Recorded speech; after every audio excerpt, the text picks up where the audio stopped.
7 years ago, on the day of the disaster, the city lived its own life. Noticing the red light, the girl turned around. Then the horror called the dungeon breakthrough began, after which monsters began to emerge from their portals, and as a result of the incident, many people died. Trying to escape from the monsters, they zealously called for help. Looking at the bloody photo of his family, the protagonist noted that his parents were also gone then, and that day he lost everything in an instant. The protagonist clenched his teeth tightly while bloody tears flowed from his eyes. He swore that he would definitely become a hunter and tear all the monsters to shreds. 7 years later, the memorial park of the disaster. A guy was sitting on a bench with a travel bag, mentally noting that he was kicked out of the hunter training center. Looking with blue eyes, he asked what kind of hunter he was. A male voice addressed the member Han Sunjun, noting that he wanted to tell him directly. Looking at the brunette in front of him, the man told him not to come to the hunter training center anymore. Frowning, the protagonist asked what was wrong and why he was being kicked out. The tall man ran his hand through his hair and said that he knew that a normal awakened only needed a few months to complete the training at the training center to become a hunter. Looking down at the guy, he noted that however, the problem was that he had been here for 7 years. The brunette looked at him from under his brows with displeasure. The coach frowned and said that since it had come to this, he wanted to be honest, noting that he had no talent at all and, in a word, was just trash. Sunjun listened with shock in his eyes to his words about how if they allowed him to stay here, the image of their center would also become shitty. The other participants gathered behind him, and someone said that when they saw him coming and training every morning, his tenacity was amazing and they even felt sorry for him.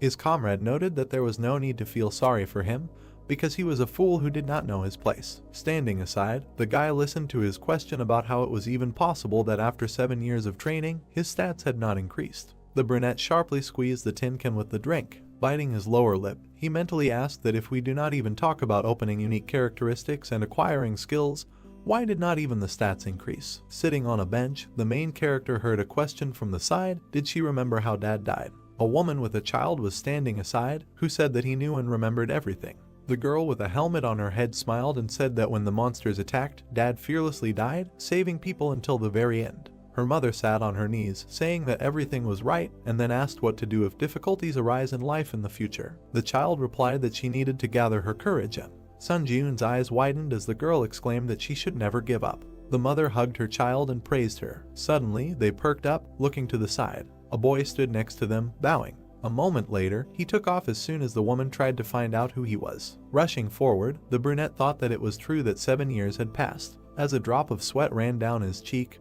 he noted that he couldn't just give up like that. Running across the square, he mentally exclaimed that he would never give up. After a while, it began to rain. The protagonist knocked on the front door. A few moments later, it opened. A large man appeared, asking the participant to leave. Standing in front of him, Sunjun asked him to help him pass the hunter exam one last time because he couldn't give up like this. The man fell silent. Frowning and baring his teeth, he called the guy a piece of shit and asked why he still couldn't understand. The brunette opened his mouth in shock. The curator poked his finger at his shoulder, asking if he had come to forcefully return the money he had wasted, and then asked if he would calm down if he simply returned half of it.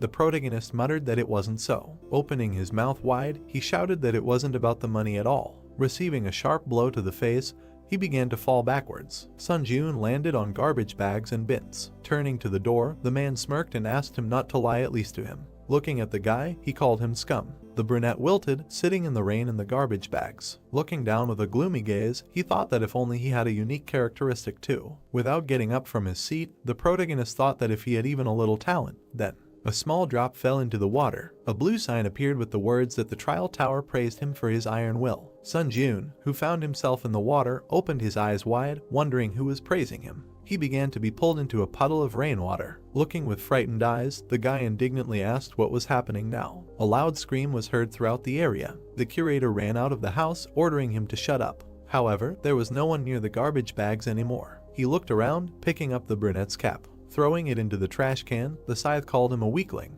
Meanwhile, the protagonist fell into the abyss of water. Puffing out his cheeks, he tried to hold his breath. Suddenly, the water threw him out and he began to fall down. A blue screen appeared in front of the protagonist, which said that the test tower had selected all suitable candidates from Earth. Reading the text, Sunjun wondered if this was the second disaster. His eyes widened when he was asked to choose a difficulty level, noting that the reward he would receive would depend on it.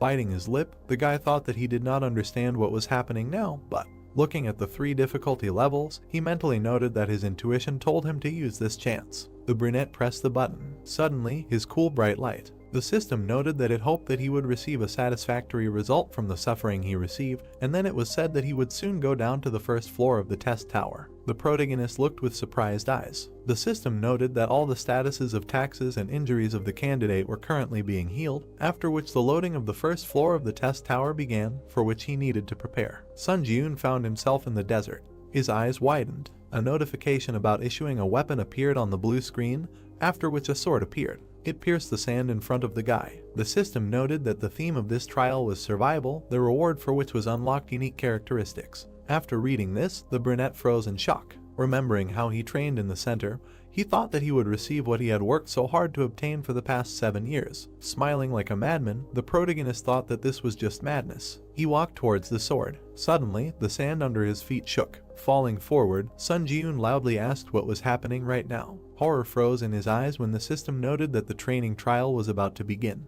and the selected difficulty in the Tower of Trials was hard. A huge sand golem appeared above the brunette. Looking up at it, he noted that he could not believe it. The notification said that he needed to survive for a limited time, and his remaining time was 9 minutes 58 seconds. Sun Ji-yoon began to run away from the golem. A blue screen appeared in front of his face. Horror froze on his face. It was noted that the punishment for failing the test was death. Loudly, the boy ran along the sand. Looking back sideways, he wondered if he could really escape from it like this. Looking at the running monster, he thought that it was faster than he thought. Stepping on the sand, the brunette mentally noted that it was because of him that it was impossible to run for 9 minutes without rest with his endurance. The protagonist continued to rush forward. Squeezing the hilt of the sword, he mentally noted that the system even gave him a weapon ordered him to survive, so he did not have a rich choice. Without slowing down, Sun Ji-yoon thought that either he would die here trying to escape or die in battle. Dedication. Looking back, he wondered how he could defeat this creature. Suddenly he remembered the gloomy faces that called him a fool who does not know his place. Opening his mouth, the guy thought that this was enough. It was as if the curator was slapping him with a cone, saying that he was just a worthless person.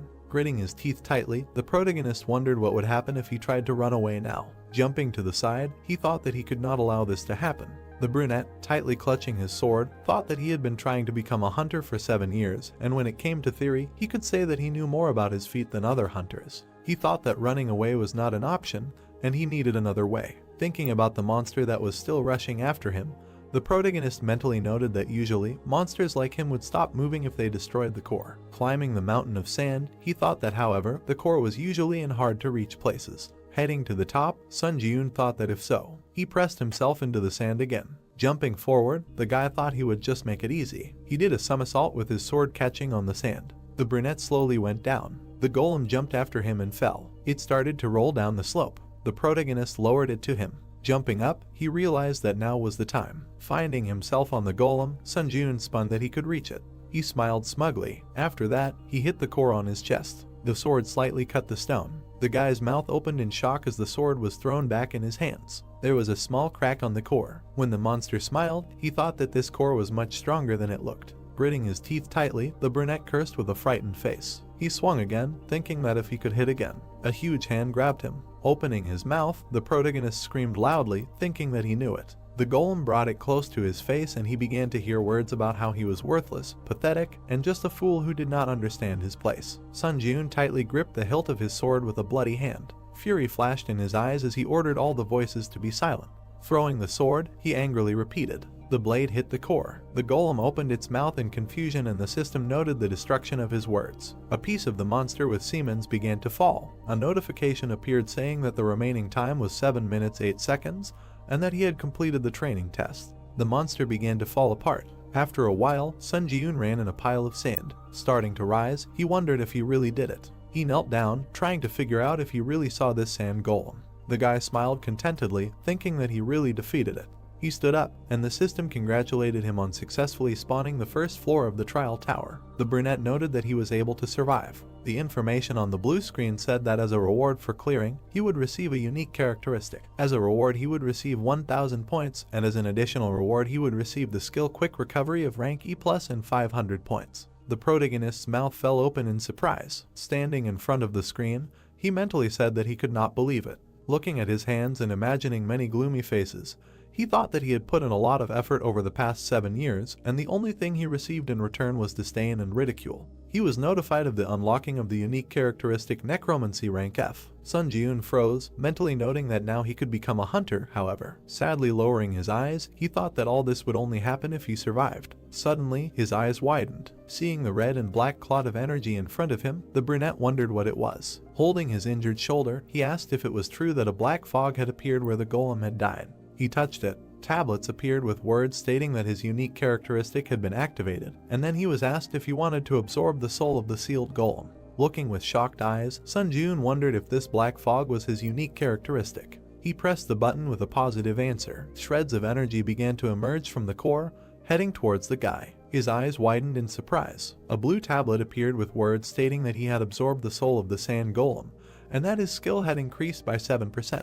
The guy bent over and froze. He looked at his hands with puzzled eyes. Suddenly, bloody energy began to seep into his chest. He breathed heavily until it sank completely. A notification appeared that the number of souls was a 5th. Imagining the core, the brunette thought that he could feel this soul, and then wondered if this meant that he could store souls if he absorbed them. He closed his eyes, thinking that if he were to use it like this. The system noted that he could increase his stats by absorbing. Strength was increased by 3, and endurance by 2. The protagonist began to float above the ground. Opening his mouth in surprise, he thought that he felt like energy was filling his body. He mentally noted that his stats had indeed increased. Remembering how he was kneeling in the training room, Sun Ji-eun thought about how he had not been able to lift them for the past 7 years, and he finally managed to do it. His unique characteristics appeared. It was said that the main effect was to absorb the souls of the dead and use them as you wish, and the additional effects were a permanent increase in stats in the storage and use of souls. The boy smiled mischievously, thinking that if he came back with this skill,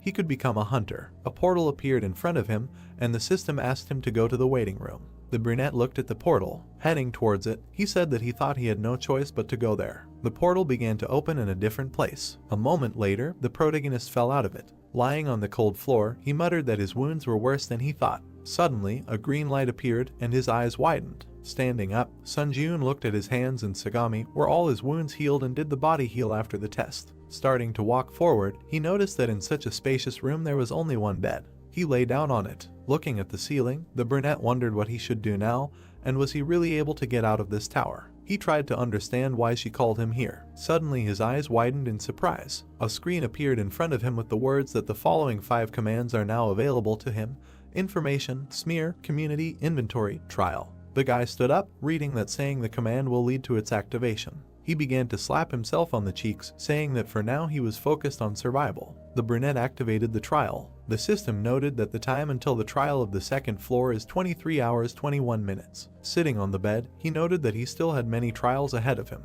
Then he activated the community. A notification appeared that he entered a community of difficult difficulty. A chat opened in which people asked to explain what was happening here, asking for their stats back, and someone wrote that 2 had not been a hunter before. The main character mentally noted that now he understood what was meant by the community. Frowning, he thought that everyone in the chat was confused, and besides, it seemed like people who weren't hunters were also dragged here. Suddenly, an admin entered the community and locked the chat. Sun Ji-eun perked up. The admin wrote that he had important information to share with those who had passed the tutorial trial. Sitting on the bed, the guy thought that maybe he would tell them how to return and that he found it difficult to remember everything. The admin wrote that he would teach them how to use the points they earned during the tutorial trial. That points were a currency used in the trial tower to buy from the store, and that points could be given out or received from others through the community. The brunette read the messages with fear in his eyes, that they couldn't get even a drop of water in the trial tower without points, and points could only be obtained through trials. Imagining himself dying of thirst and hunger, the protagonist thought that, in other words, he needed to do his best to get used to the rules of the tower. And the fact that he couldn't even get water without points meant that he needed to pass the challenges to earn points to survive.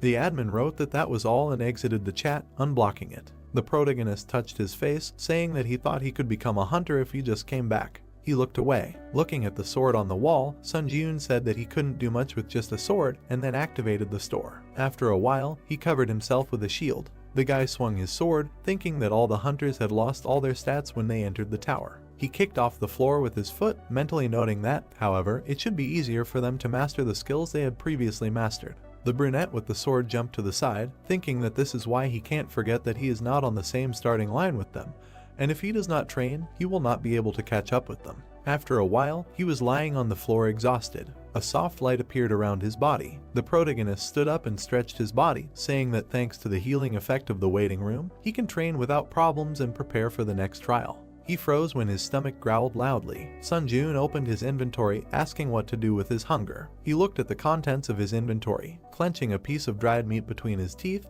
the guy thought that he only had 40 points left after purchasing, and if not for the additional reward, he could not even dream of a shield. The system said that the remaining time until the second trial was 17 minutes and 17 seconds. Looking at the blue screen, the brunette mentally noted that time flew by unnoticed, and even the restless chat fell silent when it was almost time for the second test. Frozen, he wondered if he could survive again. The protagonist frowned, telling himself that he would definitely survive. There were 10 seconds left until the second test. The countdown continued. The waiting time was up. The system asked Sunjun if he was ready for the second floor test, and he answered positively. After that, he began to dive into the portal. A moment later, the guy found himself in the forest, and notifications began to arrive that he had entered the second floor of the hard difficulty test tower. His eyes widened in surprise. The brunette muttered that this time he found himself in the forest. The system noted that the goal of this test was assassination, and that he needed to kill the chieftain of the orc tribe in the allotted time. They showed the chieftain with staffs in his hands, who was directing his army. The protagonist found himself at the edge of a cliff. He saw a small camp below. With his mouth wide open, he asked if the orc tribe was there. Looking closer, Sunjun saw many green monsters below. With fear in his eyes, he asked if they really wanted him to go to a place teeming with orcs and kill their leader. The sun was shining on the camp. There were 2 guards at the entrance. A guy was watching him from the bushes. Frowning, he thought that in normal dungeons, if the orc tribe had a guard, then he should consider that they also had a huntsman. Looking at the large muscular monster with glowing eyes, he thought that he was not sure that he could defeat even the orc hero, let alone this entire crowd of monsters. Imagining the team of hunters, the brunette mentally noted that in order to defeat the orcs, at least an E-rank hunter would have to form a group, so his chances of winning were close to 0. Looking at him with a gloomy gaze, he wondered what he should do now. The protagonist sank completely to the ground, thinking that first of all, he should retreat and think about a strategy. And then, he smiled, thinking that there was one way he could pass this test. In his hands was a torch. Sitting on the ground, Sunjun noted that he had collected enough logs. He stared at the fire. Opening a blue screen, the guy stuck the torch in it. It appeared in his inventory. Smiling contentedly, the brunette noted that it really worked. Birds flew over the green forest. Watching the orcs, the protagonist noted that they looked like lazy pigs, but in fact, they were a very conscientious race. Hiding behind a tree trunk, he thought that the huntsman should go hunting in the morning and return by sunset, so there was plenty of time. Imagining the crowd of green warriors, Sunjun thought that he had only one means to break through the numerical superiority, which was the biggest obstacle to the goal of this trial, and that was fire. He furrowed his brows confidently. The boy watched the entrance to the camp. Sitting by the trunk of a tree, he mentally noted that according to the Hunter Association, the orc sentry did not stand guard all the time, but returned to the village during meals or rest breaks. Rushing forward, he threw the torch. Running through the forest, he threw fire into the trees. After a while, the forest along with the camp began to burst into flames. The orcs began to run with buckets of water, trying to put it out. Looking at the thick smoke rising from the camp, the protagonist thought that when the fire completely engulfed the village, he would no longer have to worry about running into the orc rangers returning from hunting. Watching the monsters running through the forest, he made a mental note that he needed to catch at least 2 orc workers before the flames consumed the population. One of them broke away from the majority. The monster began to collect water from the river and turned around when he heard the sound. Suddenly, Sunjun plunged his sword into his back. A red and black outline of a soul began to appear around him, and the system asked if he wanted to absorb the orc's spirit, to which the guy answered positively. Smiling, he said that this was exactly what he was waiting for. As the energy passed into his chest, a notification appeared saying that he had absorbed the orc's spirit and his mastery increased to 9%. Then another tall orc approached him from behind. The brunette, gritting his teeth, began to turn around, recognizing the sentry in him. A moment later, he blocked his blow with his sword. Frowning his dark brows, he activated absorption. A blue light appeared, and the system noted that he could increase his stats using the spirits he owned, and his strength was increased by 4 and his agility by 2. The protagonist swung his sword furiously. Meanwhile, the fire was spreading. After a while, Sunjun absorbed the orc's soul, activating the accelerated regeneration skill, and that he could again increase his stats using the spirits he owned. The guy clenched his fist, seeing that his stamina was increased by 4, strength by 2, and agility by 3. He thought that now he did not risk dying when meeting another sentry. After a while, the sick man came out of the fire. Some orcs looked at him with frightened eyes. Frowning, he mentally noted that there were 3 orc hunters and 1 sentry in front of him. Looking inside the camp, the protagonist thought that he needed to add the barely old chieftain, a total of 5. Looking towards the chieftain, he thought that if he carefully went around the sentry, he could easily reach the chieftain. Running forward, Sun Jiun attacked 3 monsters in a row, thinking that thanks to the absorption of the sentry's spirit, the workers did not pose any threat to him. Confidently looking forward, he perked up. He saw another one behind the orc. The guy put up a shield, blocking its blow. Gritting his teeth tightly, he held the shield. Trying to get to the chieftain through the monster, the brunette mentally noted that the sentry had moved away from the chieftain, and apparently, he decided to refuse to perform the duties of a bodyguard next to him, and in fact, this sentry was the last obstacle. The protagonist swung his sword furiously. With a sharp blade, he pierced the sentry. Fire began to gather above the chieftain's staff. Sun Jiun climbed onto the body of the dead monster. At that moment, the chieftain pointed the flame at him. His eyes widened. A beam of fire hit him. The old chieftain laughed harshly. Ahead, in the thick smoke, a silhouette of a man was emerging. Shock appeared in the monster's eyes. The guy was clenching his teeth tightly, holding a shield in his hands, and above his head hung a sign that he had received the achievement He Who Withstood the Flames and that he had acquired the skill Burn Resistance rank F. The brunette, his eyes flashing, bared his teeth and said that he was finished. He headed straight for the monster. The chieftain waved his staff again and screamed loudly. A moment later, his hands were cut by the protagonist's blade. The orc screamed in pain. He froze, looking at the protagonist. A second later, he ran into the tent. Sun Jiun bared his teeth, looking with malice. The settlement followed. With one swing, the guy cut the fabric at the entrance. Suddenly, his eyes widened. The monster was sitting on the floor, hugging 2 trembling children. A green hand reached for the brunette's pant leg. A monster was sitting at his feet. Seeing him crying and grabbing his pants, the protagonist wondered if they really cared about their family too. He froze and darkened. The voices of his parents appeared in his head, telling him to run away, saying that at least he should definitely survive. A broken frame with a family photo lay on the bloody floor. Opa reached for the dagger behind his back. A second later, he swung it. Sun Jiun hit him on the head with the hilt, exclaiming that they, monsters, were not like him at all. Looking at the green monster, he thought that the 2, even if there was a chance that they would become ghosts, following in his footsteps, he would still exterminate them all. The chieftain ran towards him with another orc. The guy swung his sword. A moment later, the system congratulated him on overcoming the 2nd floor of the test tower. Looking at the battered shield, the brunette noted that it had become unusable, but it was thanks to it that he was able to survive. Opening the blue screens, he said that this time he was again on the verge of failure. The protagonist opened his mouth and said that the number of applicants had been reduced by almost half. His eyes widened. A certain person wrote in the community that he had figured out how to return to Earth by sending a letter with a question. Sun Jiun imagined many people walking in the sun in the park. He mentally noted that information was one of the 5 commands used in the test tower. The guy opened the tab with the question and read that he could write a question that the administrator would answer after processing was complete, and that each time he entered a new floor, 1 question ticket would be added. The brunette frowned, thinking that it turned out that he could use the right to send a letter with the question he was interested in here. It was noted that the chat naturally formed an atmosphere for exchanging information obtained during the sending of questions to the administrator. He collected the key points minus some small details. It was also said that after overcoming the 5th floor, temporary return stones will go on sale, with the help of which it will be possible to return to Earth for several days. And after the 8th floor, as it was said, a large-scale expansion of the system will be carried out and items will go on sale that allow you to finally return to Earth. The protagonist pursed his lips, thinking that if he returned to Earth with only the skills that he had now, then, having improved his characteristics, he could become an A rank hunter. A blue screen appeared with his unique characteristic Necromancer F rank, mastery 65%. Sun Jiun ruffled his hair, saying that on Earth, his abilities would be called Jack Flood. He bit his sad look, saying that he could hardly overcome the 2nd floor, and he was very far from the 8th. He said that in any case, you need to think positively, and that the stats that I always had at 0 were enduring, approaching the average of 20 points. Then his status window appeared, which said that his strength was 18, endurance 15, personality 14 plus 5, and mana 7. The guy dropped his Olympian on the floor. As a blood-black aura flared in his chest, he mentally noted that he needed to absorb the 5 spirits that he had obtained by risking his life. When he absorbed them, his strength became 27, endurance 25, agility 28 plus 5, and mana 13. The brunette opened his eyes in shock, thinking that the strength was simply overflowing him. He abruptly ran forward. Starting to run on the ceiling, the main character thought that he was beyond human capabilities, which he could only read about in a book before. He jumped off the stream. A moment later, his face distorted in surprise. A loud crash was heard. The protagonist was lying on the floor, slammed into the wall. Wiping the blood from his nose,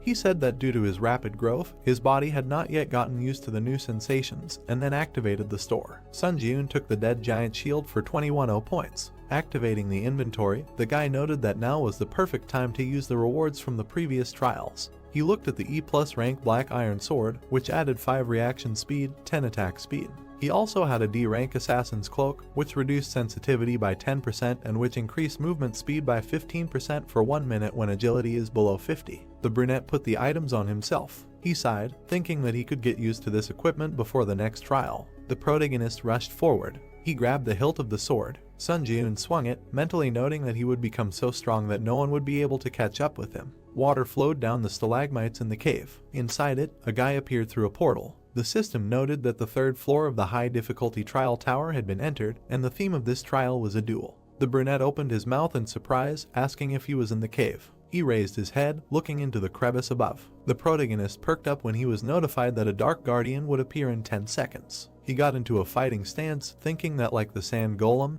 it could appear from anywhere, so he had to be on guard. There were 5 seconds left until the dark guardian appeared, 3 seconds, 1 second. The system notified of the guardian's appearance. A human shadow appeared behind the protagonist. His eyes widened. The shadow guardian attacked him with a weapon. After that, he smiled contentedly. Sun Jiun bared his teeth in anger. The system notification said that he needed to defeat the shadow guard, his double. Gritting his teeth, he turned back. Sun Jiun kicked his opponent. They stood opposite each other. The triplet licked his sharp fangs with a grin, and the guy was breathing heavily. When the accelerated regeneration skill was activated, he mentally noted that if he had not reacted in time, his spine would have been broken. The brunette pursed his lips, thinking about the shadow pose. Equipment clanked in the cave. Looking at the exact same fighting stance of the enemy, the protagonist wondered if this creature was imitating his movements. He ran forward, thinking that he needed to clash with him in battle to test his guess. Sun Jiun abruptly rushed past the enemy. He looked back in confusion. Suddenly, blood splashed to the sides. The guy stopped some distance from the shadow guard. He frowned. The brunette saw how the monster's wound began to heal. He angrily clenched his teeth. The protagonist grinned, noting that he also had a recovery skill. The enemy ran at him. The monster just as unexpectedly rushed past. Sun Jiun put his foot forward, thinking that he was right that this monster was repeating all his attacks. He hit the guard, not allowing himself to be attacked. The guy ran forward, mentally noting that in this case, he could use the weaknesses of his swordsmanship to crush this creature. A fierce fight began between them. The protagonist swung his sword. Suddenly, the tip of the sword appeared in front of his face. The sound of a blow was heard. The opponents jumped in different directions. The brunette opened his mouth in surprise, mentally asking what just happened. The sword flew up in the air. The monster began to powerfully attack him. Sun Jiun clenched his teeth, wondering if he was imagining things, and then wondered if this one had really managed to become so strong in such a short period of time. The monster and the guy jumped back. The monster perplexedly shook itself. Black and blue energy began to blaze from the brunette's body, and the system noted the activation of the exclusive effect of the killer's cloak, which increased movement speed by 15%. The protagonist frowned, thinking that if this fight dragged on, he would be in danger, so he needed to deal with it within 1 minute while the timer was active. The guard bared his teeth and growled. Sun Jiun rushed forward at great speed. He rushed straight at his opponent. A second later, he dodged the blow. Grouping himself, the guy hit the monster again. Then he put his sword to its throat. Then the enemy pierced it. The brunette smiled contentedly, thinking that he had succeeded. The guardian screamed in pain and began to fall backwards. Extending his arm, he cut off the protagonist's arm that held the sword. Sun Jiun looked at the splashes of blood in shock. A moment later, he screamed loudly. Squinting his eyes, the guy told himself to pull himself together since this was not the end. Looking at the monster, a question arose in his mind. The brunette frowned, wondering why he was not moving. He mentally noted that even though that creature had a good healing skill, it still took some time to recover. While his bloody hand with the sword lay to the side, the protagonist thought that he should kill the Dark Guardian right now, but it was unclear how he could do it without a sword. He breathed heavily, seeing that the remaining time of the skill was 11 seconds. Sun Jiun put a shield in front of himself, mentally noting that perhaps he was going to real madness now. Putting his leg back, he rested his foot on the ground, thinking that it would be better to pull off such a crazy trick than to die. The guy rushed forward. His opponent perplexedly shook himself. The brunette approached him. The monster bared his teeth and swung his shoulder. Meanwhile, the protagonist ran at him with a sword. A moment later, he hit him. The monster flew away from him a huge distance. Dust rose in the air. The wounded monster, twisted, lay on the ground. Blood flowed down his face. Sun Jun stood next to him with a shield and swung. Baring his teeth, he wished death to his opponent. A moment later, he hit the monster. His head flew to the side. The system congratulated him on passing the 3rd floor of the testing tower. Then he entered the waiting room of the 4th floor, and all of the guy's wounds were healed. He looked at his hand, which was previously cut off. He touched the wall with it and looked at it. Then the brunette punched him. The wall was covered with huge cracks from the impact. The protagonist smiled widely, noting that this was a flawless healing. A notification appeared saying that the number of souls in his possession was a 5th. Remembering how he sucked in the Dark Guardian, Sun Jun mentally noted that this was the spirit of the double that he had lost his mind in the cave after passing the trial of the 3rd floor. Looking with surprised eyes at the bright light from his chest, the guy thought that the consistency of the spirit was so dense that it could not be compared with the monsters that he had absorbed earlier. A notification appeared saying that the mastery of the unique characteristic Necromancy had reached 100%, and the rank of the unique characteristic Necromancy was raised by 1 level to E rank. A 3rd additional effect appeared, which, when absorbing the spirit of a skillful person, gave a certain probability that one of the skills imprinted in the soul could be given. After reading about it, the brunette's mouth dropped open in shock, wondering if he could really absorb skills. Thinking back to himself in the orc camp, he mentally noted that just like how he was able to obtain accelerated regeneration only after being on the brink of death several times, skills could never be obtained with a snap of a finger. The protagonist smiled widely, saying that in his entire life, the thought of being given such a mind-blowing unique characteristic had never crossed his mind. And of course, it shouldn't be overlooked that the description said likelihood of acquisition. He said that he thought he just needed to check how lucky he was, that's all. Blue screens appeared in front of him, indicating the entrance to the high difficulty 4th floor community. Sun Jun said that this was his 3rd time returning to the waiting room, so the environment already seemed so familiar to him, as if he was at home. He perplexedly perked up. The chat was bursting with messages that apparently the 4th floor test would not be individual, but a group one. Looking at the screen, the guy wondered if it meant that there would be a joint test and a team of players would be formed. A certain player wrote that he might be exaggerating, but he was sent a response saying that the theme of the next test would be a competition. He asked if this would mean that the players would have to kill each other. The brunette froze in horror. Remembering the pools of blood, he wondered if it meant that in the next test there was a chance that he would have to kill a person. The system noted that the selection of candidates was complete, and that the 4th floor test was beginning, which would last 24 hours, and the condition for successfully passing the joint test was to defeat the Goblin King within the allotted time. The fortress wall of the castle appeared in front of the players. It was noted that the condition for failing the test was the destruction of all the candidates selected for the team or the passage of a certain amount of time, and that the penalty for failure was death. The protagonist moved to the floor. Other players appeared in front of him. They were standing on the ground, on which a pentagram was drawn. Sun Jun pursed his lips, thinking that he was embarrassed, since recently he only crossed paths with monsters. He looked away when a player suggested introducing themselves to each other, since they were now a team. The brunette with a staff in her hand said that her name was Lee Heian. She smiled and added that she specializes in providing support to the team and was also an E-rank hunter on the outside. The girl turned around when another player noted that in that case, he thought that their team was not a complete bunch of scum. Lee Sung-hoon threw a large two-handed sword over his shoulder and introduced himself, saying that he specializes in close combat and was a D-rank hunter on the outside. Sun Jun frowned, thinking that unlike this, hunters of this rank always behave politely on Earth. Looking at them, he said his name and that he also specialized in close combat, but was not a hunter on the outside and was only undergoing training. The brown-haired man gritted his teeth and asked if that meant he was just a cadet. The guy perked up and darkened when he was ordered not to get underfoot. He looked up. Looking at the man, the brunette said that he nevertheless believed that he was a good fighter and could handle the role assigned to him. Sung-hoon frowned and replied that if he decided that he was only causing harm, he would immediately eliminate him. Imagining the dark, mocking silhouettes, the brunette thought that he had long been accustomed to such looks. Frowning, he handed over his weapon, thinking that for a moment he had managed to forget about his past.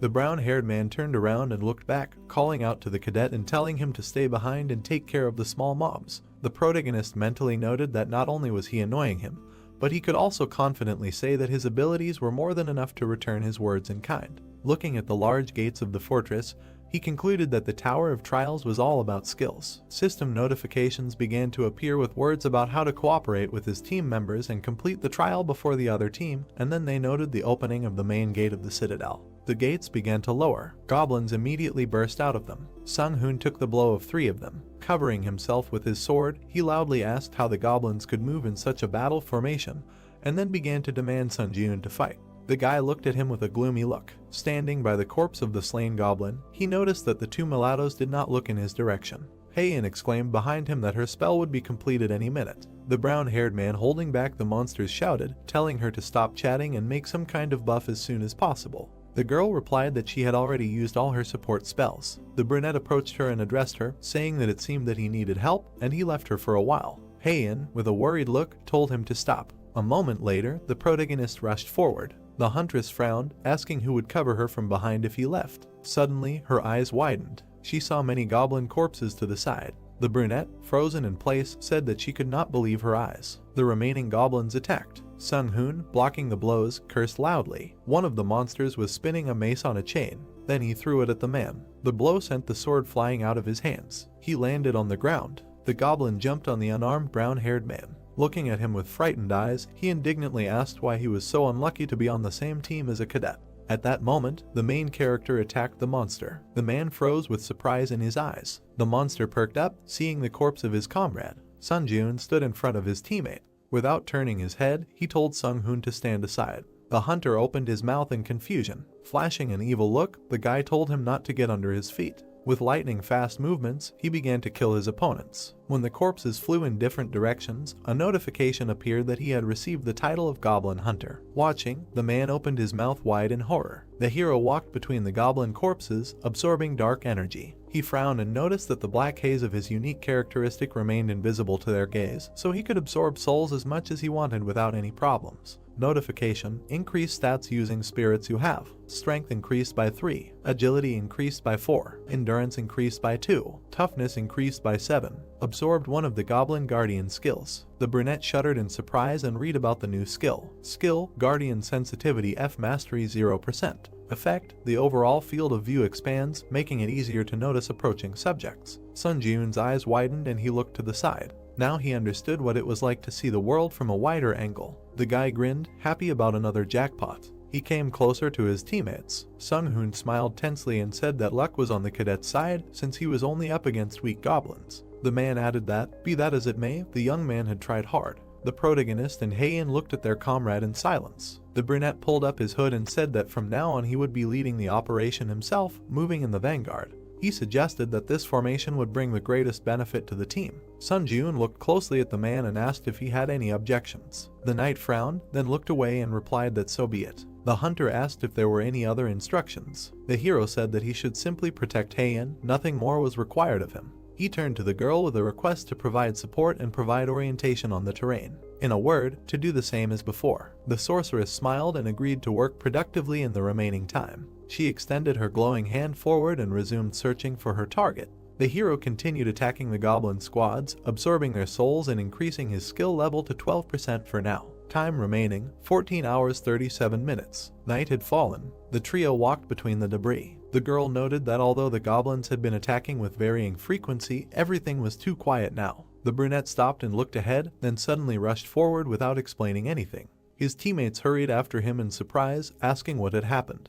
Heian looked ahead. In front of them was a square with a fountain strewn with dead goblins. Sun-joon assumed that the other contenders had already been here. The man looked around in amazement and asked if the rivals really had rocket turbines instead of legs. The hero touched the monster's blood and noticed that it was still warm, which meant they could catch up with their competitors if they hurried. If the other team won, they, who failed the test, would die. The brunette raised his head and said that they had better hurry. The goblins were running to attack. Someone stood and hit his shield with a sword, attracting the monsters. One of the monsters looked back, feeling someone step on him. The guy with the blades was sitting on the goblin's shoulders. He grimaced and muttered that he was already sick of hunting goblins. The hunter expressed hope that this was the last fight before going to the boss. The monsters rushed at him. The player jumped up, dodging the attacks. He bared his teeth and his eyes lit up. A few moments later, the guy was already standing among the corpses. The knight and the wizard looked at Lee Seon and praised him for a job well done. The assassin grimaced and complained that he had to do everything alone. He turned to a knight named Lee Jin-hoo and asked if he liked skimming off all the cream. The other man smiled awkwardly and asked him not to say that. Seon snorted and demanded that he go and open the boss room.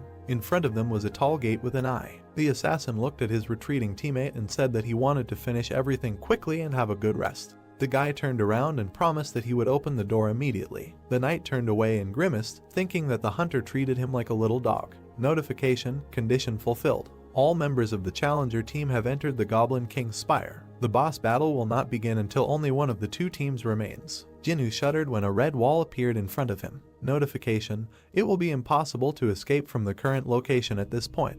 All team members raised their heads. An energy cube covered the entire space around them. Sion frowned and asked what kind of nonsense this was. The wizard twitched and drew the assassin's attention to look away. The protagonist's team was approaching them. Sun Jiun looked at his opponents grimly. The opponents looked at each other, and Sion cursed and muttered that he wanted to end it as soon as possible. The protagonist frowned and said that he would fight alone, and asked Heian to provide him with a buff that increased agility, and all the other buffs could be provided to the gladiator. The girl looked closely at her companion and said that she had seen with her own eyes how strong he was, but perhaps humans would be scarier than all of these monsters combined. The opponents looked at them menacingly. Sun Jiun turned to his partner and replied that if he felt that he was in danger, he would immediately give a signal. Until then, he would count on her support. The sorceress held her staff out in front of her and said that she would do her best. Agility increased by 2. The agility boost effect lasts for 10 minutes. The hero moved forward, his body surrounded by a glow. The guy thought that he was convinced that he had already surpassed the skill level of the average hunter. In addition, he had just killed more than 30 goblins. Sion took a fighting stance and ordered the team to prepare for battle. Sun Jiun rushed to attack, deciding that his current self was strong enough to cope with this test. The guy quickly approached the opponents. The assassin frowned and sweated.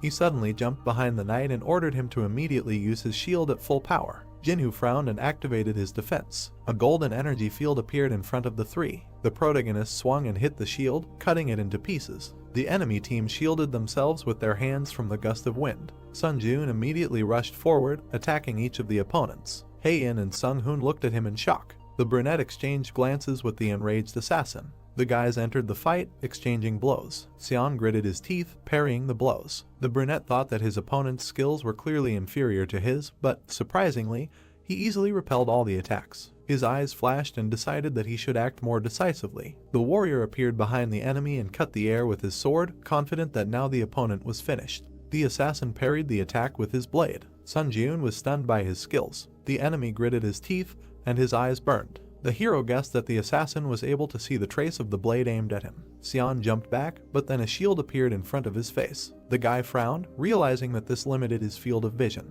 The brunette appeared from under the shield and pierced the enemy in the chest. Sion coughed and was indignant. What bad luck. Notification, congratulations, you have completed the special task. Bonuses will be added to the reward for completing the 4th floor. The teammates approached the hero. The girl noticed that his hands were shaking. She looked at him worriedly and asked if everything was okay. The guy's face looked detached, but he answered that everything was fine. Heian looked closely at her comrade, guessing that he was in shock because of the murder he had just committed. It seemed to her that the hero was a strong and cold-blooded person. Sun Jiun turned to them and asked if they were ready to go to the boss right now. The partners confidently agreed. Blood spurted from the Goblin King's mouth. The brunette pierced him with his sword, jumping from behind. Notification, the test target, the Goblin King, has been destroyed. The boy jumped to the floor and the body of a monster fell behind him. Sung Hoon looked at the hero in shock and thought that he must be a monster. Notification, congratulations, you have passed the 4th floor of the trial tower. As a reward for breaking through, all stats have been increased by 4. As a bonus reward, the skill instant acceleration was received. Teleported to the waiting room.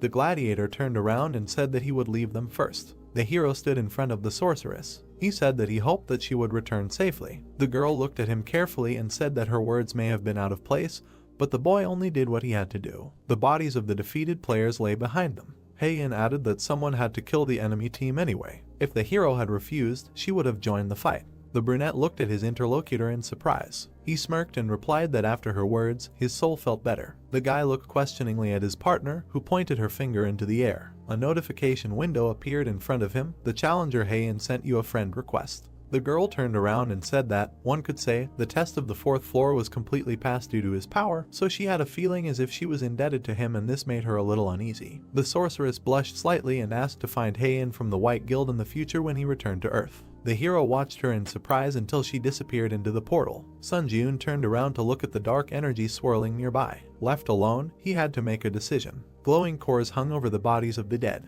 Would the guy decide to absorb a human soul or not? When he made sure that he was capable of something like this, he postponed the absorption process for later as he felt that he was about to cross an irreversible line. Now the hero has made up his mind. He jerked his hand, and energy began to emanate from the dead man's body. Sun Ji-eun stretched out his hand, absorbing the power, and thought that although he had no intention of killing people to become stronger, in a situation where he had no choice, he would have to resort to murder. In addition to his original desire to become a hunter, new ambitions were already beginning to sprout in his soul. The trial tower had given him a chance, and he would take full advantage of it. The hero wants to continue climbing to the top of the trial tower. The brunette passed through the portal and entered the waiting room of the 5th floor. Notification: system expansion begins. A ranking system for applicants has been created, and the results of the trials are being summarized. The guy looked at the system window in surprise. The window required entering a nickname. Sun Ji-eun thoughtfully touched his chin and then entered the word. Your nickname has been changed from Sun Ji-eun to Hunter. The results of the 4th floor trial are being summarized.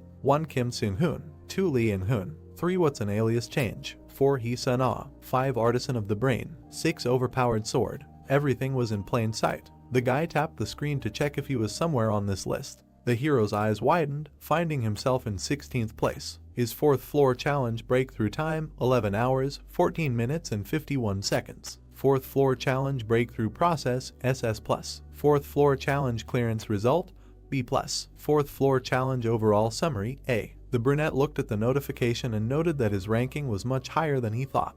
Applicants who made it into the top 50 would be designated as pioneers. Those who received pioneer status would receive an advantage on the 8th floor. Notice, if you maintain the pioneer status until the 8th floor, you will receive the Halo privilege. The hero wondered what that could mean. He swiped the system menu, deciding that he would figure it out when the time came. Notice, please select a spirit to absorb from your existing souls. Number of souls in possession: 4/15. Dark energy swirled in the hero's chest. Increase stats using the spirits you have. Now he felt that he had finally crossed the boundaries of human capabilities. The boy clenched his fist, feeling a new strength. Purchase of the Homecoming Stone. You can now leave the trial tower for 3 days and return to your original location. Sun Ji-eun took the weapon and squeezed the artifact to see if it could move along with his equipment. Absorbing the Homecoming Stone, destination: Earth. The brunette smiled and thought that he was finally returning to Earth. The challenger Sun Ji-eun confirmed his intention to return. The young man began to fall down. The absorption process began. The final destination is Earth. The boy screamed when he saw his body being sucked into the funnel. Notification: you have safely returned to your original place of residence. In 3 days, you will be moved again to the trial tower. The curtains fluttered in the wind. The hero opened his eyes while lying on the bed. He stood up and looked around. The guy had indeed returned to his home. Sun Ji-eun leaned back on the pillow, deciding that he could get a good night's sleep, because compared to the bed in the waiting room, his sleeping place was a real heavenly bed.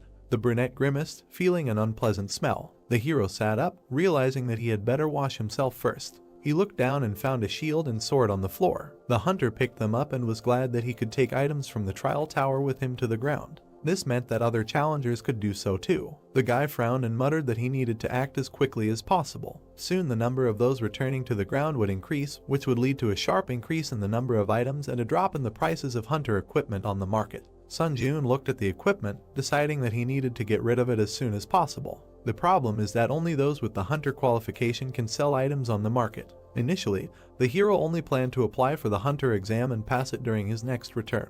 He looked at his phone and muttered that he had a lot more to do than he thought. The cadets were training on the training field. The supervisor watched them from above. The man turned around when he heard the phone ring. He picked up the phone and introduced himself as Hwang Manhwa, an instructor at the White Lotus Training Center. The hero gave his name and asked if he remembered it. The interlocutor bowed his head in annoyance and replied that he remembered. He added that the guy could apply for a refund online. Manhwa was surprised to hear that the young man did not ask for a refund of the tuition fee he had paid. The supervisor looked out the window and asked if he would regret his decision. The brunette answered in the negative and added that he would have one request. The man sighed tiredly and said that if he was going to ask for permission to resume training at the center again, he would be refused. Sun Ji-eun asked for help in passing the hunter exam. The instructor frowned and reminded him of how his midterm assessment went. He was given an F rank, and that was a stretch. The man began to say what would happen if a person without unique characteristics and skills took the exam, but the guy interrupted him. He asked if the supervisor couldn't help him, even though the young man refused to return the money. Manhwa shuddered and replied that he could calmly change his mind because money is never superfluous. The hero smirked when he heard such an answer. He looked forward decisively and offered the instructor to make a deal. All he had to do was arrange for the guy to pass the hunter qualification exam today. Sun Ji-yoon got out of the shower and dried his hair with a towel. He looked in the mirror at his body, his pumped up muscles. The brunette examined himself and concluded that, proportionally to his progress, his body had changed a lot too. The hero got dressed and muttered that now was not the time to admire his beloved self. He needed to hurry to take the exam. The guy went out into the hallway and met his neighbor. Sun Ji-yoon looked at her and thought that he really missed such a normal everyday life. He bowed and greeted the girl. She turned and greeted him back, thinking that this was the same neighbor who had been trying to become a hunter for 1,000 years. The brunette passed by, smiling and wishing her a good day. The woman blushed slightly and muttered if this guy had always been so tall.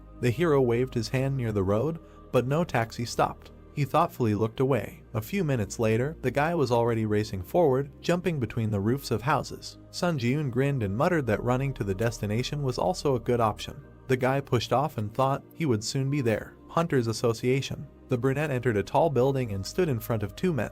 The young man smiled and said that he had not seen the instructor for a long time. Manhwa chuckled and replied that not much time had passed since their last meeting. The hero looked at him confidently and said that he had been through so much in the last few days that it felt like 100 years had passed. The man looked at him in surprise and asked again. The young man confirmed that the days had not been easy. A man in a suit approached them and introduced himself as Kim In-hoo, the examiner who would be evaluating the test. He looked at the hero and said that he probably knew that, at the instructor's request, he would not have to take the theory test and interview. The examiner asked if the cadet had any questions about the exam. The brunette answered negatively, and the interlocutor invited him to follow him. Sun Ji-yoon stood in a large pavilion, holding a sword in his hand, and the man watched from above. Manhwa looked at the interlocutor and reminded him of his request to expel the guy as soon as possible. In-hoo replied that there was no need to worry because the monsters with the worst compatibility with the examinee were prepared for testing.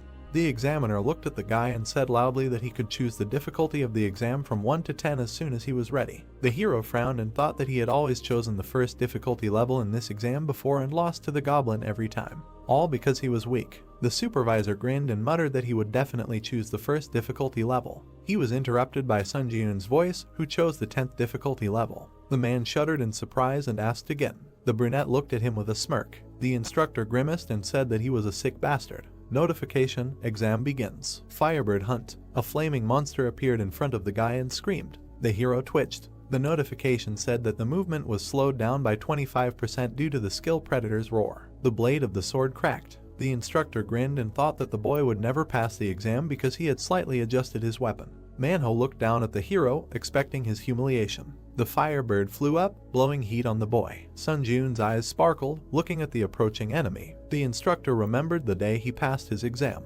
Having finally become a hunter, he thought that he was the best. However, gradually the gap with his peers began to widen, and in the end, the man gave up trying to fill this gap. The world of hunters is based on innate talent. He accepted this fact and stopped trying to change anything. People are forced to give up when they feel a wall in front of them that they cannot overcome. The man was sure that everyone did this, not just him. Therefore, the instructor believed that it was time for the main character to give up too. Sun Ji-yoon put out his sword to parry the blow, but suddenly the blade cracked. The brunette looked at the blade in surprise and jumped back. The boy thought that even if it was a low-level weapon, there was no way it could crack so easily. The hero frowned and glanced sideways at Manhwa, guessing his plan. The curator smiled ominously and wondered what the boy would do with the broken sword now. The monster rose higher with a scream and attacked with a fireball. Sun Ji-yoon frowned and decided that he was even glad that things turned out this way. The perfect situation to test the skills he managed to get on the 4th floor of the test tower. Instant acceleration. The brunette crouched, then pushed off and landed on the ceiling above the bird.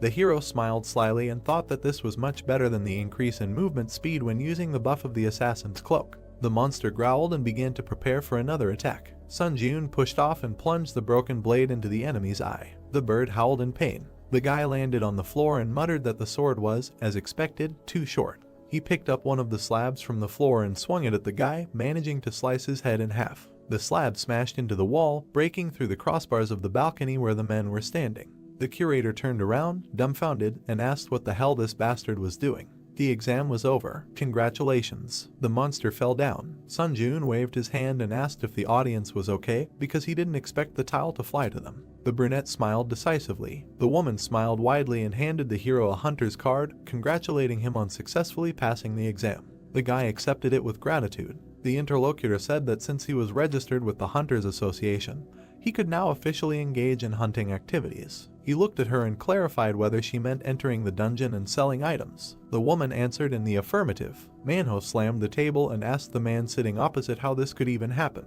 The examiner promised that the guy would fail within 10 seconds, but in the end, he passed the test in that time. Manhwa straightened his tie and muttered that the interlocutor really knew how to joke. The man looked at the instructor and declared that he had done everything in his power. Based on the stated data, Cadet Sunjun would never be able to pass this test. Manhwa frowned and asked if it was possible to assign the youth a lower rank. The examiner was surprised, where else could it be lower? He killed a monster in 10 seconds, which is aimed at cadets who received rank D at the midterm assessment. If the hero was assigned rank D, he could appeal. Sunjun entered the conference room and said that he received a hunter's certificate. Manhwa coughed and congratulated him. The guy came closer and looked at the curator, noticing that he did not look very well. Manhwa smiled tensely and congratulated the interlocutor on his status as a hunter. The hero looked at him and said that, if his memory serves him correctly, the man reached rank C before retiring. The man tensely asked him what he meant. The brunette tilted his head and said that the instructor said that he considered him scum, but perhaps he really was that scum.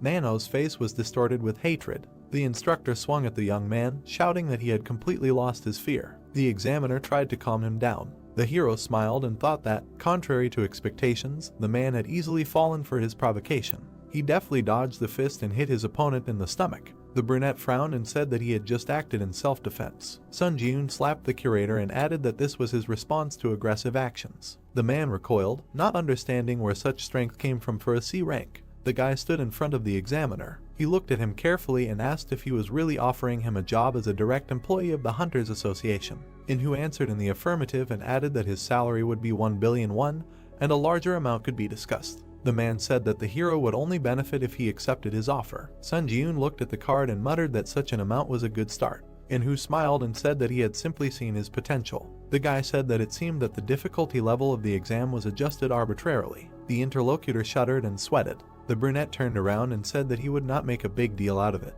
but it was not in his rules to make a deal with someone he did not trust at all. The hero threw the examiner's business card and left. 2 days later, on TV, the host reported that there were rumors that a mysterious phenomenon called the Trial Tower had been observed among hunters lately. The hero closed his laptop and muttered that everyone finally knew about the Trial Tower. He took the chest and the stone and held the phone in his other hand. Sunjun said that he got rid of the equipment at a very good price. After all, these 3 days were spent very productively. It seems that your time on Earth is coming to an end. Notification: in a few seconds, you will be transferred to the Trial Tower. The brunette looked at the system window and said that he would do it with pleasure. Time is up. You return to the Trial Tower. Now he is again looking forward to his further progress. The guy found himself in subspace. The hero smiled and said that upon his return, he would again have a lot of things to do. The space around him gradually took on the appearance of a room. The hunter looked down and found himself on a bed, so he returned to the tower. Sunjun sat up and muttered that, as expected, you can freely move items between the tower and the real world.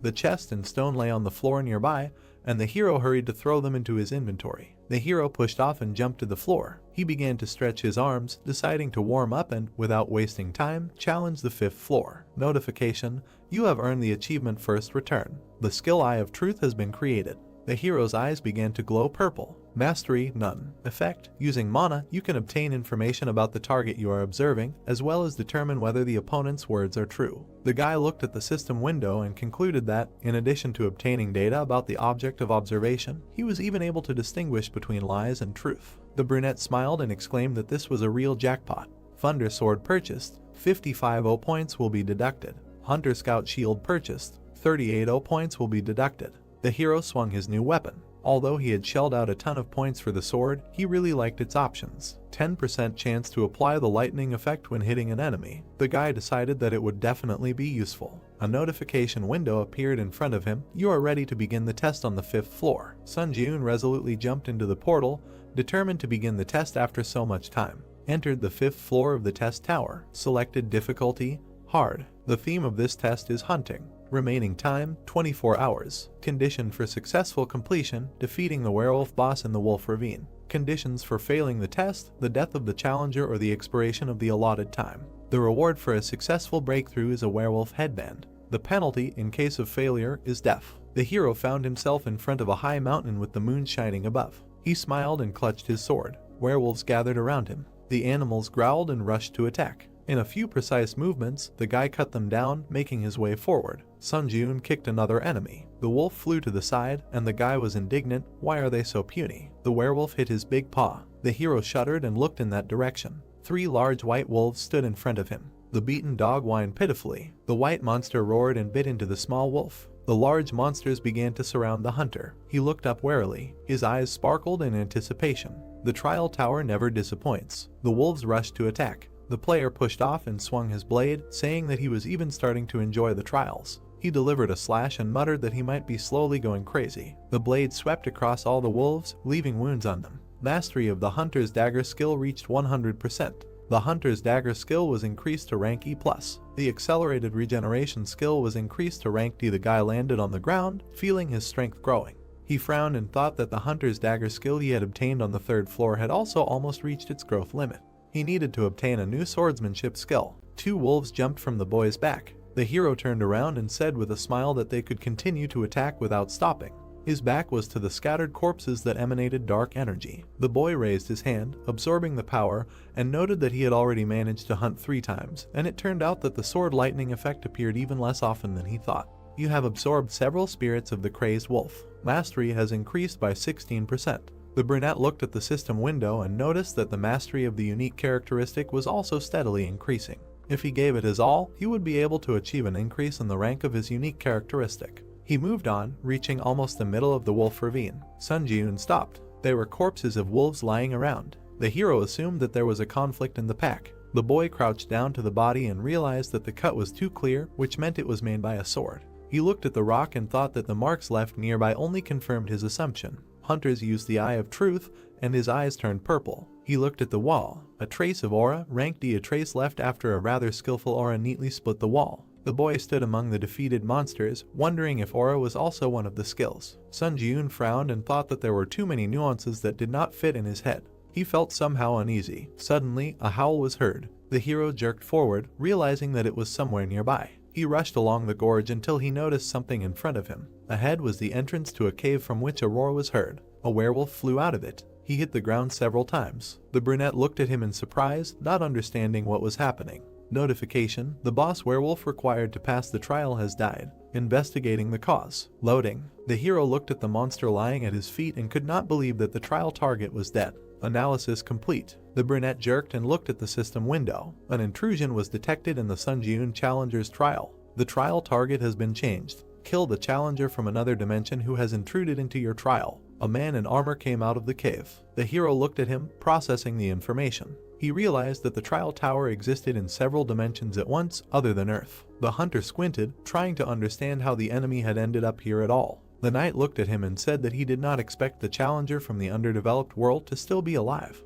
He clarified that the hero was the master of this trial. The man pointed his sword at the boy and decided that he was silent because he was paralyzed by fear of his impending death. The brunette smiled nervously and thought that this bastard was also cuckoo. They stood opposite each other. The hero looked ahead and thought that he did not expect a situation where the target of his test would be killed by an intruder from another dimension. However, he was very lucky that the test did not fail. The brunette frowned. The enemy assumed a fighting stance, and his sword began to shine. He asked if the boy was so scared that he could not utter a word. In that case, the knight decided to end his suffering right then. Sun Jun frowned, noticing that the enemy was advancing. The enemy quickly ran forward. The hero kicked the werewolf's corpse, throwing it towards the intruder. The wolf flew at the knight, but he cut it with his sword. He looked away. The brunette ran around him and swung his sword, saying that he was caught.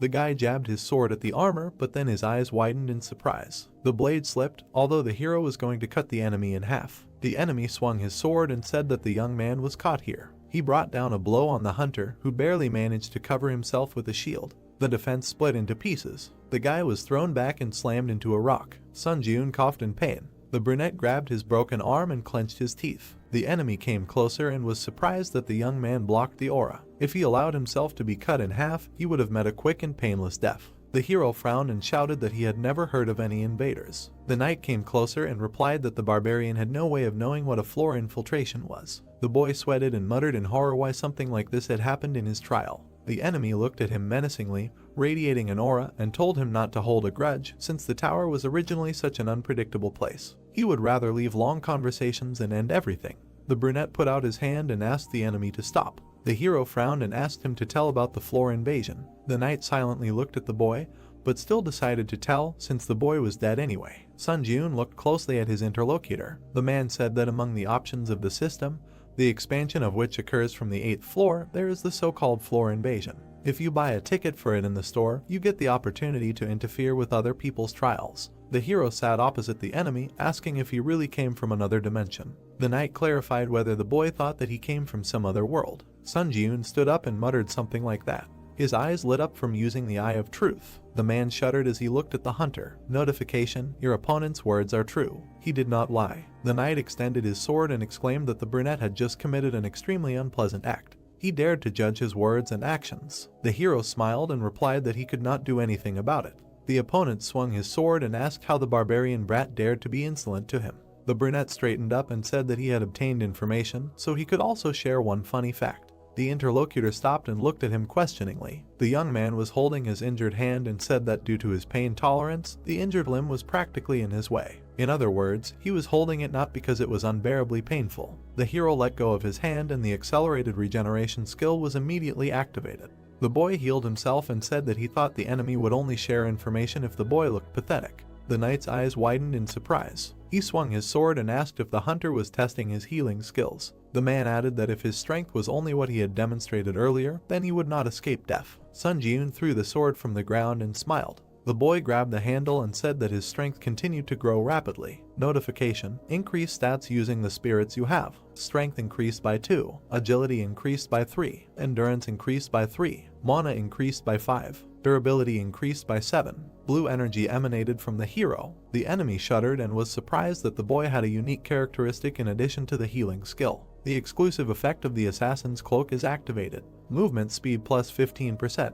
Remaining time, 59 seconds. The brunette crouched, pushing off the ground and, with a flash of his eyes, used instant acceleration. The man stared in shock at the challenger from the 5th floor, who for some reason had so many skills. The hero rushed to attack. The opponents began to exchange blows. The knight recoiled and muttered that it was only the 5th floor, so why did the hunter have such outrageous stats? He touched the sword, accumulating aura, and called the young man a damn barbarian. The brunette frowned, noticing the attack. He dodged, and the sword pierced the rock. The opponent turned and swung the blade towards the young man, cutting the stone. The hero was surprised and jumped. Aura is a high-level skill, so such a blow can cause serious damage. However, the guy was definitely ahead of his opponent in terms of stats, so he easily manages to avoid critical hits. Sun Jiun frowned and thought that the real problem was that armor. The man grabbed the sword with both hands. His equipment was high level, and it couldn't be destroyed by the protagonist's current abilities. The youth jumped up, continuing to strike from different directions. If he continued to strike again and again, there would be a chance. With another swing, the blade of the sword sparked.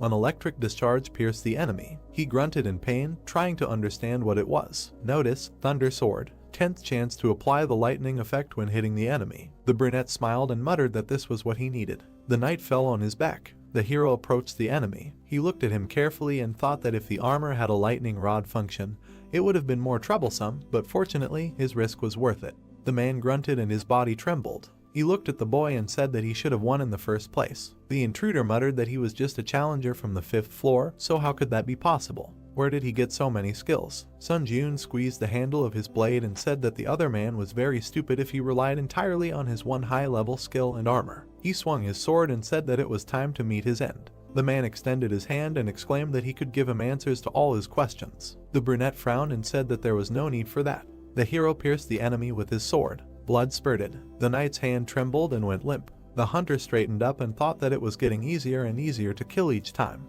He stepped back and swung the blade. If the boy felt awkward piercing someone else's flesh, it would have been a much more serious problem. Notification: congratulations, you have passed the 5th floor of the testing tower. A purple aura emanated from the invader's body. The brunette shuddered and extended his hand, hastening to use absorption. You have absorbed the spirit of the challenger Kada Drax. Mastery increased to 15%. The boy looked tensely at the energy in his hand and noticed that he almost missed the opportunity to absorb his soul. It turns out that if you die in another dimension, you simply dissipate like a mirage. The hero stood in the ravine, not understanding why the reward message did not arrive. Notification: the difficulty level and the reward do not match. The reward content has been completely revised. The young man turned his head in surprise. As a reward for breaking through, the skill 3 absolutes was received. As a bonus reward, you received 75 0 points. As an additional bonus reward, you received 35 0 points. The hero was happy that instead of the promised C rank reward, he received an A rank. The invading knight must have been strong enough for the system to consider the difficulty of the completed trial to be much higher than originally stated. Sun Jun smiled and said that he still couldn't believe that he had managed to hit such a jackpot. Entered the waiting room of the 6th floor. You have been healed of all debuffs and injuries. Information about the challenger Sun Jun will be displayed on the trial summary board. The guy walked through the portal and, taking off his equipment, put it in his inventory. One way or another, he encountered an invasion from another dimension.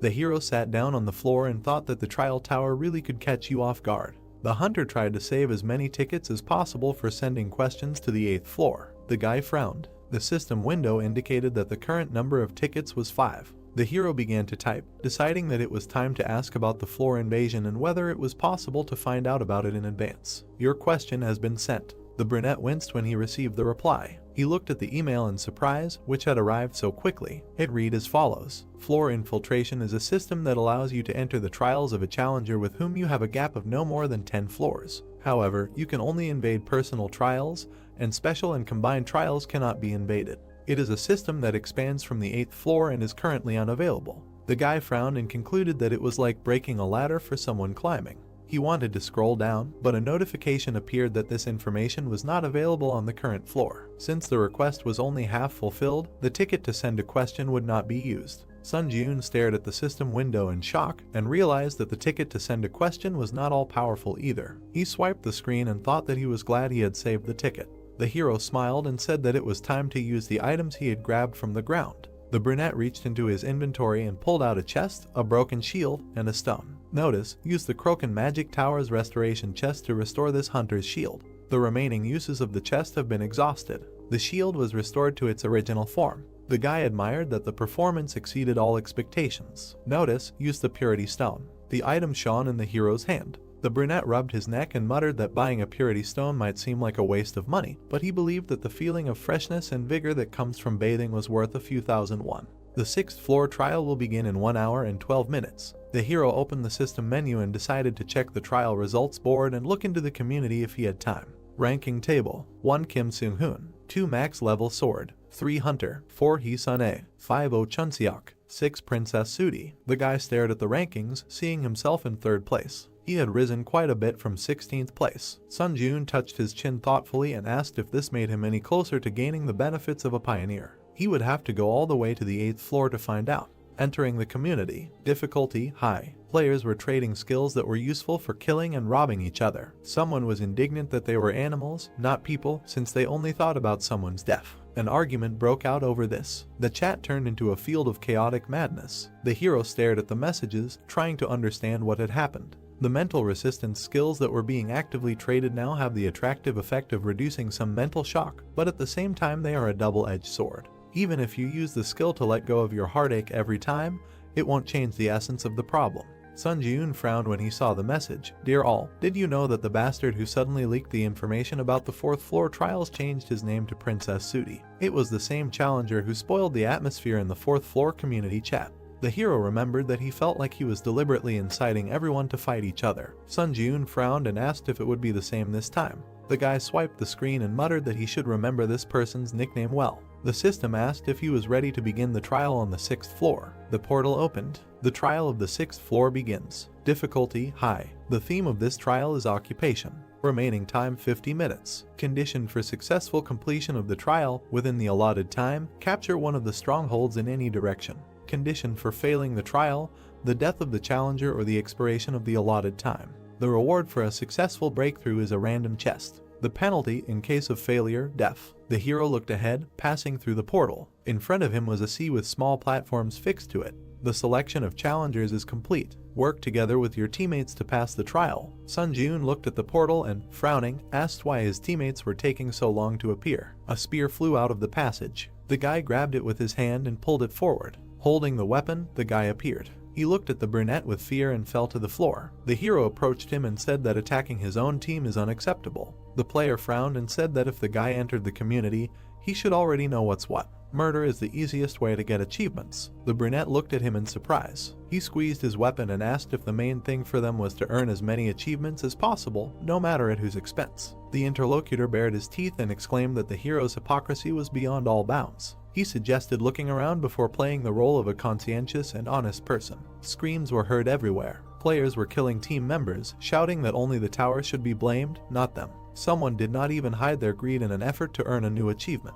Sun Ji-eun stood and listened to the cries for help. The interlocutor asked if he now understood what was what, calling him a hypocritical bastard. Someone swung a sword and pierced his comrade. Many were fighting to the death. Someone shook hands, deciding to join forces in such a difficult situation. The girl and the plump guy looked around at those around them. He smiled, glad that he met a person who thought the same as him. She noted that many were committing disgusting betrayal. The interlocutor nodded and said that they should come to their senses. The girl, smiling, plunged the blade into his chest and agreed that they needed to assess the situation with a sober mind. She grinned ominously and smirked that the guy, without really understanding, was shaking his opponent's hand without a drop of doubt. Notification: you have earned the Vile Killer achievement. Durability increased by 1. The young man fell backwards in front of her. The protagonist looked in her direction, and his supposed partner, smirking, said that he, too, was eager to get achievements. He suggested that the brunette stop acting like a saint. The hero silently looked away. The interlocutor grabbed the blade, deciding that his opponent was distracted. He cursed and rushed into the attack, aiming for the eye. Sun Ji-eun did not even flinch. The guy quickly appeared behind the player and pierced him with that very spear. The enemy coughed and desperately wondered what kind of lightning-fast movement that was. Notification: you have earned the traitor achievement. Strength increased by 1. The hero frowned and thought that this was weak. Special and combined trials are just big words. Sun Ji-eun turned around and thought that this trial could safely be called a kind of event especially for him. Here he would be able to improve the mastery of his unique characteristic, and, if he was lucky, maybe even add a couple of new skills to his piggy bank. However, the guy was not going to specifically attack to kill other challengers. The brunette resolutely looked ahead, deciding to simply fulfill the conditions of the trial and fight those who decided to attack him first. The man raised his hand and used Iron Dome, protecting himself with a shield. The sphere expanded. The man smiled and said that this was the perfect trial for him, who had learned water magic. He turned around at the sound and saw the main character running towards him. The guy jumped up and looked carefully at the other player. The man looked up in confusion, wondering who was in front of him. Sun Ji-eun kicked the dome. The magician laughed and exclaimed that it couldn't be penetrated. However, the defense didn't want to confirm his words, breaking under the hero's blow. The guy flew into the candidate's face with his foot. The magician was thrown to the side and fell on his back. The brunette landed in front of him and thought that although his actions were a little cruel, the main thing was the end result. The other candidates glanced at Sun Ji-eun in fear, assuming that he was a ranker who looked like a monster and ran in other directions. The hero sat down on the platform and thought that with his actions he could instill fear in his opponents. The other players ran away from him. To be honest, even though he wanted to earn achievements, he didn't want to make unnecessary kills. Notification: stronghold captured. The capture will be interrupted if someone from the other team enters your territory. Don't let the opponent capture your stronghold. Remaining time: 9 minutes 59 seconds. The brunette crossed his legs and concluded that he only needed to hold out for 10 minutes. He put his hands on his knees and thought that the high-ranked challengers who had immediately confirmed their participation in the next trial without using hearthstones on the 5th floor should already be outside the 6th floor. Most of the people around him were low-ranked challengers, so maybe breaking through the trial would be easier than he thought.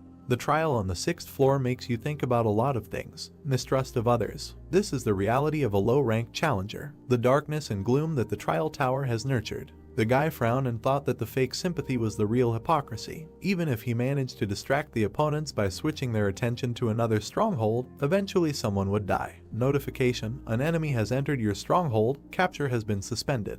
The hero looked back questioningly. A group of 4 people was approaching him. The blonde grinned and noted the confused expression on the hunter's face. He said that in this test, a team consists of 2 people, and 4 people suddenly appeared on his territory. The intruder assumed that the guy probably wanted to know what was going on. The brunette looked at them and said that everything was obvious without his explanation. Sun Ji-eun smiled and concluded that 4 notorious bastards got together and formed a squad of killers to earn more achievements. The blonde grinned and noted that the guy immediately got the gist of it. The challenger added that his sentence would now be carried out. The man bared his teeth and kindly offered the hero to go to the next world. The 2 knights moved to attack. The young man grabbed the sword and assumed a fighting stance. The enemy wizard folded his arms and used heart fusion. The hero shuddered in surprise. By using the unique attribute heart fusion, the challenger Sun Jun now shares the pain of the challenger Kim Jin-han.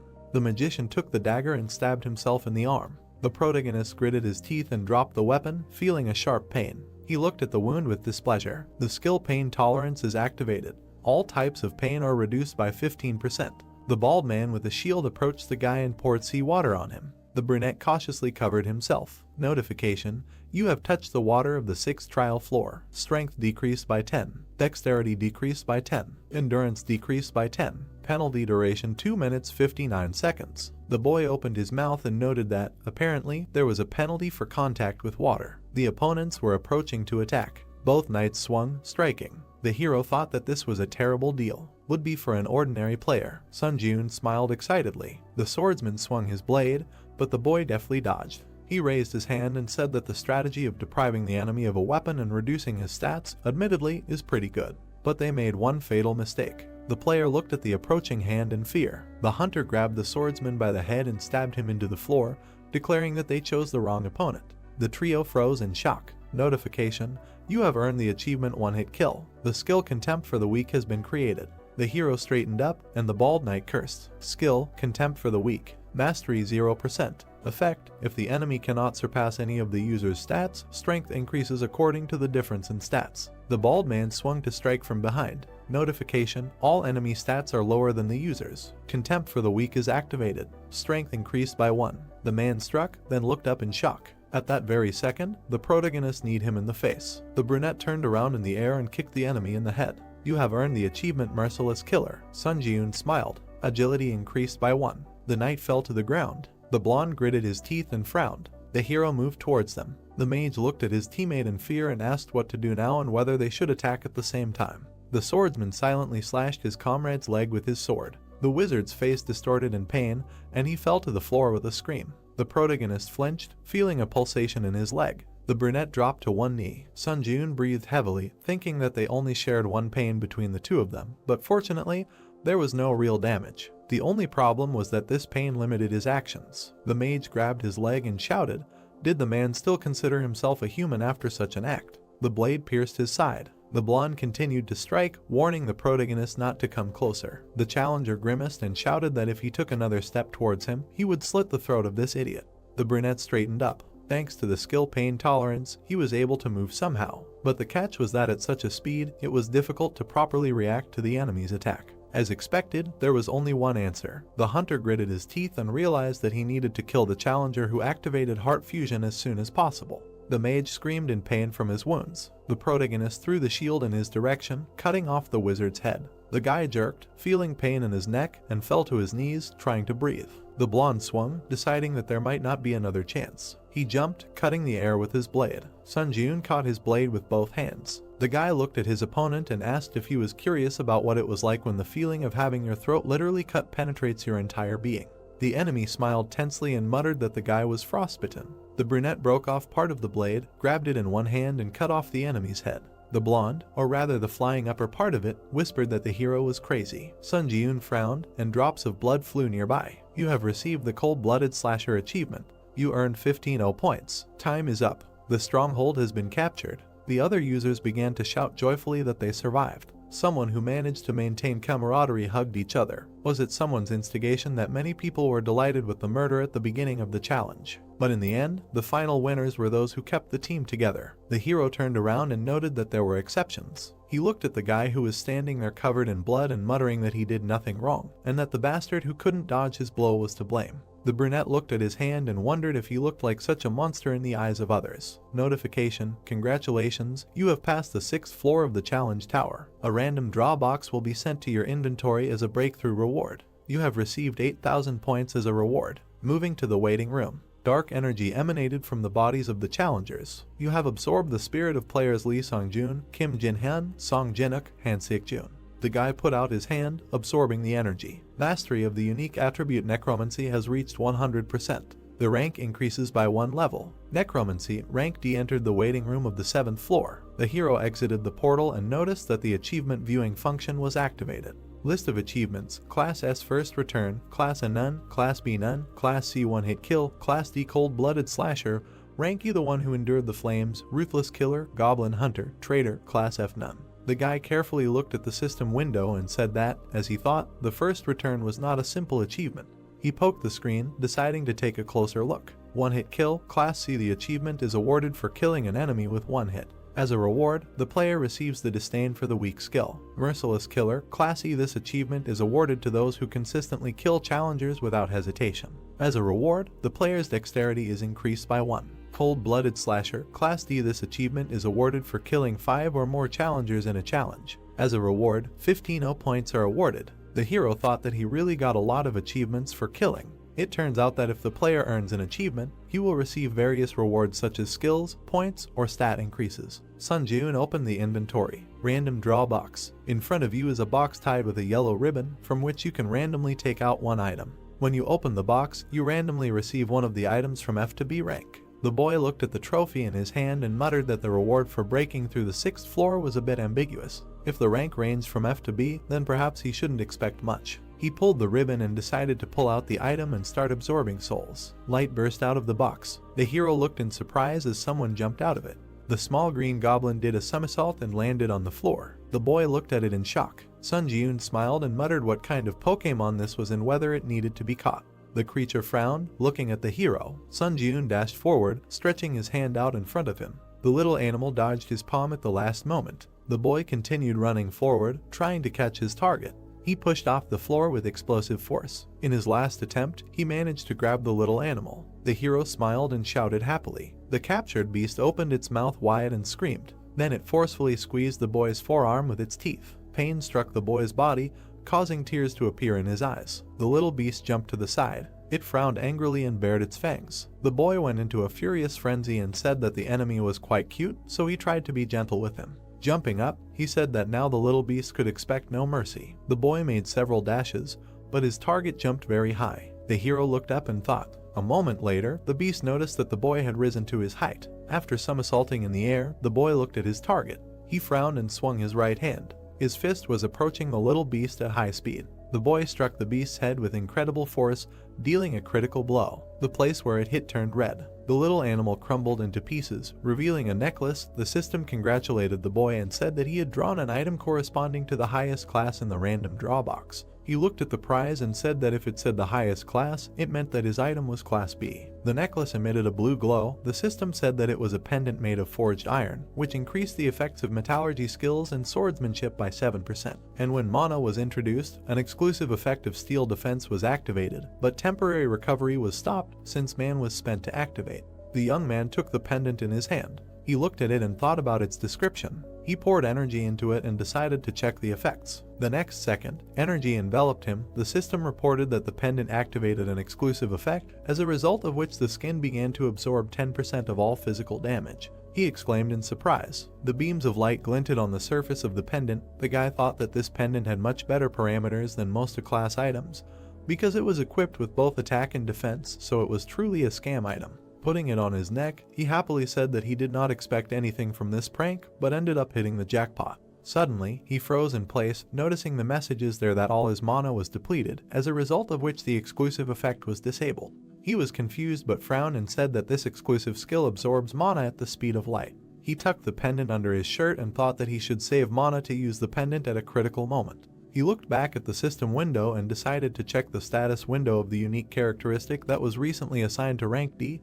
The system asked him if he was ready to begin the trial on the 7th floor. The heroes looked up, not understanding what this was and whether there was usually a waiting period before the next challenge was issued. Standing in the middle of the room, he said that if it was possible to start the challenge a little faster, he didn't see anything wrong with it, and he wondered if the others' waiting time had disappeared. The system reported entering a community whose difficulty was high. The tower ghost asked if they knew that the waiting time had disappeared. Reading other people's comments, he decided that as he thought, everyone could now immediately begin the challenge. He pointed his finger at the system window and thought that no one cared about the waiting time having disappeared. After all, no one was particularly interested in the advantage of being the first mover, and the atmosphere in the community was one of desperately wanting to return home. He lowered his head and wondered if this was because most of them were low-ranking hunters. Looking closely at the comments, he thought that compared to the 6th floor, the manner of communication had changed a lot. He imagined the evil faces of people and thought that all these maniacs have now become quiet, and the next one is a personal test, so, by entering into a dialogue, no one will gain anything. With a calm expression on his face, he decided that he should also be wary of the murderous maniacs who use the lives of their comrades as simple tools for gaining profit, and most importantly, he hit his fist into his palm and said that he needed to develop skills that would not be shaken by any variables. Opening the system window, he looked at the description of the unique characteristic and looked at it in surprise. Raising his eyebrows, he noticed that even more specifics were added to the description of the basic effect. Schematically imagining how souls turn into enhancement, magical power, and a protective shell, he thought that before, the main emphasis was on enhancing skills, but now souls can be used both as magical power and as a protective shell. He waved his hand, opening another window, and said that he hoped that something like an increase in the probability of obtaining a skill would appear, because anything can happen, so the ability to protect the body will never be superfluous. He pulled the sword out of the inventory. Throwing it into the air, he decided to check how effective the spiritual shield was. The hero put his hand to the side and said that he should risk it, because even if he cut off his hand, the waiting room was equipped with a healing buff anyway. The sword quickly spun, approaching him. At high speed, it approached the guy's wrist. The next second, a bright red flash lit up the space. The system reported that the spirit absorbed the damage inflicted on the user. The sword rose into the air again, energy swirled around it. The system also added that the player's soul had disappeared, and the number of souls in possession was 3 out of 30 positions. The young man looked at the hit site in surprise. Smiling, he decided that the effectiveness exceeded all his expectations. Heroes looked at the number of souls in his possession and said that it was better for him not to absorb all the souls, but to always have a couple in reserve to ensure his own protection. Heroes opened the board summing up the results of the trial. The system opened the player ranking table, on which Sunjun was in 4th place. Frowning slightly, he said that he had slipped to 4th place, and we want, but it was a bit of a pity, but it was not so critical, because in order to receive the title of Pioneer, he only needed to enter the top 50. He warmed up and said that he was already tired while checking this and that, but he did not have time to delay further advancement. A portal opened in space. Heroes decided that it was time for him to challenge the next trial. In the darkness in front of him, system windows began to appear, informing him that the 7th floor high difficulty test was beginning, the theme of which would be proof, and 40 minutes were given for completion. The condition of the test was to pass 3 tests within the allotted time, and the conditions for failure, the death of the applicant or the expiration of the allotted time. As a reward for a successful breakthrough, he was guaranteed the skill of Grace of the Wind, and the penalty for failure was equal to death. The young man found himself in the middle of a dark corridor. He raised his eyebrows in surprise, not understanding what kind of place this was, because the atmosphere was completely different from the previous tests. Walking straight, he thought there that he literally did not feel anyone's presence, and this irritated him greatly. His hair began to flutter in the wind. A bright light flashed at the end of the corridor. A wave of glow quickly overtook the young man, transferring him to the first test zone. The hero found himself in the middle of the desert. The system demanded that he prove that he had overcome all his fears. Looking around, he recognized the surroundings. An endless sand landscape stretched out before him. Suddenly, the ground beneath his feet shook violently. The young man thought that everything was as he expected. In an instant, a giant sand wall rose up in front of him. The young man looked up and realized that it was a sand golem. He remembered that in order to successfully pass, he had to break through 3 trials in the remaining time, and he thought that this space was now a reproduction of the training trial, and this meant that during this trial, the 3 trials that he had already passed would be recreated. He frowned angrily, thinking that he could defeat the sand golem with his eyes closed, and wondered if that meant he would be on the 8th floor very soon. He noticed that a large amount of sand was falling down from the golem's shoulders. The monster was getting taller and taller, leaving the boy at the bottom. The boy looked up, noticing the giant monster, and said that he didn't remember the golem being this big to begin with. A bright light was shining in the monster's eye sockets. The boy smirked and thought that he felt like he had been enlarged 3 times. The golem raised its arm. It swung its right hand, slightly leaning towards the boy. The boy took out the sword and shield from his inventory, deciding to try and hit the empty head of the opponent. He rushed straight towards the golem's strike. Deviating from the trajectory, it ran up the arm. The hero frowned confidently. He quickly climbed up the sand, straight towards the monster's head. Finally, he made a dash and jumped away from the enemy's head. He thought that this was all very strange while he was upside down. Nu looked down at the golem and thought that the sand golem's weak point was the core, but he couldn't find it anywhere, and perhaps the more massive the golem, the deeper the core was hidden in its body. Shin quickly turned around and looked at him. The hero frowned tensely. The next second, the monster's hand was quickly approaching him. The golem grabbed him in mid-air. Sand continued to fall from his hand. Suddenly, a blue light appeared from his palm. The sand exploded, freeing the youth. The boy looked up and said that since he couldn't deal with the enemy in one blow, he should just cut him into pieces. He rushed into battle, delivering sweeping blows to the golem's body. He landed and slid across the sand. Sun Jiun looked at the wounds inflicted. He smirked slightly and thought that, as expected, he was just cutting him over and over again, and he needed that you did not find and destroy the core. The monster raised his hands and screamed loudly. The boy said that with his tactics he only attracted his anger. The monster sank to the ground, resting his feet on it. His ankles sank into the sand. The hero opened his mouth in surprise, looking ahead. Quickly straightening up, the monster raised his foot to trample the hero. The boy rushed from the spot, surprised at what was happening. He looked back in fear and said that dodging the blow is not a problem, but if that sand wave falls. The monster's foot quickly approached the sand. The boy quickly ran away from the resulting sand wave. He lost his balance when the shock wave caught up with him. A huge sand explosion thundered in the middle of the desert. Dust and sand began to settle. A golem appeared from behind the curtain. The young man was half buried in the sand. He smiled evilly and said that he was furious. Rising from the ground, he looked at the golem. The young man held his sword in front of him. The golem walked towards him, holding his hands in front of him. The young man began to emit streams of aura using 3 absolutes. The system opened the description of the skill. The hero flew past the golem at incredible speed, cutting off its arm. The monster looked back at the lost limb in surprise. Landing, the guy dealt a few more blows. He cut off its arm with just one attack. He immediately remembered the Dark Knight and thought that when he encountered the so-called floor implantation, he was very angry. Smiling, he also added that now he should probably thank that knight for intruding on that trial. The monster's arm began to recover. The hero thought that although this golem was recovering with the help of sand, he should still continue to cut with his sword until his core was found. The monster bowed down, heading towards the guy. The boy challenged him and said that he should try to recover after the next one. With a deft movement, he cut the sand body. A moment later, another cut appeared. The boy ran past the golem, cutting off all of its limbs. The monster began to recover again. The tired guy frowned and insulted him, after which he wondered later where his core was. Suddenly, he raised his eyebrows in surprise. Standing in front of the golem, the boy calmly asked when he managed to become such a cutie. The golem suddenly fell into a stupor. He blushed embarrassedly, hearing for the first time that he was cute. The young man noticed that the golem had shrunk and thought that the resource called sand, which the golem's body was made of, could not be extracted from the environment indefinitely, which is why it had apparently shrunk so much. He looked down and thought of something. A mad smile appeared on his face. He grabbed the sword and asked the golem if it wanted to lose some more weight. The monster opened its mouth and let out a loud roar. Vidya didn't particularly like the continuation.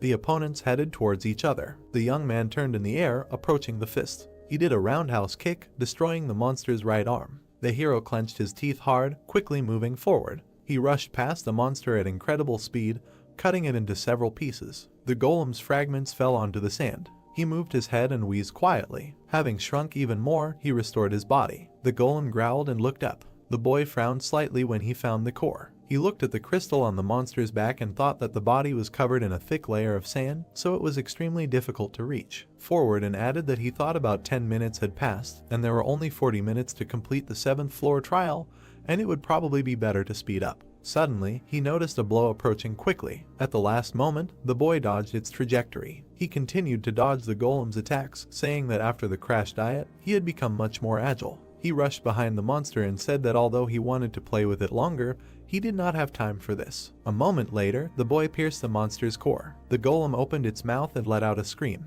The core shattered into several pieces. The guy frowned. The system reported that he had proven that he had overcome his fear, and the first test had been successfully completed. The golem's body began to crumble to the ground. A bright flash appeared in the air. The young man looked around in surprise, noticing the disappearance of the surrounding space. Frowning, he thought that this was excellent. He stretched out his hand and pulled the golem's spirit along with him. The flow of the soul was attracted to his palm. The young man tried not to let go. A notification appeared above the guy's palm that the absorption had failed. He frowned in confusion and said that the increase in skill had also flown down the drain. The system reported entering the second test zone. The guy found himself in the middle of a burning location. A monster's corpse was lying next to him. The system demanded proof that he had become wiser. He frowned deeply, recognizing the surroundings. An orc village was burning outside and their corpses lay everywhere, that the previous tests were happening again. He lifted the curtain and went outside. The next second, he raised his eyebrows in surprise. The young man noticed that the orc was bowing down in front of his dead comrade.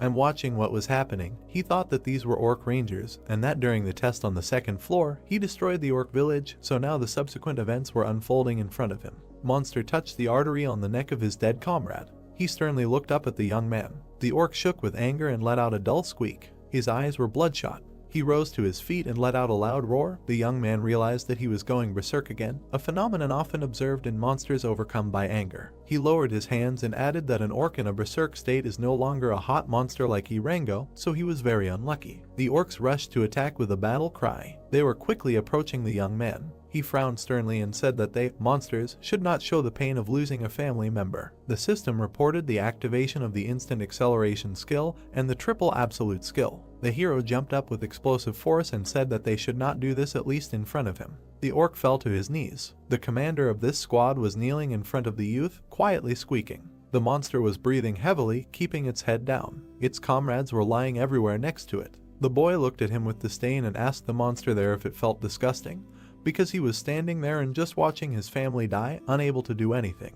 The monster went berserk again. He rose to his feet and swung his right hand. The hero dodged his attack. Energy flashed in his pupils. With a quick dash, the boy decapitated his opponent. He exhaled heavily. The system reported that he had proven that he had become wiser, thus completing the second test. Looking back, the boy thought that this time he could not hesitate. He extended his hand and began to collect souls. He was pulled into the portal again. The system reported the successful absorption of all the orc spirits, as a result of which the mastery was increased by 6% and the number of souls rose to 19 units. The hero clenched his fist with a smile. The system issued a notification that the mastery of the Hunter's Dagger skill had reached 100%, so the skill had increased to the next rank. Also, the instant acceleration skill had risen one sub-rank higher. The system notified him of entering the third test zone, where he must prove that he had overcome his doubts. The guy looked ahead and said that this time his brain would definitely be blown away. He found himself on a long path in the middle of the water. Greatly surprised, he realized that this was the battle platform of the 6th floor. She looked back and said that since the previous zones were reconstructions of the 1st and 2nd floors, he thought there would be a double from the 3rd floor. He remembered the previous test and said that he was not surprised if such an ignorant test was labeled as wisdom, and he was really going if he hoped to see at least some common sense in the test tower. The young man opened his inventory and took a life potion from there. With a slight movement, he opened the bottle. The guy tipped the bottle over and drank the contents. The potion worked instantly,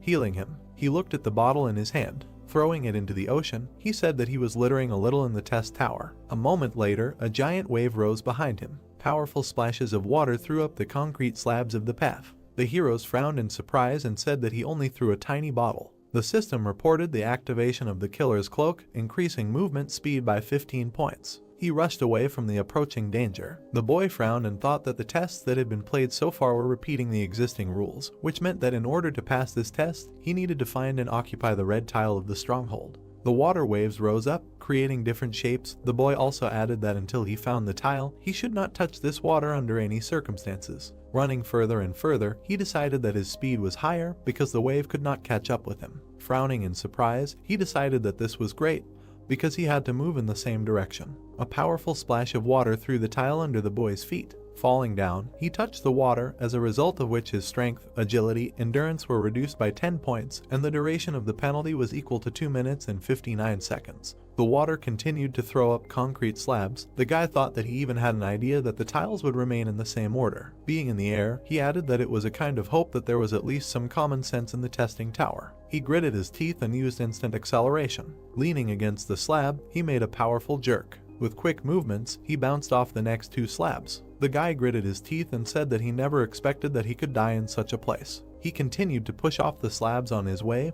running further and further. Noticing a red pad, he headed towards it. Looking at his target, he thought it was the red slab of the stronghold. The guy gritted his teeth and thought that soon, finally, this annoying test would end. The introductory surface swirled into a whirlpool. Several streams of liquid rose into the air at once in order to hinder him. The water spun like a corkscrew and flew over him. The boy said that now the testing tower decided to go completely crazy. He made 2 jerks and headed towards the red plate. Smiling slightly, he realized that there was very little left. The spinning liquid was quickly heading after him. The hero noticed the danger from behind. A powerful blow of the liquid hit him right on the back. The boy's vision clouded over as the water absorbed him. Scarlet energy flared behind him. Streams of dark aura spread through the air. The system reported that the spirit absorbed the damage done to the user, as a result of which one of the orc souls disappeared. More and more energy was growing. It stopped the flow of water. Another orc soul disappeared. The boy looked back and thought that he clearly felt the shockwave, but right before the blow could cause him any damage, the shield blocked it. The hero did a somersault in the air and flew to the side. Having landed, he quickly ran away. The streams of water went after him, when suddenly the remaining time was over. The water froze. The exclusive effect of the killer cloak was turned off. The guy frowned in confusion and thought that now he already had no mana, and if the instant acceleration failed, then it would be the end for him. He gathered scarlet energy in his palm. The hero threw the ball into his mouth. Having pushed it into his mouth, he frowned slightly. An aura began to emanate from his chest into the dark. The system reported that he needed to replenish his mana using the spirit of the orc. The guy thought that this was great, and that his strength had returned. The streams of water, swirling, continued to move. The guy quickly ran away from them. He looked at the red tile and thought that there was very little left. Suddenly, a column of water appeared in front of his face. He opened his mouth in surprise and cursed. The streams of water quickly caught up with him. While he stood in a stupor with his arms crossed, he made a dash forward, wanting to take a risk. The guy entered the liquid. His silhouette began to blur under the streams of water. He broke free from the other side, exhaling heavily. The system reported that the orc spirit had disappeared. The guy was in the air right above the waves of water. Flying down upside down, he bent down heavily. The guy tried to group himself and screamed loudly. He looked at the floor in fear, screaming shrilly. The floor was quickly approaching him. After a little while, the guy hit the concrete with incredible force. 2 orc souls disappeared. He had 12 units left. A large amount of dust rose in the air. The dust cleared. The young man lay in a mark on the surface. He opened his eyes in surprise, noticing something. Swirling waves hung right above him. Their tips twitched, confusing the guy. The system reported that he had proven that he had overcome his doubts. As a result of something, these tests were successfully completed. The water appendage began to lose its shape. A huge amount of water fell on the guy. Being wet, he squinted his eyes and thought that this was a damn test and that it was completed, but for some reason he had to suffer until the last second. Suddenly, system notifications appeared, reporting that he had overcome the 7th floor of the test tower, and as a reward for breaking through, the skill of the Grace of the Wind was received. 15,000 points were awarded and speed boots were sent to his inventory, after which the system reported that he was going to the waiting room. The hero headed into the portal. The spatial gate emitted a light blue light.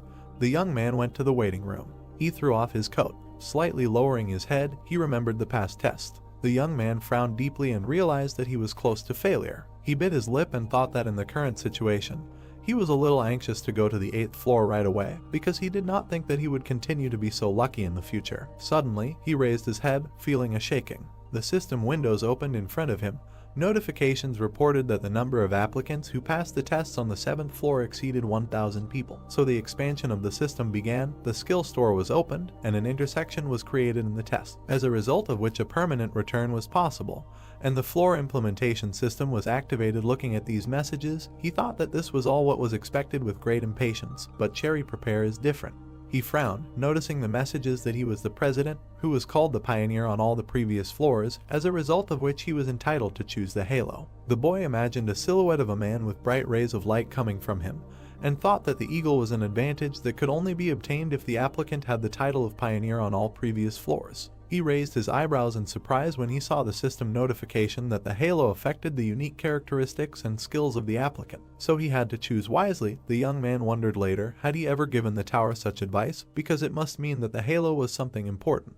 The system gave him a choice of 3 halos: ruler, hunter, and monk. The hero crossed his arms, looking at this, and said that he needed to read the description first. He opened the description of the ruler's halo, which said no, that this is a halo that has different performance depending on the person, and, in fact, it is closer to the universal type than the specialized type, and is closely related to the unique characteristics of the applicant. The potential is greatly increased for abilities such as combat, growth, support, and production, and the unique strength of skills is the synthesis of skills, so this is the most suitable halo for the current applicant.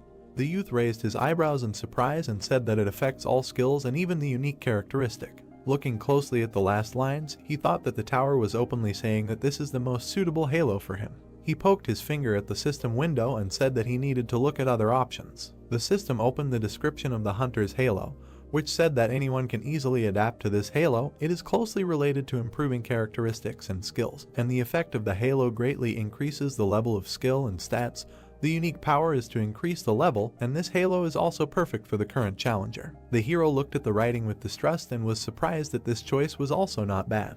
He opened the description of the monk's halo. The system said that this is a halo that is strongly influenced by talent and perseverance, and the longer a person invests, the stronger he will become. But this takes time and talent, and if a person does not have talent, all efforts may be useless.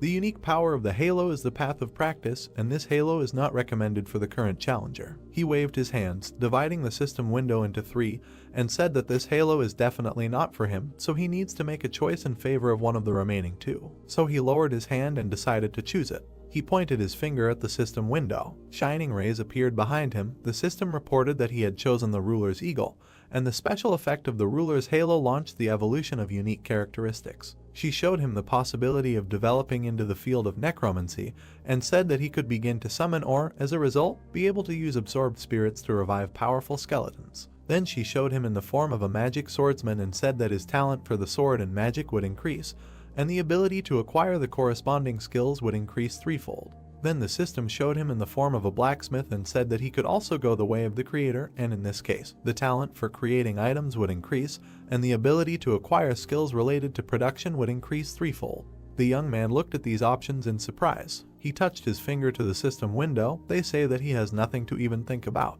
He looked closely at the system windows, reporting that the summoner attribute had been added to the unique characteristics of necromancy. Due to this, some effects were modified, and new detailed effects were added. Then the unique ability of skill synthesis was created. The dark energy swirled and began to gather into the youth. The system opened the status window. The hero stepped onto the floor, happy with the end. He looked down as the energy continued to gather in his chest, and thought that the eagle was finally created.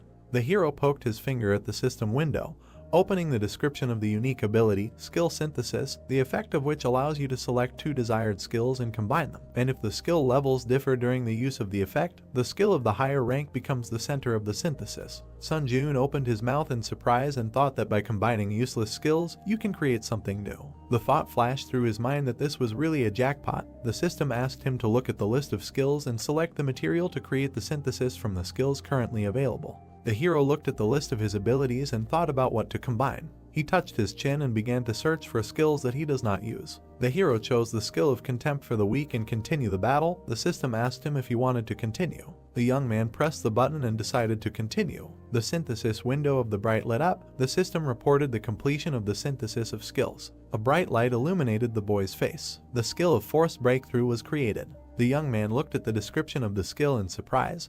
The system reported that the skill allows you to break through unknown forms of restraint, such as skills and unique characteristics, but the user's magic must be higher than the level of magic used for restraint. The hero could not understand how this happened.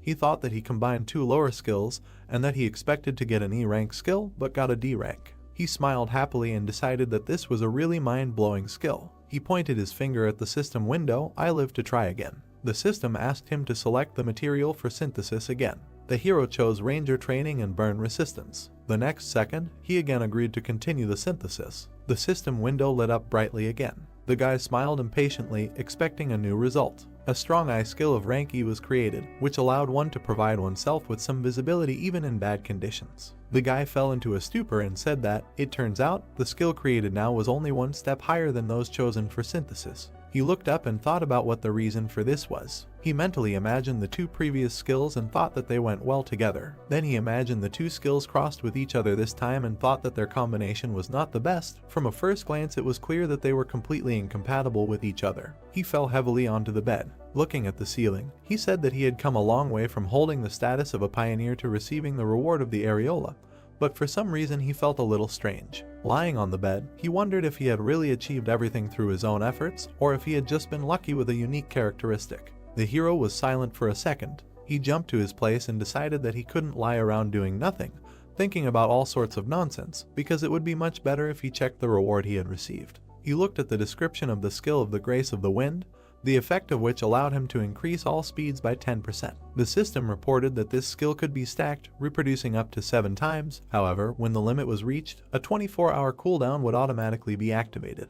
Looking at the description, he said that increasing all speeds, this is amazing, and he will also be able to stack this skill 7 times, which means, lost in his thoughts, he thought that he would be able to increase any speed by 70%.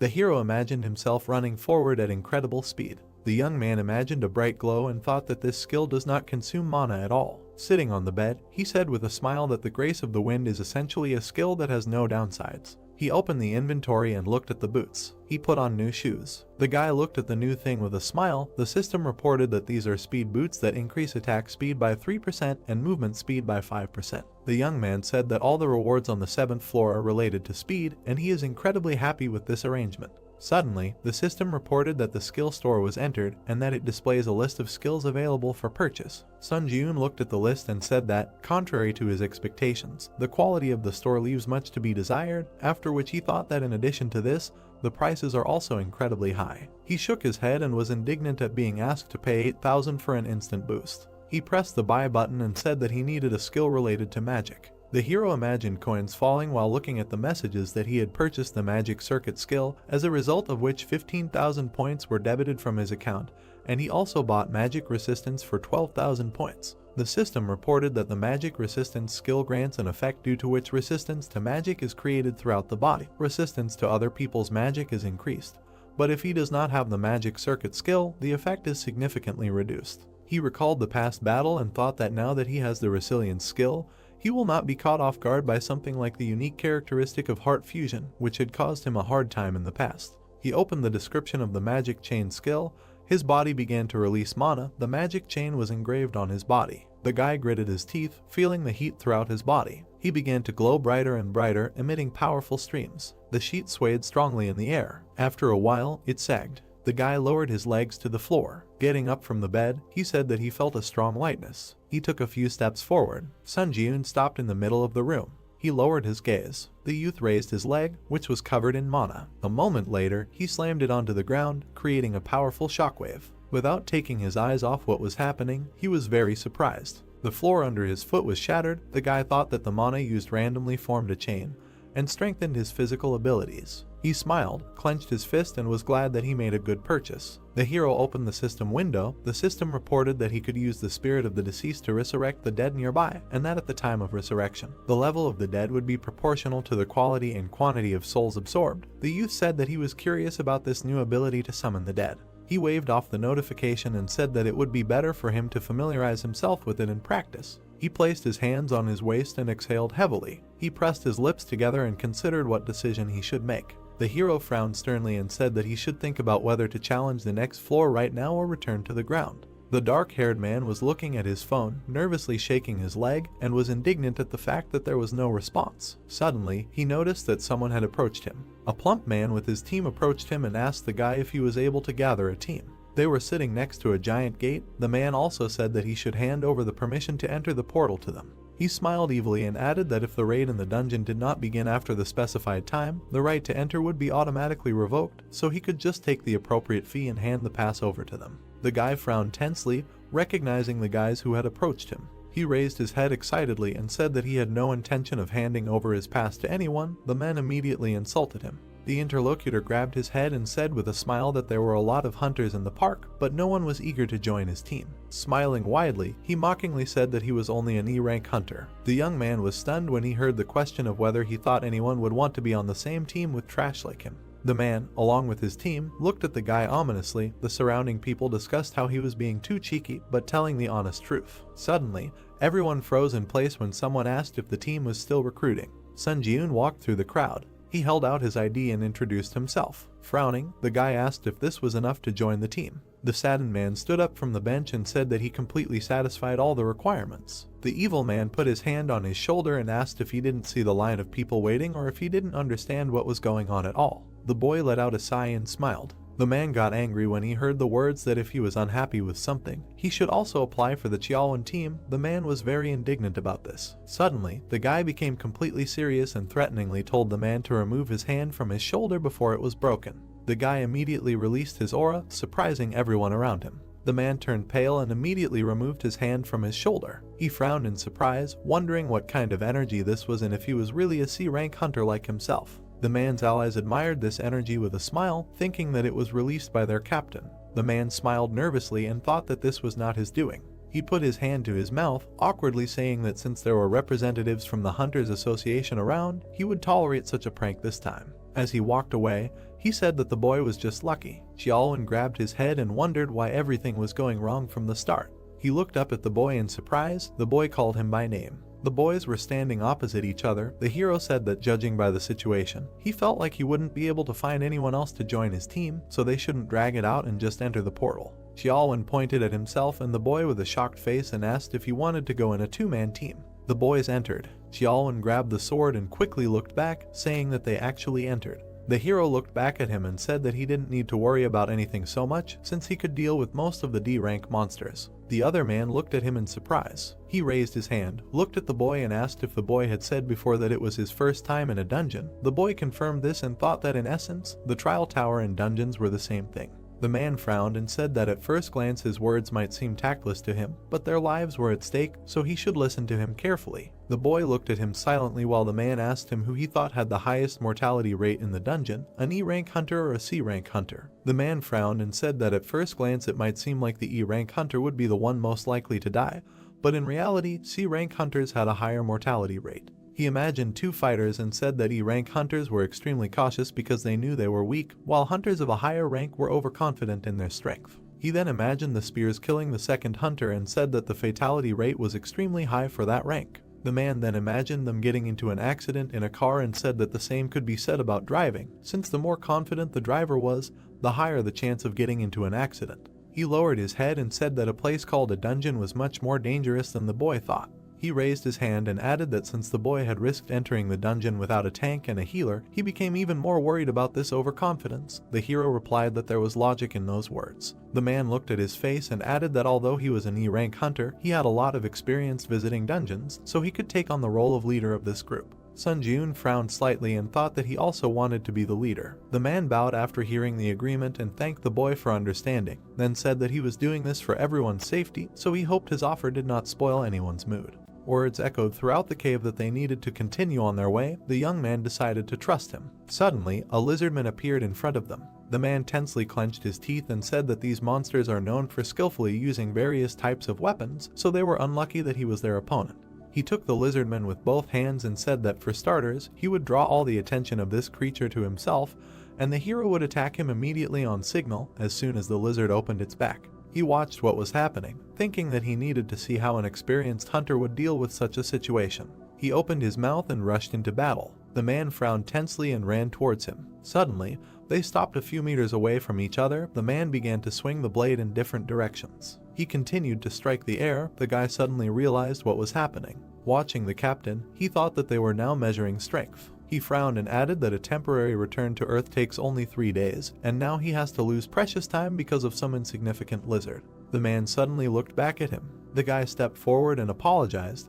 Because he was forced to intervene, the man tried to stop him, saying that it could be dangerous. The hero jumped up, using instant acceleration. A moment later, he cut the lizard into many pieces. Xiao and Balshok, seeing what happened. The young man looked at the parts of the monster and said that he intervened because he was in a hurry. The man looked down at the corpse and said that he understood everything perfectly, because he could have his own reasons for this. The hero also said that he would like to make one suggestion, after which he asked if he could voice his thought. The man immediately nodded and asked to tell everything as it is. The boy pointed at himself and asked him to take the lead. The crowd of lizardmen rushed forward, shouting loudly. The boy rushed past them, cutting down several. The monsters looked back, noticing this. They rushed to attack, but the boy rose into the air, dodging it. Sun Jiun pierced one of them from behind. The man watched in surprise. He looked at the concentrated face of the boy and thought that this was just a one-sided massacre. The lizardman struck again, but missed and cut off the head of his comrade. The hero struck again. With a deft movement of his hand, he decapitated the lizard.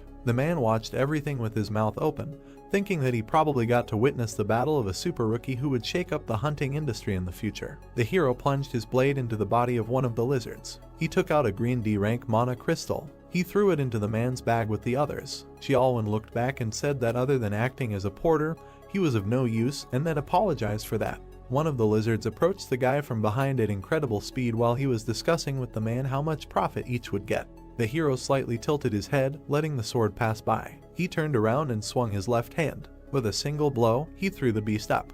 He smashed its head against the ceiling of the cave. Rock fragments fell next to the guy. The man grabbed his head, watching in horror. The entire cave was covered in blood. The young man said that they needed to discuss this outside, because if they let their guard down, they could end up in a dangerous situation. He brushed the blood away. The man apologized to him. He began to absorb the souls of the lizards, and thought that he needed to pretend to yawn and absorb all the souls at this time. There was an increase of 0.07%, and that with D-class monsters, he would be increasing the mastery of his unique characteristic for a very long time. Suddenly, a scarlet portal opened. The guys looked back at it. The man thought that being only the two of them, they were able to reach the portal leading to the boss room. He smiled and thought that he did not even have a thought about completing the raid on the boss, or to be more precise, from the very beginning he thought that it would be a great success if they overcome at least half of the dungeon. He looked at the guy from behind and added that he thought the man in front of him was quite capable of clearing the dungeon completely. The hero looked back and asked if the man was okay with this arrangement if they were to invade the boss's room now. The man answered in the affirmative and said that the guy should take a break for a while. The young man reassured him, saying that there was no need for that because he was perfectly fine.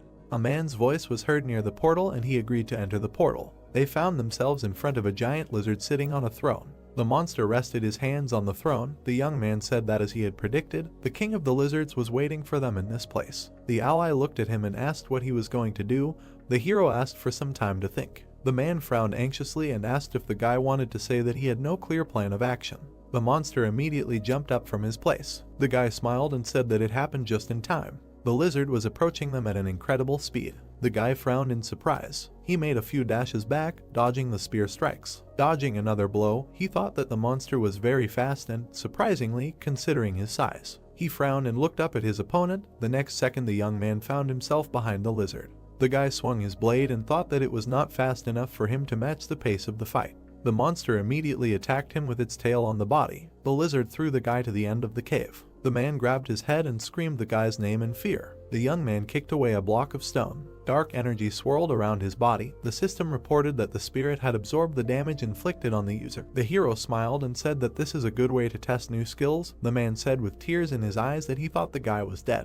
The lizard looked at the enemy with an angry expression. Sun Jiun climbed onto the boulder and asked the enemy what had happened and if he cared that not a single stone was left of his throne. The lizard's throne was heavily damaged. The youth asked if he thought it was an ominous omen. The monster threw a copy into the ground and released an aura. Raising its head, it released a powerful beam from its mouth. The youth's limbs were immediately shackled by chains. He was affected by the skill of a slow wave, as a result of which his speed was reduced by 25%. A green sphere cut off the chain. The youth activated a forced breakthrough. A pleasant colored energy swirled around his body. The system announced the removal of the slow. The lizard opened its mouth in surprise, noticing this. The guy exhaled heavily and thought that the skill was the result of synthesis, so he had some doubts about it, but the effectiveness was high. Suddenly, the monster turned his gaze to the side. A quiet groan was heard in the cave. The man, bound with chains, fell to the ground and said that his body did not obey. He was scared, but looked at his ally and asked for help. The monster looked at him and growled. The guy frowned in surprise, realizing what was about to happen. The monster turned around and ran towards the man. The hero gritted his teeth, rushed after him and shouted that he was the lizard's rival. Moving at high speed, he tried to catch up with the lizard. Looking at the monster from behind, he thought that the distance was too great. The guy raised his eyebrows in surprise. His pupils turned scarlet, and he used the summoning of the dead. Two skeletons appeared right in front of the monster. They opened their mouths and rushed to attack. The lizard defeated them without much trouble. The guy watched the bones fall and thought that they were not strong enough to stop such a giant, but nevertheless, he was able to win a second with their help. Having summed up the skill of the Grace of the Wind by 60%, he chopped the monster into several pieces and thought that this second saved a human life. The lizard's face froze with an open mouth. The system announced his death. Streams of dark energy gathered in one point. The system reported that the guy used the absorption of the spirit of the Lizard King to permanently increase stats, as a result of which his strength, agility, endurance, mana and durability were increased by different amounts of points. The hero looked at his chest in surprise. The system also reported the absorption of one of the Lizard King's skills, the Spiritual Eye. The man yawned widely. He looked in front of him and said that except for the fact that all three portals appeared at the same time for power, nothing special happened.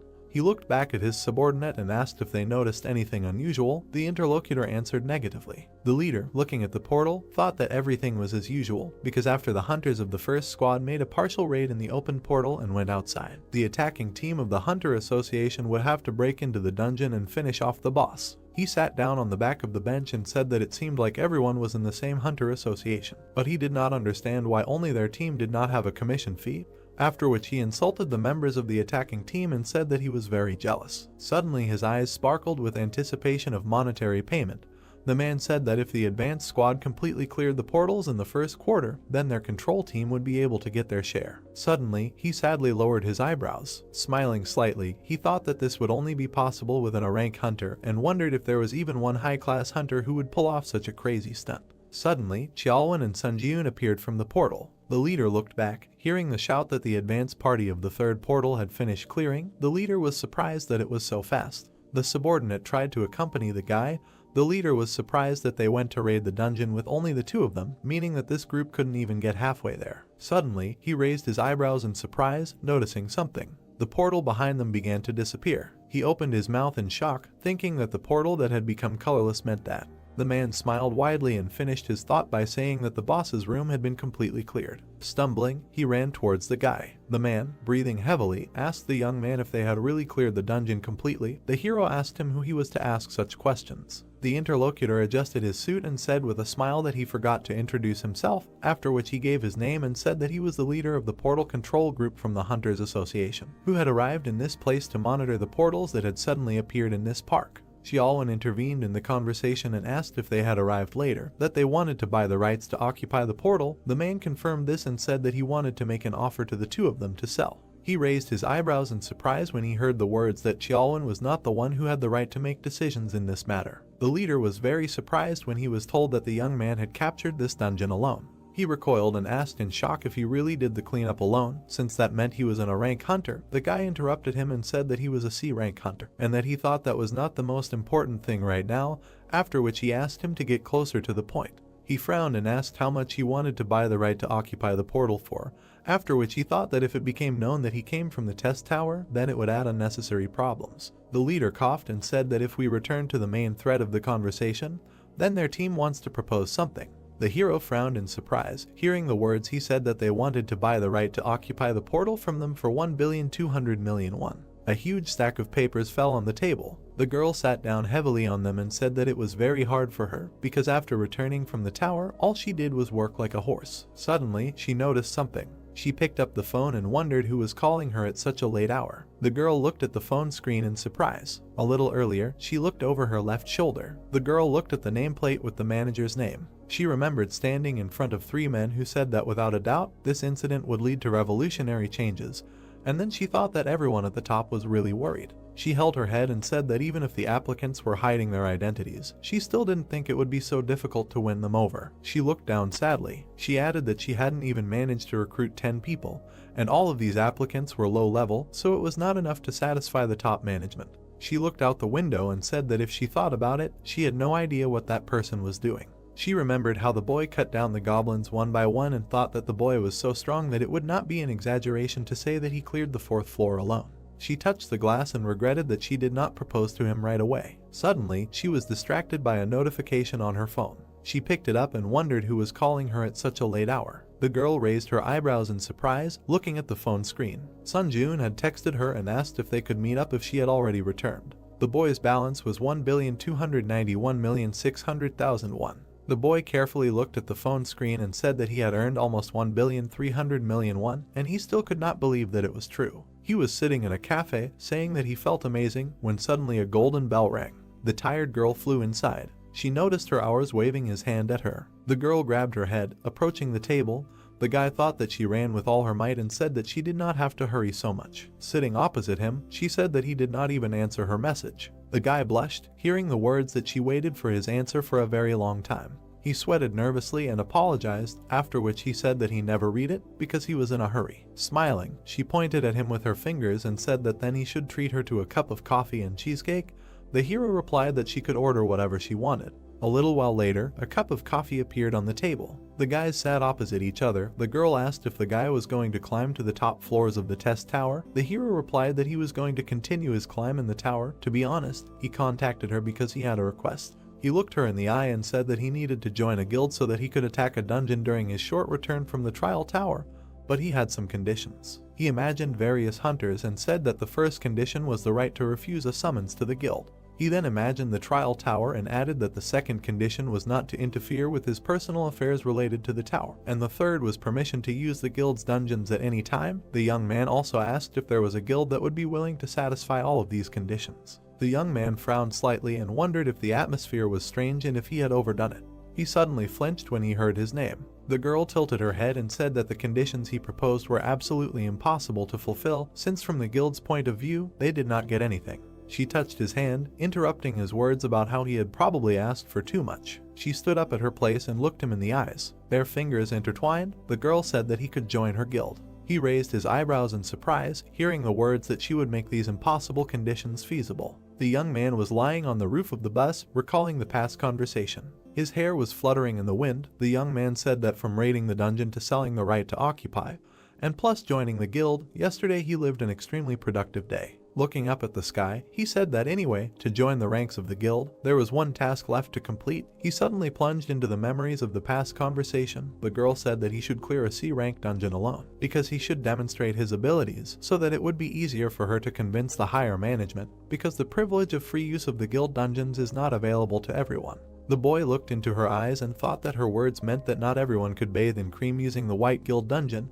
It had to be at least a rising star or a hunter who had high hopes. He frowned and said that they could prepare everything necessary for the cleanup. They shook hands. The girl added that she would make sure that he would never regret his decision. Standing up, he said that as a warm-up, he thought it would be worthwhile to start jogging from this place. He rested his hand on the roof of the bus. Rising to his feet, he bowed his head. The boy looked up and made a powerful dash forward. People noticed something flying above them at high speed. The girl came to the open gate. She smiled and said that she came to confirm the reservation for the assault on the portal, which would take place in an hour. The interlocutor looked at the tablet and glanced at the girl's ID, after which he said that the attendance was confirmed. He pointed to the resting place and said that there was still a lot of time, so she could sit under this canopy. The girl thanked him. A moment later, she looked back, noticing the guy running up, and in our surprise that she was already there. He looked around. After a little while, the lagging airflow caught up with him. A strong wind began to blow away people and standing furniture. The guy awkwardly adjusted the fallen chairs and apologized, saying that he ran too fast, so it seemed like a shockwave arose. The girl smiled awkwardly and thought about whether he wanted to say that the wind rose simply because of fast running,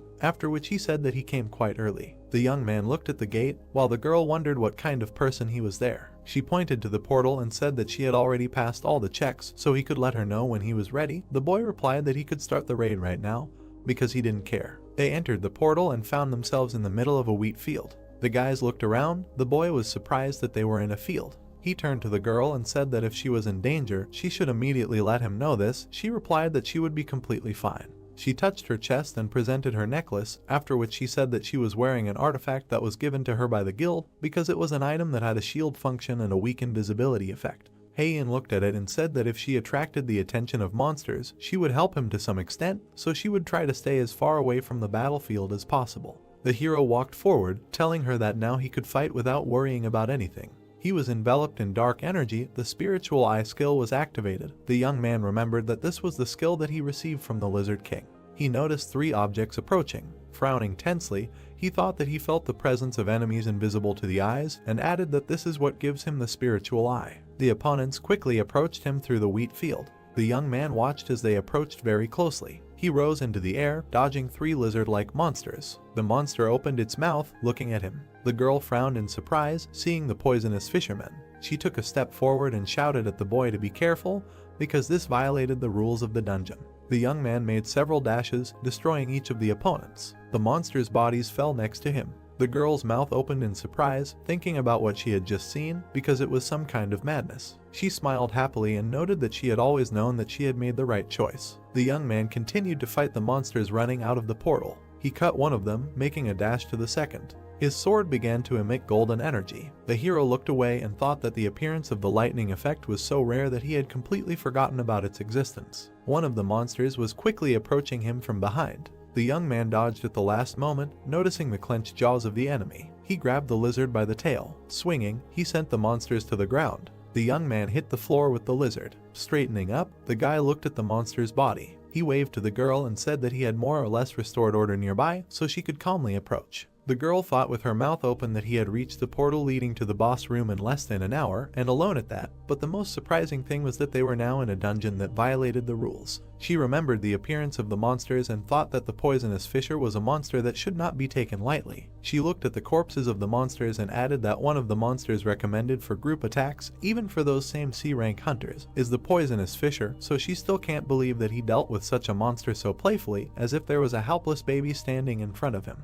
She looked at the guy's back and said that this was far from the limit of his growth. The young man headed towards the portal. The girl added that it was impossible to even imagine what he would show in the future. The hero began to collect the souls of the killed opponents, increasing his stats. He raised his head and thought that with this level, even the boss would not pose much of a threat to him. He looked at the portal and said that they would go to the boss's room. After going inside, they found themselves in a dark and foggy place. A slight light was breaking through the gap between the rocks. The woman called it a little strange. A magic projectile was approaching them from above at high speed, while she was talking about how they had already gone far, but the presence of the monster was still not felt. Suddenly, they raised their heads, noticing the danger. The guy frowned nervously. The monster struck. The guy thought that it was very dangerous. He pulled the girl out from under the monster's attack and ran away. Heian looked at his face in surprise. The beast opened its mouth and began to collect mana. He released a powerful beam of energy. Heian pointed her hand at the danger and told the boy about it. Suddenly, a powerful explosion thundered. The hero, along with the girl, jumped out of the smoke. The boy stepped onto the stone floor. He crouched down and said that he had moved her there without her consent because the monster looked extremely dangerous, so he hoped for her understanding. The girl got off his hands and said that it was the other way around, because now she was in his debt. They looked at the monster that was looking for them. The boy said that he would leave her to deal with the beast. The girl turned around worriedly and asked him to stop so that she could use the enhancement skill on him, because they could test his personal skills later. He stepped into the abyss and said that he would not agree to that. Frowning slightly, he also added that he would be back soon. The boy fell down like a soldier. He landed right in front of the monster, breaking through the stone floor. The monster opened its mouth and bared its teeth. Sun Jiun ducked, frowned, and activated instant acceleration. The beast planted its foot on the floor. The hero also used the exclusive effect of the speed boots. The opponents prepared for battle. The beast once again accumulated energy in its mouth. The guy raised all speed by 70%. He jumped up from his place and went on the attack. Having run past the monster's face, he did not even look back. The beast turned its head after him. The young man used 3 absolutes and began to strike, cutting the flesh of the beast. Severed body parts began to fall to the ground next to it. The girl watched what was happening from the root of a tree. The system announced the victory over the dungeon boss and said that in 3 hours the dungeon would collapse. The girl smiled and laughed nervously. Looking at the guy, she said that now she was completely confused about who was the monster in this place. They headed towards the Scarlet Portal. The guys went out into the field. The girl said that she never expected that he, being a C-rank hunter, would clear the dungeon so quickly. She folded her hands behind her back and added that he had passed the tests and could now use the White Guild's dungeon, because their guild was not so stupid as to miss out on a talent like him. The hero replied that he was pleased to hear that. The woman turned around and said that she would digress a little from the main topic of the conversation. She presented 3 levels of difficulty and said that when he was summoned to the tower in a trial, the difficulty he initially chose did not matter much, because even at low difficulty, those who showed good progress in passing the trials would face increasingly difficult tasks as the number of trials increased. She schematically presented the exchange of difficulty between high and low levels, after which she added that there was also a reverse process, because even at high difficulty, if the result was lame, the applicant could gradually slide down to low difficulty. She looked to the side and said that based on this principle, the fact that he had achieved such an impressive growth could only mean one thing: his difficulty level in climbing to the top of the tower. The 3 past trials flashed through the boy's memories. The girl finished the sentence by saying that his level was deadly among the top 50 participants on the summary board. She lowered her head and said that therefore she hoped that he would try to be a little more careful. The hero was very surprised to hear her say that she would like to accompany him for as long as possible or to mature his amazing growth with her own eyes. Sun Jiun was sitting on the roof of a building in the middle of the night.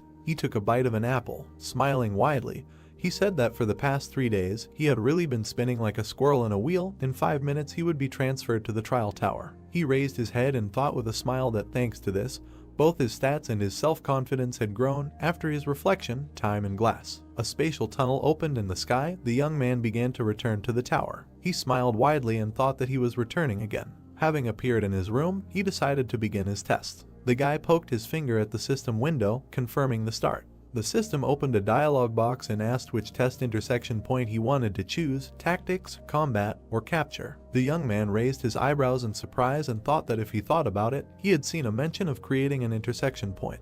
He chose combat and added that if he wanted to increase the effectiveness of necromancy, then he should go into battle. The system reported that all personal tests of the applicant were focused on combat, and after choosing a point, it could not be changed. Standing in the middle of the room, he noted that he had not intended to change it, and now he no longer needed to choose anything. The system reported that the applicant had the qualification of a pioneer. The young man raised his eyebrows in surprise. He silently looked at the message that the administrator's private chat was about to open, and the search for an administrator specializing in combat introduction was currently in progress. After a short while, the system completed the search. The boy's body was engulfed in system energy. It reported that a consultation with the Steel Blood Lord, the manager of the combat intersection point, had begun. The hero was transported to a snowy field full of lonely swords. Looking up, he wondered where he was. The system reported that he had entered the Steel Blood world. The system message notified that the search was complete. Consultation with the Steel Blood Lord, the manager of the combat intersection point, is beginning.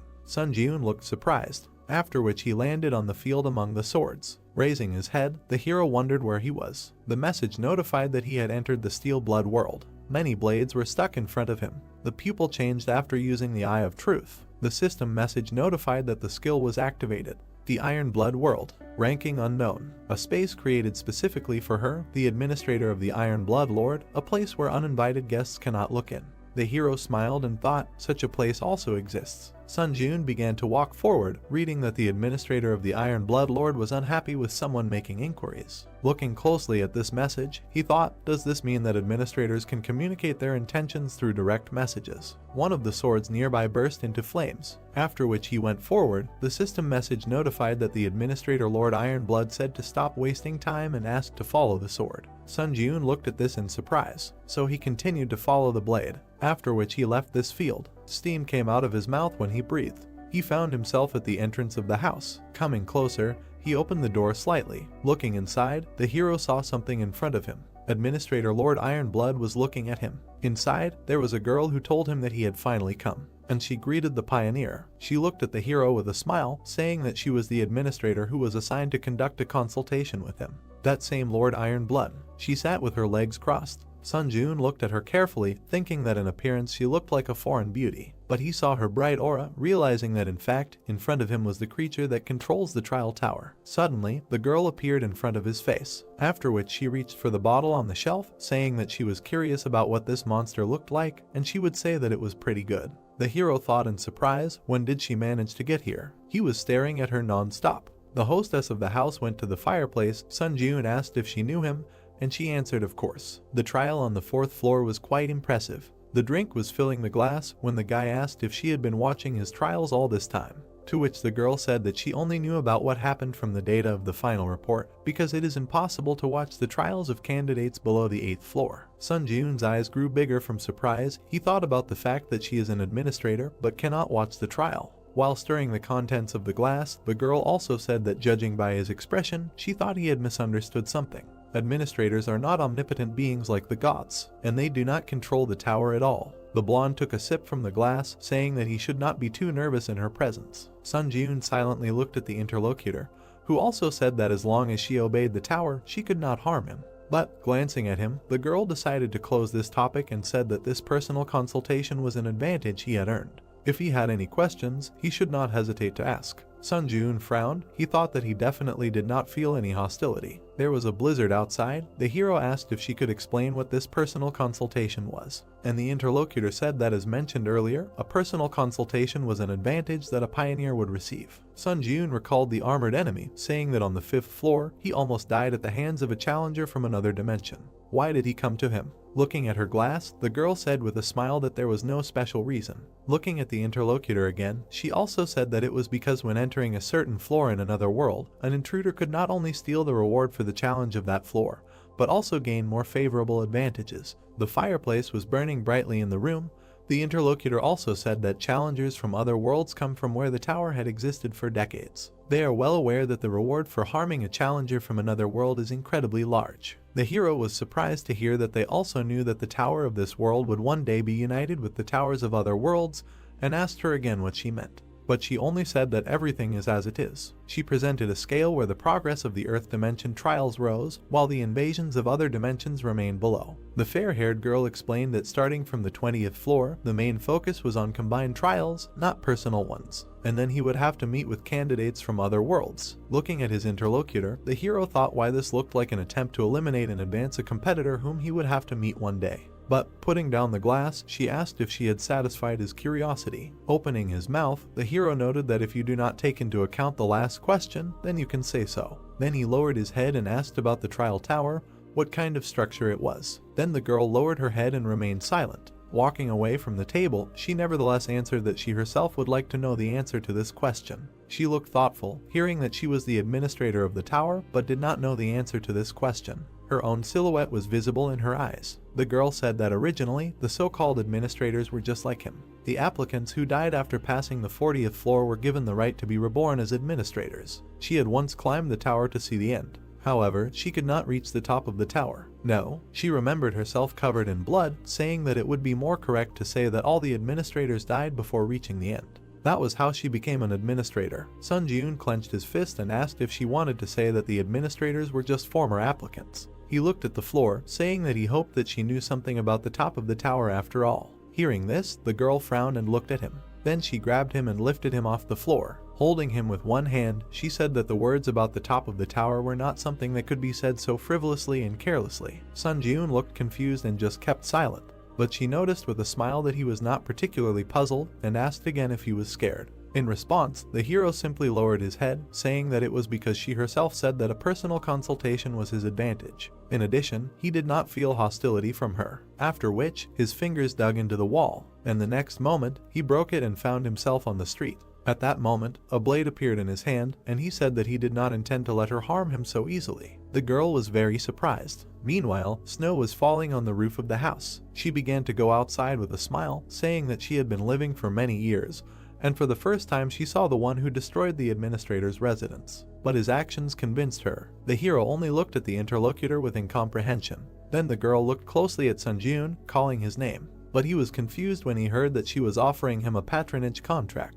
A new system message appeared about entering the waiting room on the 8th floor, after which, the hero found himself on the bed. He was still surprised, after which he stood up and opened the window of the exclusive store. A screen appeared in front of him, which wrote the skill category, strength category, item category, contracts Lord of Iron Blood. He was surprised, telling himself that he really made a contract with the administrator. The girl with blonde hair held a scroll in her hand, saying that she could not pass up a candidate who was both talented and brave. The system message asked if he wanted to sign a patronage contract. The hero clicked yes, and the contract was concluded. An exclusive contractor store will be opened, where special points will be available to him. As a special benefit provided by the contractor, all stats will be increased by 1. With a wide smile, the girl said that it was fun, and said goodbye until we meet again soon. A finger pressed the strength button, opening the strength category in the exclusive contractor store. A new screen showed the strength category. List power purity of mind, power steel soul, power king of winter. Looking at the screen, the hero thought that there is also a level of this category of the store. Is there a difference between just power and the unique power obtained on the 8th floor? There were page switches at the bottom,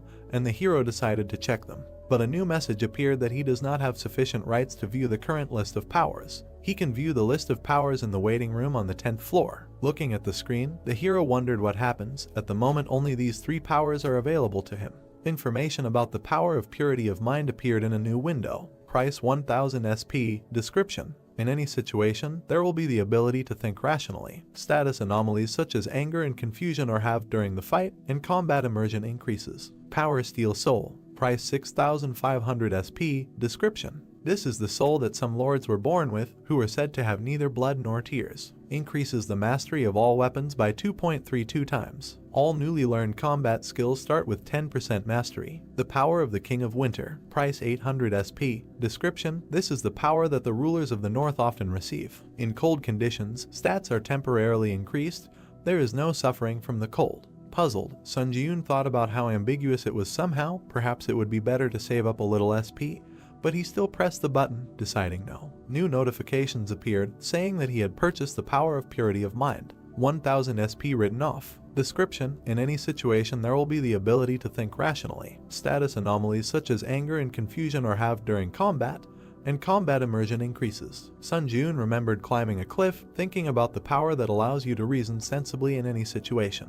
Then he clung to the ledges with his fingers. It is better to raise your survivability bar this way than not prepare for anything at all, because there is a chance that he will face a floor invasion right now. A portal appeared in front of him asking if he is ready to begin the test on the 8th floor. After that, new messages appeared. The test on the 8th floor begins. The difficulty is high. The theme of this test is destruction. The condition for successfully completing the test is to defeat the Lick who summons skeletons. The condition for failing the test is the death of the challenger. Failure condition for the test, all stats +2. The penalty for failure is death. Sun Jun looked down at his feet in surprise. Countless skeletons were visible from the cliff. Why were there so many? Watching this, the hero wondered if this was an attempt to overwhelm the enemy with numbers. An army of skeletons was looking at him below, and Sun Jun decided it was time to begin. After which he jumped off the cliff. He pushed off with his foot. Upon landing, he created a large shockwave, but other enemies surrounded him. One of the skeletons attacked the hero. The others also tried to strike, but Sun Jun stood calmly, saying that, as expected, they could not even penetrate his basic defense. After which he himself struck them. New system messages appeared. Mastery increased by 0.08%. Sun Jun lowered his eyebrows, only 0.08%. How annoying. Each swing hit multiple skeletons, increasing his proficiency. Holding his fists to his face, he decided that there was no point in increasing his proficiency during this trial. Standing on the battlefield, the hero suddenly heard a voice asking who he was. What kind of bastard dared to cause trouble in the shrine? Sun Jun turned around. Looking into the distance, he wondered if the voice was coming from there, and, raising 2 fingers, he used Summon Dead. The fallen skeletons rose again. He absorbed the souls to summon skeleton soldiers. In possession, 1/30. One of them took a stone in his hand. Then he struck a similar skeleton. Sun Jun looked at this in surprise, saying that he did not know before that skeleton soldiers were also quite usable. Rubbing the back of his head, he decided to let them deal with these weaklings, and he will go for the boss's head for now. The skeletons watched as the hero rushed forward. New messages notified that the skill Grace of the Wind had been activated. All speed increased by 60%. Current stacking progress is 6/7. The exclusive effect Speed Boost C+ was applied, instantly increasing speed. Sun Jun flew over the countless army of the dead. Landing behind them, he continued on his way. A building was visible in the distance. Looking at it, the hero realized that the voice was coming from there, after which he rushed forward again. There stood a skeleton wearing a crown. Having caught up with him, the hero stopped in front of him. Smiling, Sun Jun was glad that he found him. Eyes glowed from the sockets. The enemy told him that an insignificant human dared to cross the threshold of the sanctuary. Opening his book, he declared that he would make him pay in full for his impudence. Several large monsters appeared near him. Raising his head, the hero thought, is he even capable of commanding sand golems? Looking at the hero, the skeleton asked, did he now realize whose sanctuary he dared to enter? The large monsters were standing near the main enemy, but Sun Jun asked again, could he not summon someone stronger? Taking out his blade, he also said that if he simply did not have stronger exhibits in his arsenal, he would be disappointed. These words angered the enemy, and pointing at the hero, he said that these guardians would be quite enough to tear him to shreds. After which, the monsters rushed to attack. A new message notified that the instant acceleration skill was activated. The hero suddenly moved forward. With lightning-fast movements, he cut off the giants' heads and appeared near the main enemy. Pulling his hand back, Sun Jun swung and struck. A new message notified that proficiency had increased by 1.2%. Pleased with this, Sun Jun placed his hand on his chest, thinking that the undead definitely greatly increased his proficiency. The legless skeleton sat on the floor, wondering where the hell this monster came from. In his eyes, the hero was tall and had bright red eyes. Walking up to him, Sun Jun raised his blade again, thinking that it was time to end. But at that moment, something caught his eye. He noticed a book lying on the floor, thinking that if he looked at the situation, the Lick was freely summoning various monsters. With a wide smile, he thought that maybe he could master this skill too. Then, he threw the book to his enemy. Standing in front of him, he asked if he could summon the guardians again. The skeleton asked why he was asking him such a question. Then the hero approached again, saying that if he couldn't, then they would end on this note, but the frightened necromancer said that he could do it. The skeleton, looking scared, heard the question when he would finally be able to summon them and replied that he would be able to summon them again a few minutes after the guards died. A monster was lying nearby with its head cut off, the hero clarified, so he could already start summoning. The skeleton answered yes and asked again why he needed it. They were no obstacle for him. Sun Jun did not explain and simply raised his blade, saying that it had already tired him out, to which the skeleton opened his book, saying that he would start summoning right away. Raising his hand, the skeleton began to summon the guards. Two monsters rushed to attack again, and with a swing of his weapon, the hero quickly dealt with them. Sitting in front of the hero, the skeleton asked if he was satisfied. Placing his blade on his shoulder, Sun Jun only replied that they had just begun. Kicking him with his foot, he demanded that he summon all the skeletons that had not yet died here and put all their strength into these guards, after which the monsters lost their heads again. Bright traces split them. Another one cut them into pieces. The skeleton looked scared, asking how long he had to do all this. Sun Jun continued to kill the summoned creatures. He answered with an evil smile that he would do it until he told him to stop. The guard pointed his fist at Sun Jun. The hero simply held his finger out in front of him.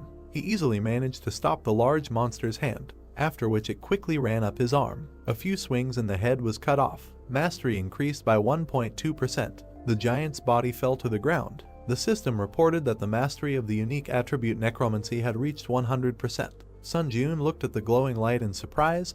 The rank of the unique attribute Necromancy had increased by 1 level. Smiling, he thought that Necromancy was now also C rank. Suddenly, his attention was drawn to the words that he was crazy. The skeleton lay on the floor, saying that the hero was a scumbag who would make even the devil tremble. He would curse him even after death, and then he let out a wheeze. The hero approached his captive, thinking that the fact that he had more and more cracks with each summoning indicated his imminent death. Taking the sword back behind his head, he told him that it was a pity he wanted to use it a little longer. From the swing, the skeleton's head flew off. His last words were that meeting him was the most disgusting thing that happened to him. System messages appeared. The hero received the achievement A Person Who Surpassed the Devil. Dexterity increased by 1. Absorbed the Spirit of the Lick. Mastery increased by 17.4%. At this moment, the hero extended his hand, absorbing the red energy. More messages appeared. Passed the 8th floor of the Tower of Trials. As a breakthrough reward, all stats increased by 2. Received 30,000 points as a breakthrough reward. Received 700 SP as a breakthrough reward. Received 300 SP as an additional breakthrough reward. A blue portal appeared, moving to the waiting room. New messages notified, entering the waiting room of the 9th floor. The system expansion begins. Admins will be able to observe the trials. The restrictions on answering questions have been removed. It becomes possible to purchase C-rank skills in the skill store. The status window opened. Strength 67, Agility 66, Tenacity 63, Endurance 66, Mana 53. Unique characteristic Necromancy C, Unique power skill synthesis, Power purity of mind C. The hero stood in front of the screens. One of them had a description of the unique characteristic. Necromancy C mastery 0%. Basic effect is the ability to absorb the souls of the dead to strengthen and supplement either stats or mana. Additional effects 3.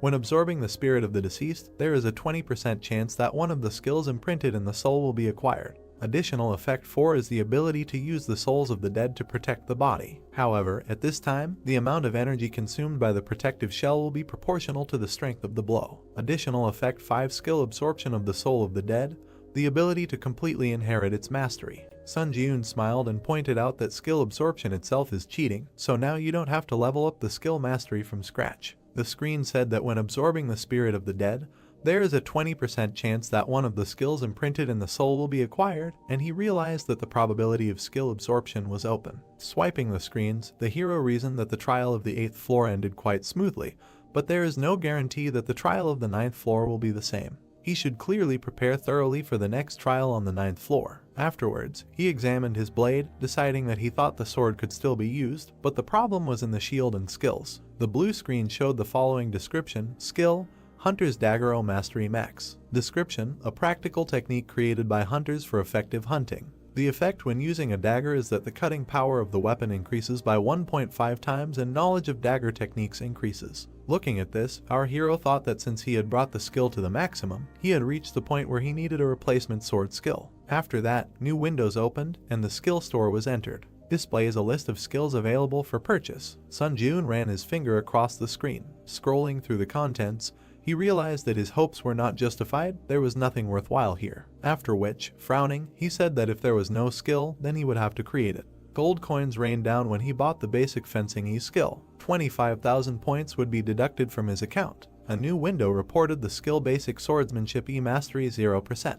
Description: General Swordsmanship, containing the basic techniques of all swordsmanship. Effect: increases basic knowledge of all swordsmanship and increases cutting power by 1.5 times when using swords. However, this increase in cutting power does not overlap with other effects of weapon techniques. A basic swordsmanship skill that increases the ability of swords, he thought. Manipulating the blue screens, the hero thought that if he was going to increase the rank of the hunter's dagger through skill synthesis, he should predict the combination compatibility as best as possible. Among the current skills he has, the most compatible is basic swordsmanship, right. On the screen was an image of the hunter's dagger and basic swordsmanship skills. He selected 2 skills. New system notifications reported that the ranks of the synthesis materials do not match each other. The synthesis of the new skill will be carried out around the dagger skill. Hunter, there is currently a 75% chance that a higher level skill will be synthesized. As he wished to continue, the hero pressed his finger on the screen. A bright message appeared and a notification that skill synthesis was complete.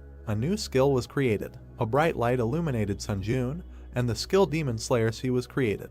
The skill icon and description appeared. Skill Demon Slayer C Mastery 0%. Description: a hunting swordsmanship art designed to kill demons. The main effect increases the basic knowledge of all types of fencing and increases the cutting power by 3 times when using swords. However, the increase in cutting power does not stack with the effects of other weapon techniques. An additional effect: when fighting non-humans, your attack speed is doubled. Looking at this, the hero thought that this adds attack speed when fighting non-human creatures. It seems that this skill is simply made for hunting monsters. He smiled, because, as expected, skill synthesis is a good ability. There were several ability cards in his hand, and he thought about trying to synthesize the remaining skills. Continuing to tap the screen, Sunjun said that he checked the skill compatibility and the probability of synthesis. Several new windows appeared. Accelerated regeneration plus resistance to the laws of nature gave Iron Blood regeneration. Iron Blood regeneration and pain tolerance gave Ash Blood. At this moment, the glow became brighter. The hero looked in surprise. A new description of the Ash Blood skill appeared on the screen. Description: the main racial trait with which a mutant vampire is born. The user's recovery effect increases proportionally to the user's durability. Regeneration increases 3-fold when dealing physical damage. Depending on the damage dealt, up to 40% of pain is blocked. His eyes grew bigger in surprise. Sunjun thought that a 3-fold acceleration of regeneration is already cheating in itself, and the skill also blocks pain. After which he took the weapon in his hands, saying that since the waiting room was equipped with healing, he would not be able to properly test this skill. Also thinking, however, 120 points were not a burden to him at all now. After which the messages appeared again saying that the waiting room's regeneration effect was removed. 50 points would be deducted from the account. Fatigue would accumulate, and he would not recover from physical damage. The guy raised the sword above his head, thinking that since all the spirits had been absorbed, the shield would not activate in any way. The swing left a bright trace. He decided to start the test. Drops of blood flew to the sides, but his hand looked whole. He injured himself again and again, but after raising his hand, it was unharmed. Looking at the green glow, he realized that this was an amazing ability. Even being outside the waiting room, he essentially seemed to be under eternal healing. Adjusting his sleeve, he also thought that in addition to this level of regeneration, he also had a spiritual shield. To be honest, he no longer needed this tin can called a shield. Facing the wall, he still realized that he had to use it until it broke. Then he opened the community tab. Scrolling through the screen, Sunjun said that it seemed that there was nothing worthy of his attention. Then a portal opened in front of him. The time spent in the waiting room was coming to an end, so there was no point in dragging it out. New system messages appeared. The entrance to the 9th floor of the trial tower was completed.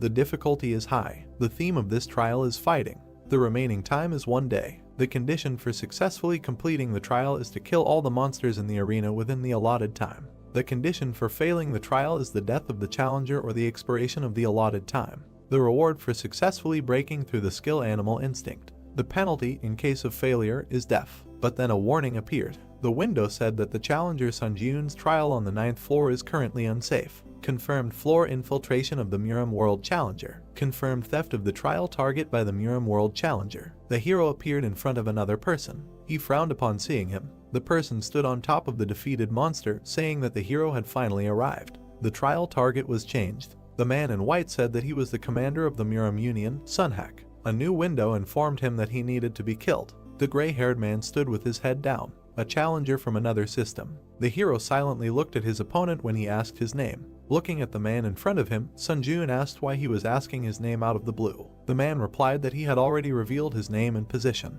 Frowning, the hero said that the man had not invaded his floor with good intentions, so what was the point of introducing himself? To which Sunhak, without opening his eyes, replied that there was some etiquette between swordsmen, but his thoughts were clearly limited. Without taking his eyes off his opponent, our hero thought about how it happened that there was not a single normal warrior among the contenders from other systems. But the man took out his weapon, saying that it would be so. Since the hero wanted to hide his name, there was nothing he could do. Then he rushed to attack. His sword left bright marks, after which many magic blades appeared around him. System messages notified that the hero had activated the skill Grace of the Wind. All speed increased by 30%. Current summation progress is 3/7.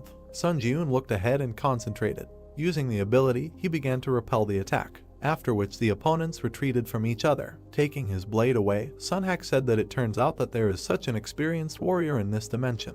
Our hero looked at him and heard an apology for looking down on him, after which Sun Ji-eun just exhaled. The old man was surprised when he heard him stop being hypocritical. Thick smoke gathered around them, and Sun Ji-eun said that he was here to kill him and steal his reward. He came here with such an intention, after which Sun Ji-eun's eyes turned red and he asked why he had to act polite. Sunhak stared at the protagonist, saying that perhaps because they were from different worlds, they could not understand each other, after which the old man raised his weapon and dispersed the smoke around him. His blade glowed, causing a storm. The man only said, "Let the earth rest in peace," a swordsman whose name he does not know. A message appeared, notifying that due to the unique characteristic sword light, he was blinded for 5 seconds. The hero was confused when he saw this, after which he stood in the darkness, thinking that he could not see anything. A new window notified that the magic resistance skill was activated. Sun Ji-eun held the sword at arm's length. A sound was heard behind him. The spiritual eye skill was activated. Suddenly, the enemy's blade approached the back of the hero's head. Our guy managed to dodge, but he still received a cut. New windows reported that he received the achievement Avoidance of Blindness. Dexterity increased by 2, after which the swing of his sword left a bright trace. The darkness dissipated and the enemy could be seen. The darkening effect of the unique characteristic sword light ended. Sunhak pulled the blade back. A sweaty Sun Ji-eun looked at him, thinking about how his throat was almost cut. Looking closely at his opponent, the old man asked how he calculated the trajectory of the sword. New messages notified that the skill Instant Acceleration was activated. The skill Grace of the Wind was activated. Agility increased by 50%. The current stacking progress is 5/7. Sun Ji-eun touched the ground with his hand, then rushed forward. Sunhak prepared to attack. Their blades crossed, causing a release of energy. The touch occurred with the tips of the blades. After that, Sun Ji-eun turned his back to the enemy, so he tried to kick, but the old man stepped back. After that, he tried to strike with the sword. At that moment, Sunhak stopped the hero's hand, but the hero kicked the man's hand. It turned out that they blocked each other's weapons. Frowning, Sunhak noted that he saw that he was using some strange techniques. Looking at the enemy, the hero thought that despite his incredible height, their characteristics were essentially on the same level. Suddenly, the ground opened up beneath them. The man's eyes lit up, and he said that he would be serious from now on. The swing of his sword left a bright trace. Due to the unique characteristic of the sword light, Sun Ji-eun was blinded for 5 seconds. He found himself in the darkness again.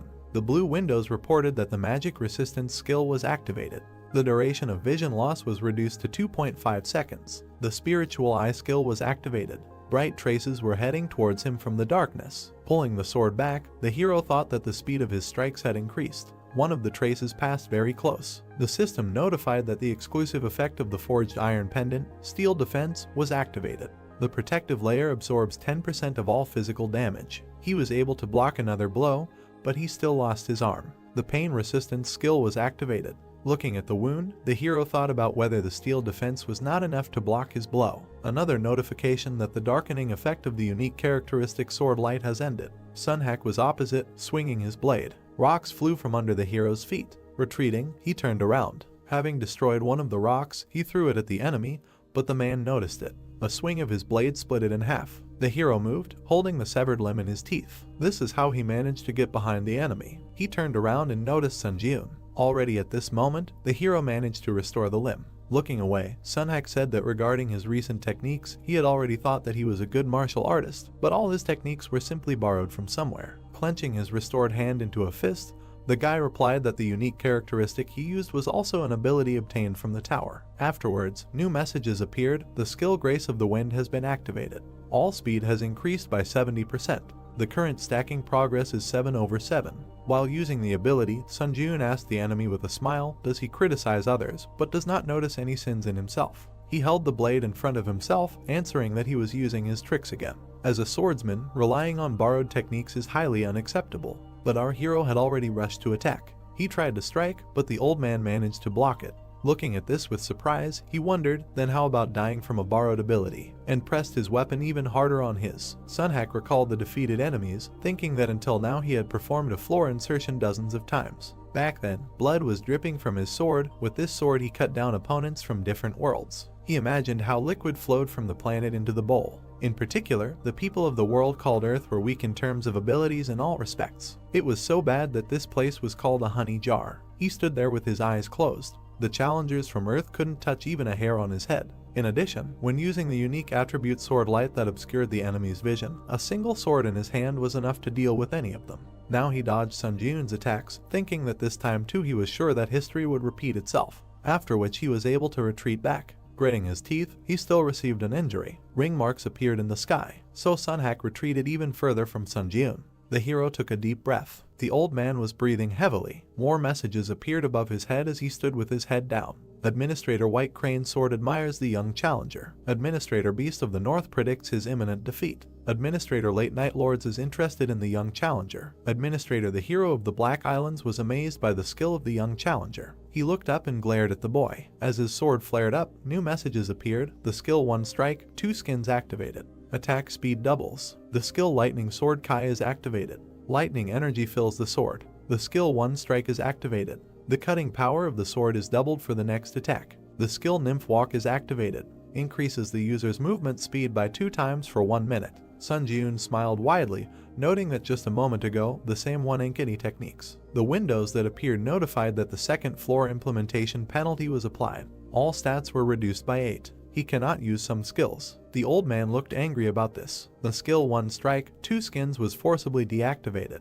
The skill Lightning Sword Kai was forcibly deactivated. The cooldown of the unique characteristic Sword Light has ended. Activating the unique characteristic Sword Light. The hero was surrounded by shadows again. He thought that he was starting to get used to his pattern attacks. The spiritual eye skill was activated. Putting his hand behind his back, Sunhack opened his mouth wide, shouting that he would rip out all his insides. A bright beam was directed towards the hero. He prepared to attack, using the 3 absolute skill. 3 attacks are strengthened by the skill effect. Sun Jiun gritted his teeth. After that, he swung his blade, leaving a bright trace. A new message appeared stating that the darkening effect of the unique characteristic sword light was over. The hero stood behind the old man. He was breathing heavily, and the enemy was motionless. After that, Sunhack's sword fell to the ground. The old man began to walk forward, but his body was trembling and a wound appeared on his belt. His eyes became larger from anger. He screamed that this could not be. Then blood gushed out of the wound, and he fell to the ground. The hero smiled as he was congratulated for breaking through the 9th floor of the Tower of Trials. Red lines stretched towards Sun Jiun's hand. He had absorbed the spirit of the challenger Sunhack. Mastery increased by 27%.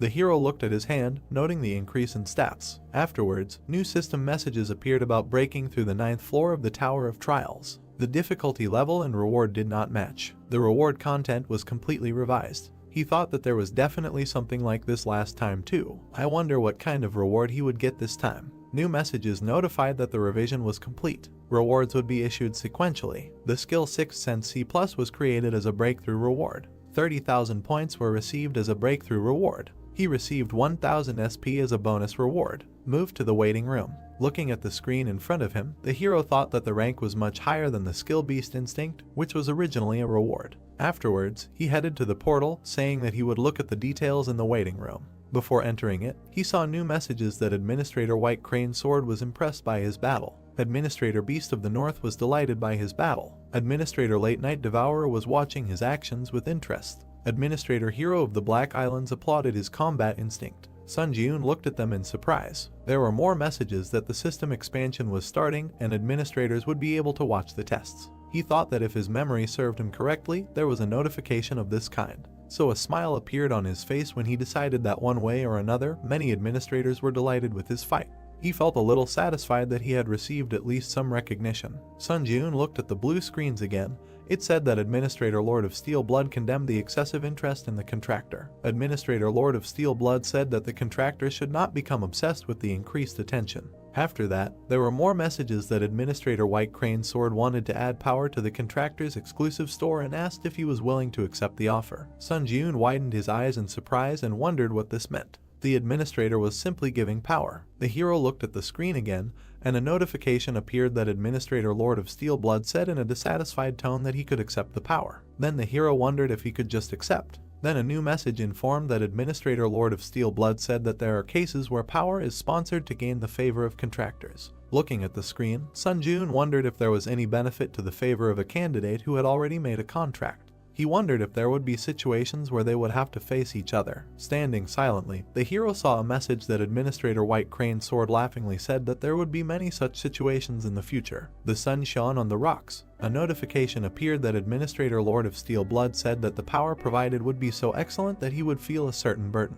Then the hero thought again that the power was not that good, but at the same time they were trying to buy his favor with it. So this power was given to him because they expected something from him. After which, he tapped the screen, deciding that there was no need to doubt, and replied that he gratefully accepted the gift. You have accepted the power added by Administrator White Crane Sword. Another screen notified that the administrator of the White Crane Sword asked him to remember this kindness with a smile on his lips, and Sun Jun replied that yes, of course, he would be happy to use their gift. After exiting the portal, the system message is notified that the waiting room of the 10th floor had been entered. The system expansion is beginning. Access to the common areas is now possible. The light reflected from the hero's eye, he wondered about the common areas. Looking down, he wondered if the administrators could watch him here too. Then he opened his mouth and asked if they were still watching him, but only the walls and silence surrounded him. Then he brought his fist to his mouth and cleared his throat.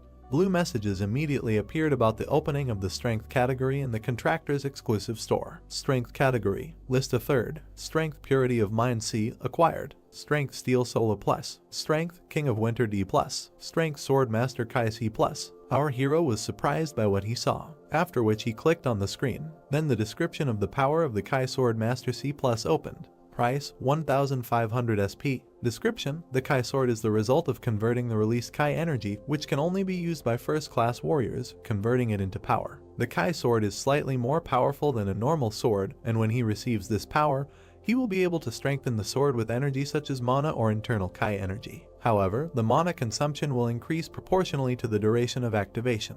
Looking at the screen with interest, he realized that he can pour mana into the weapon and use the Kai Sword, saying that he was told that the power is so-so, but it looks very good. After that, he moved to the second page, saying that now he can check the second page. A new window opened their categories Power. List 2/3. Power Bone Reconstruction C+.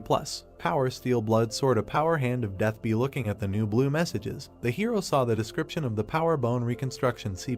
Price 1500 forks. Description: bone structure can be reconstructed for any martial art. All stats increase by 2. Strength Blood Steel Sword. Price 5000 forks. Description: able to summon a low mana blood steel sword. The user's mana is not consumed. However, only one blood steel sword can be used. Strength Hand of Death V. Price 2000 forks. Description: the yin and black magic element is activated, causing damage and slight decomposition of the body. He glanced at the information about the funds, noting that he only had 2000 forks. Sun Jun imagined himself covered in golden light, deciding that the power he could buy now was bone reconstruction. His weapon was surrounded by the blue glow of the Kai Sword Master ability. This was one of the two. Looking at the screen, he wondered what to do. Maybe he should save up a little more forks. After which he raised his hand, thinking that the old man Sunhack he had just met on the 9th floor was also a crazy monster. So, tapping the screen, he thought that in order not to die at the hands of such bastards, it was important to buy more powers first. A new notification appeared, saying that he had bought the power of Sword Master Kai. 1500 forge points would be deducted. The sword in his hand shone brightly. He had obtained the power of Sword Master Kai. After swinging it a few times, the hero said that the triple absolute skill also uses mana, but the feeling was completely different. Waves crashed against the stone. Sun Jun thought about how if the mana flowing into the sword instantly like a wave was called the triple absolute skill. The river flowed along the riverbed, but perhaps the power of Sword Master Kai should be compared to a stream of water flowing over the sword. Afterwards, the hero looked at his weapon in surprise when notifications appeared that 1 minute had passed since the activation of the Kai Sword Master power. Increases mana consumption by 2%. 2 minutes had passed since the activation of the Kai Sword Master power. Increases mana consumption by 4%. Every minute, mana consumption increases by 2%. In about 50 minutes, mana consumption will increase by 100%. Lowering the sword, the glow began to dissolve. The Kai Sword Master power was deactivated. The hero realized that he must distribute his mana well when using this power. Tapping the screen again, he said that the reward for the 9th floor was the 6th sense skill. The description opened. Skill 6th sense C+. Effect: instincts are sharpened to such an extent that they become a 6th sense through which you can make complex conclusions. He thought, does that mean his intuition will improve? Sunjun put his hand to his chin, thinking that being able to make conclusions based on instinct seemed like a pretty useful skill. Then the community tab appeared on the screen, and he thought that he should check if there were any mentions of common areas. There were several profiles that left messages. Susie went to the common area, and there were many foreigners. She thought the common area was a shared space with people from other countries. Maximum level swordsman just got here. What kind of place is this? What was the purpose of this? On Chan Sok asked, what is the exchange between applicants? First of all, it is worth noting that foreign speech is automatically translated. Great Life wrote that this is some kind of madness. He saw an S-rank hunter from Japan. What the hell is going on here? Chushnya wrote that an S-rank hunter was also dragged into the tower. Damn, his hopes are dashed. Master of martial arts, I figured out a little about what the common areas are for. As soon as he arrived here, he was bombarded with messages from the administrators. BRZD asked why he was the only one bombarded with messages. He didn't receive any. Master of martial arts replied that maybe it was because he was ranked 71st. Running his finger across the screen, the hero realized that there were a lot of comments about the common areas that had been added to the 10th floor. Suddenly, something caught his attention. The hero opened his mouth in surprise. The message said that just now, in the common area, a foreigner asked him if he wanted to exchange the power of his administrator. Is it possible to exchange powers? Looking at the information on the screen again, the hero reasoned that there was an opportunity to personally see many applicants and also exchange powers. A smile appeared on his face when he wondered if he could go on reconnaissance himself then.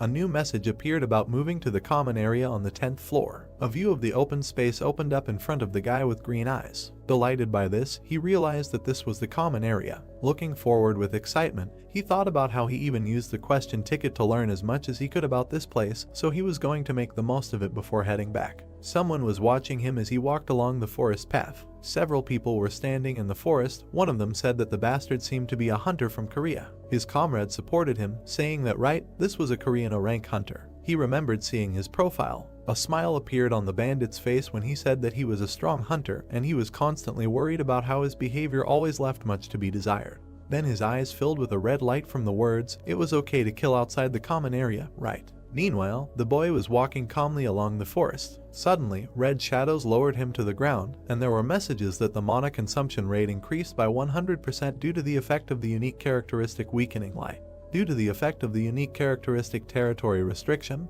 all stats are reduced by 20%.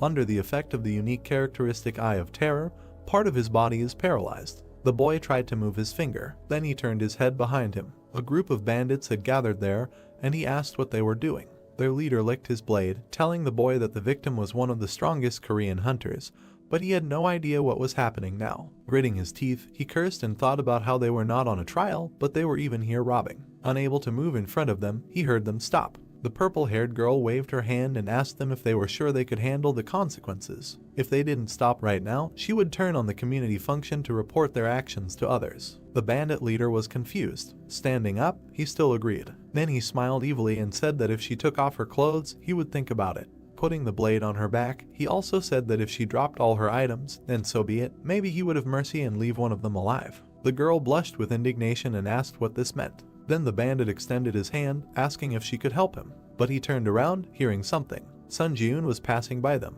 Looking at him, the bandit asked, "Who the hell is that bastard?" Sun Jiun was standing with his back to them when they called out to him.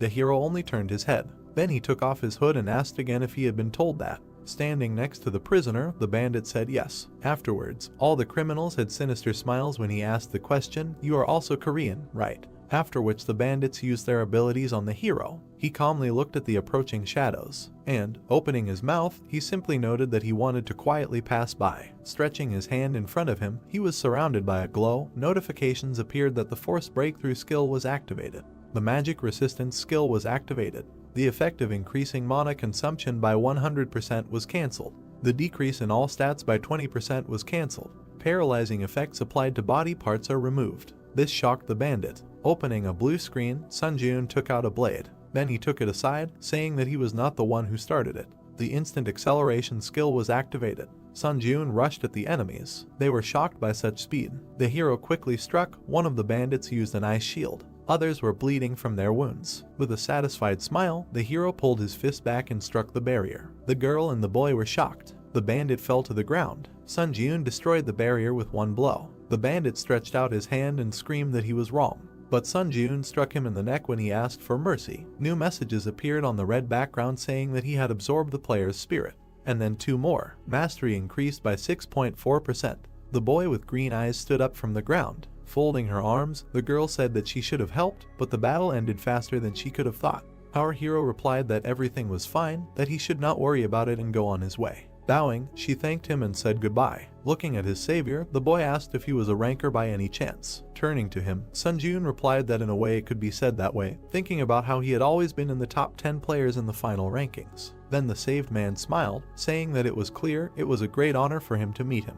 Thanks to him, he survived. Looking at him, the hero thought that it seemed to him that they wanted to kill him, so, getting rid of the problem that had fallen on him, he simply helped him along the way, but he replied that it was nothing special, so now he could go about his business. Sun Jun had already turned around and said goodbye to the stranger, but the stranger asked him to wait. The hero looked over his shoulder. The guy pointed at the dead bandits, asking him to leave the corpses of those applicants with him. Sun Jun looked at his interlocutor in confusion and asked why. The man happily smiled and replied that if he gave him those corpses, as well as for saving his life, he would pay him by giving him power. Sun Jun looked interested. Gluttony, a dark light came out from his hand. The corpses of the bandits were sucked into his hand. Wiping his forehead, the guy said that it was not bad. Smiling again, the interlocutor said that, so, as promised, he would give him power. A new message appeared that the hero accepted the power added by the administrator. Sun Jun looked at the monitor with a smile, reading that the power steel wings was added to the power category of the exclusive contractor store, and thought that he did not expect to get another power. Visualizing the magical wings on his back, the administrator said that this is a power that allows you to create wings on your back with the ability to levitate. If he buys this power with So, he will be able to use it right away. Sun Jun smiled happily and thanked the interlocutor, thinking that as soon as he returns to the waiting room, he will immediately try this power in action. But then several new messages appeared in front of the hero, saying that the administrator of the White Crane Sword was saying not to bother the applicant who had been noticed by him. Administrator Gourmet, is he outraged that business ethics are not observed to such an extent? Administrator Steelblood is unhappy with the one hanging around his contractors. Administrator Black Devil is watching the fight between these three with interest. He did not understand what the administrators had started among themselves. Looking at this, the hero thought that seeing how the competition between the administrators flares up, one can confidently say that they clearly want to get something from the applicants. Well, he will just get to the bottom of the truth step by step. The two guys continued on their way through the forest. Turning to his companion, the administrator said that the common area is divided into an arena, an auction zone, and a game zone. And in addition to these well-known facts, he can share much more interesting information. The hero looked at him as he continued to explain that the other dimensional worlds that had been revealed so far through the floor embedding process were Ares, Murim, and Kellyan. So they could only encounter these three dimensions when it came to floor embedding. He imagined a warrior kneeling before another. The challengers from the Ares world placed great importance on chivalry. The samurai held his sword. The Murim challengers were similar to them, but a little more aggressive. Sun Jun narrowed his eyes and thought about what it meant that the Black Knight was from the Ares world and Sunhak was from Murim. He also introduced the representatives of the other races, saying that he had heard that Kellyan was a world of races such as elves, fairies, and beastmen. Looking at his interlocutor, Sun Jun noted that he was well informed. The administrator smiled, replying that he had found out about everything in advance, using his right to ask questions. Stopping in front of the city gate, the guy in the green jacket was glad that they had finally reached the common area. He extended his hand to the hero, saying that although he was not a ranker, let the hero take his business card. Taking it in his hands, Sun Jun noted that he was the leader of the candidate control team from the Hunters Association, to which the interlocutor clarified that if Sun Jun had any questions, he could contact him at any time. Another candidate passed through the gate and messages appeared that the common area had been entered. All abnormal statuses were removed, and battles between candidates became impossible. The guy slyly rubbed his hands, saying that now he needed to slowly move towards the auction zone, to which Sun Jun replied that he also just happened to have a place where he should definitely visit. Looking into the hero's eyes, the interlocutor asked where he intended to go. With a confident smile, the hero answered that he was going to the arena. A welcome message appeared about arriving at the arena. Sun Jun walked among the blue chairs. Indignant people stood in front of the screens, not understanding why they lost again. Looking at them, the hero thought, is this the arena? More like a gambling house. New messages appeared that the administrator Black Devil is pleased, saying that this reminds him of the old days. Administrator Lord of Steel Blood with undisguised hatred says that the arena is the same everywhere. Administrator White Crane Sword is very excited because of the heat that has settled in the arena. Looking at the empty seat, the hero wondered if he just needs to sit in one of these chairs. Then he comfortably sat in one of them. He looked thoughtful when new messages appeared that the arena system was activated. Need to use the screen to choose a bet or a duel. Then he pressed the help button. New posts have explained that the arena is divided into two systems, betting and dueling.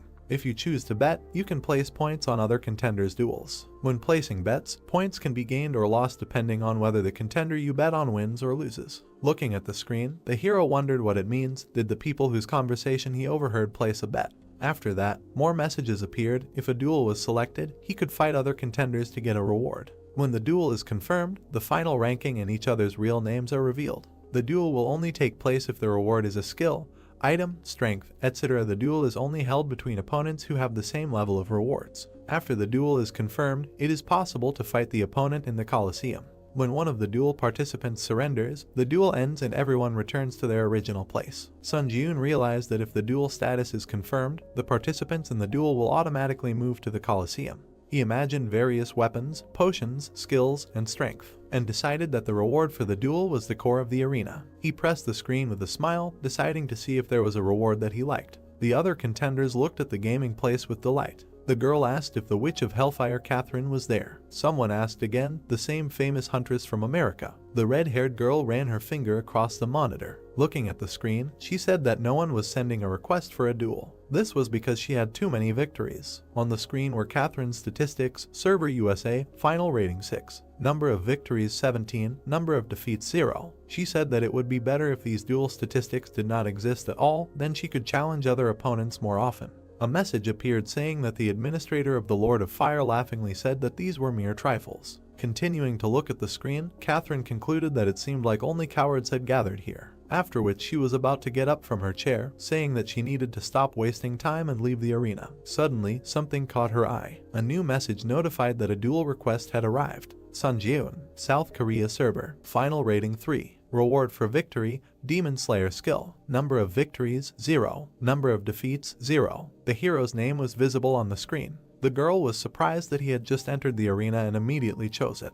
A satisfied smile appeared on her face. New windows reported that the duel was confirmed. The transfer to the Colosseum is in progress. The white arena was illuminated by the bright sun. Catherine noted with a smile that she liked his fighting spirit. But before choosing, she should first observe the opponent. Sun Ji-eun frowned silently. The girl was surrounded by flames. The system window reported that Sun Ji-eun was against Catherine. The duel begins. The girl was surrounded by flames, telling the hero to consider it a good experience. Raising his hand, a fireball appeared above it. The birth of fire power was activated. The hero calmly watched what was happening. Sparks flew in different directions, after which the ball flew at Sun Ji-eun. The hero took a step to the side. He continued to retreat. The fireball was very close. A fiery trail remained from his hand. Catherine said that he was finished. The master of the Kai sword power was activated. The swing left a blue trail on the fireball, after which it split into two halves. So the fire was left behind Sun Ji-eun. Catherine was shocked. Smoke was spreading across the entire arena. The girl looked at her opponent with displeasure when he repeated her words about the experience. Putting out his blade, he said that he would also provide one. A light breeze stirred the bamboo leaves. There was a water source near the gray building. The girl sipped tea from a miniature cup. A blue whirlpool appeared in front of the long-haired blonde. An image of Sun Ji-eun's challenger appeared in its center. The girl sitting in front of the image said that she didn't expect him to already have control over the released Kai energy. She scratched the bird sitting on her shoulder with her finger, saying that she made a great move when she sponsored such a wonderful power. In the future, she would need to gain the favor of this candidate faster than the other administrators. Looking at the bird that took off, she thought that perhaps this candidate could fulfill her long-standing wish that she could not fulfill. The wind blew Sun Ji-eun's hair. An explosion ball appeared in front of him. The system reported that the instant acceleration skill was activated. The hero jumped up, escaping from the fireballs. The fireballs flew behind him, leaving flaming traces. He moved, cutting the fireballs with sword strikes. With his back to the flames, the guy swung his sword. The fabric of his cloak was burning. Sun Ji-eun turned around and cursed in his mind upon seeing this. He landed on the arena, raising dust. Looking back, the boy thought that it was a pity to lose the exclusive effect of the plaza due to the inability to use the skill Grace of the Wind. Fireballs were blazing above the girl's outstretched hand. Catherine asked with a smile, "I wonder how long he can hold out." Administrator Lord of Iron Blood looked at the close-up of the flames with interest. Administrator White Crane Sword had high hopes for him. Administrator Black Devil laughed loudly, watching the power of the fire. The girl sent huge fireballs forward. Sun Jiun swung his sword, leaving a bright trace. The system reported that 3 minutes had passed since the activation of the power of the Kai Sword Master. Mana consumption increased by 6%. The hero looked forward, surrounded by flashes. A notification appeared that 4 minutes had passed since the activation of the power of the Kai Sword Master. Mana consumption increased by 8%. Frowning slightly, the brunette thought that if the battle dragged on, he would be at a disadvantage. The system reported that he had absorbed the spirit of the challenger Seonhak, thereby exceeding the stat indicators. Strength increased by 2, agility increased by 1, endurance increased by 3, mana increased by 3, toughness increased by 2. Red and black rays were spreading from the guy's chest. A notification appeared that one of the skills that the challenger Seonhak possessed had been absorbed. He received the skill Lightning Sword Kai, B skill Lightning Sword Kai, proficiency 0%. Description: genuine skill of the Lightning Gate. The main effect when using the released Kai energy, lightning discharges are formed at the tip of the sword, thereby the Kai energy gains the properties of lightning. However, the effect cannot be used when Kai energy is unavailable. Additional effect: when the skill is not activated, the basic statistics of Kai energy are greatly increased, which allows you to perform a slash. Sun Jiun carefully read and thought, Lightning Sword Kai allows you to perform a slash. Does this mean that he can launch Kai energy over long distances? Catherine's palm was ablaze with fire. She said that it seems that he thinks that he has time to be distracted by other things. The guy looked at her carefully. Many fire arrows appeared above his head. They quickly flew down. Sun Jiun ran, dodging their attacks. The guy ran right under 2 fiery flashes, and then with a sharp blow of the sword, he cut them. The system reported that the skill Ash Blood was activated. A blue glow appeared on the hero's fingers. He extended his hand with a sword to the side, thinking that he did not know if he would succeed the first time. The sword in his hand glowed blue. He decided that he needed to practice. A notification about the activation of the power of the Sword Master Kai appeared. The skill Lightning Sword Kai was activated. Bright blue rays flew forward. The girl chuckled when one of the balls was cut by the rays. She looked forward in amazement, summoning a shield. A fire shield surrounded her, protecting her from the Kai energy. Catherine gritted her teeth from the tension and thought that he immediately counterattacked. Suddenly, the hero appeared behind her. The red-haired girl closed her eyes, saying that he really was incredibly strong. She lost. The system reported that the challenger Catherine surrendered. He won. As a reward for winning, he receives the skill Storm C+. The duel is over. The teleportation to the general area of the arena on the 10th floor is performed. Sun Jiun, surprised, materialized in a red chair. Looking forward, he said that he decided to participate in the duel to practice his sword skills, but the opponent was quite strong. As a result, his robe burned. Pointing his finger at the blue screen, he said that he should remember the name Catherine. The description of the skill Storm appeared on the screen. No mastery. The main effect is activated when attacking with a piercing sword and increases the attack speed by 3 times for piercing strikes. An additional effect when activating the skill is a 30% chance that the wind property will be applied to the piercing blow,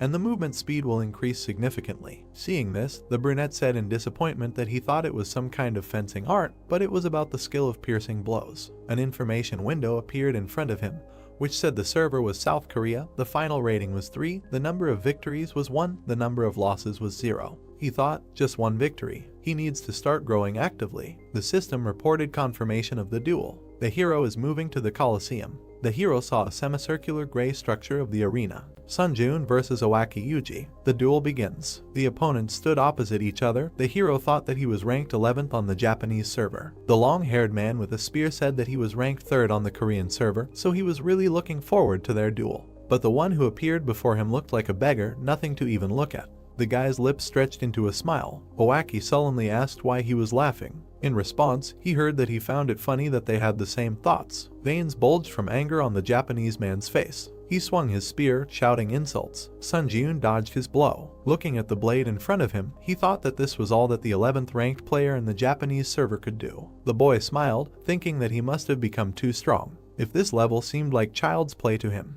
The long-haired man fell, spitting out blood. The system reported that the challenger Owaki had taken serious damage. Sun Jiun had won. The brunette smiled contentedly, saying that this was a cornucopia of skills. He struck the man in the green coat with his sword. The system reported victory. The man screamed as he flew back. The hero had won. Sun Jiun gripped the sword resolutely. He had won. The system reported that he had obtained the Duel Master achievement. Strength increased by 2. Mist swirled among the mountains in the central lands of Murim. A man was meditating in front of a bamboo grove. His eyes were closed. Then he opened them and asked the one who had come up to him, "What?" The one sitting on the stone asked again.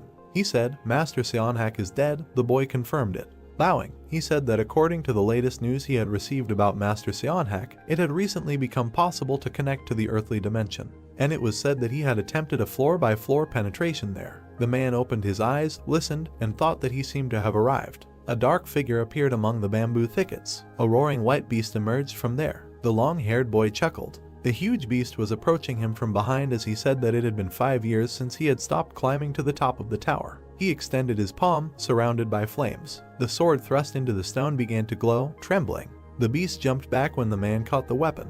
He jumped up, breaking the rock beneath him with energy. The huge monster saw him fly over his head. The man approached, his brows furrowed in determination, and then he plunged the sword straight into the monster's forehead. Red lightning surrounded the beast. The boy looked at it, thinking that he had dealt with such a powerful spiritual creature with such ease. The martial arts of a martial artist are so strong that contemplating his power gives goosebumps. The man pulled out the sword from the head of the defeated monster and asked, "Earthly dimension, I wonder." Smiling, he ordered to find out by any means who exactly killed Master Seonhak. Sun Ji-eun came out of the blue portal.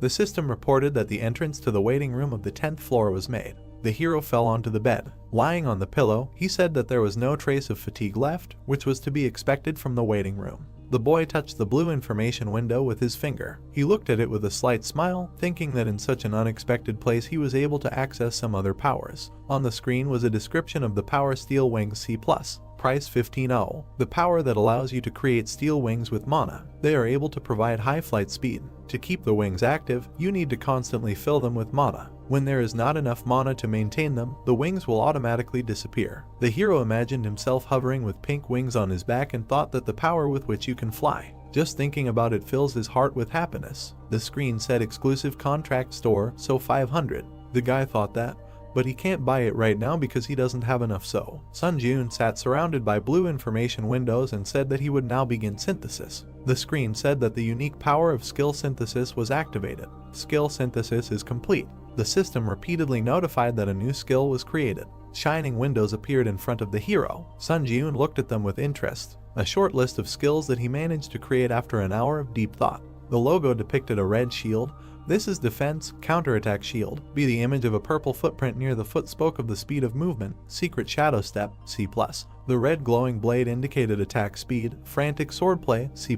The palm was surrounded by a red glow. The hero thought that there was even a B rank shield skill among them. The system reported that the counterattack shield was activated. A glowing red defense appeared in front of the guy's palm. He looked at the shield with impress. The 10th floor of the test tower has been entered. The difficulty is high. The theme of this test is cooperation. The remaining time is 3 hours. The condition for successfully completing the test is to prevent the resurrection of the Lord devouring the darkness within the allotted time. The condition for failing the test is the death of all team members or the allotted time has expired. The reward for a successful breakthrough is a skill enhancement potion, B+. The penalty for failure is death. Portals appeared at the entrance to the cave. Team members are distributed according to their final ranking. The assignment of team members is complete. A man in an iron mask came out of the portal. This is first place in the final Seung-hoon ranking. The pink-haired youth, second place in the final rankings of Chunseok. From the next portal appeared Sun Ji-eun, third place in the final rankings. From the next portal appeared the blonde man in a red suit, Sooty, sixth place in the world rankings. The system announced a 30-minute grace period.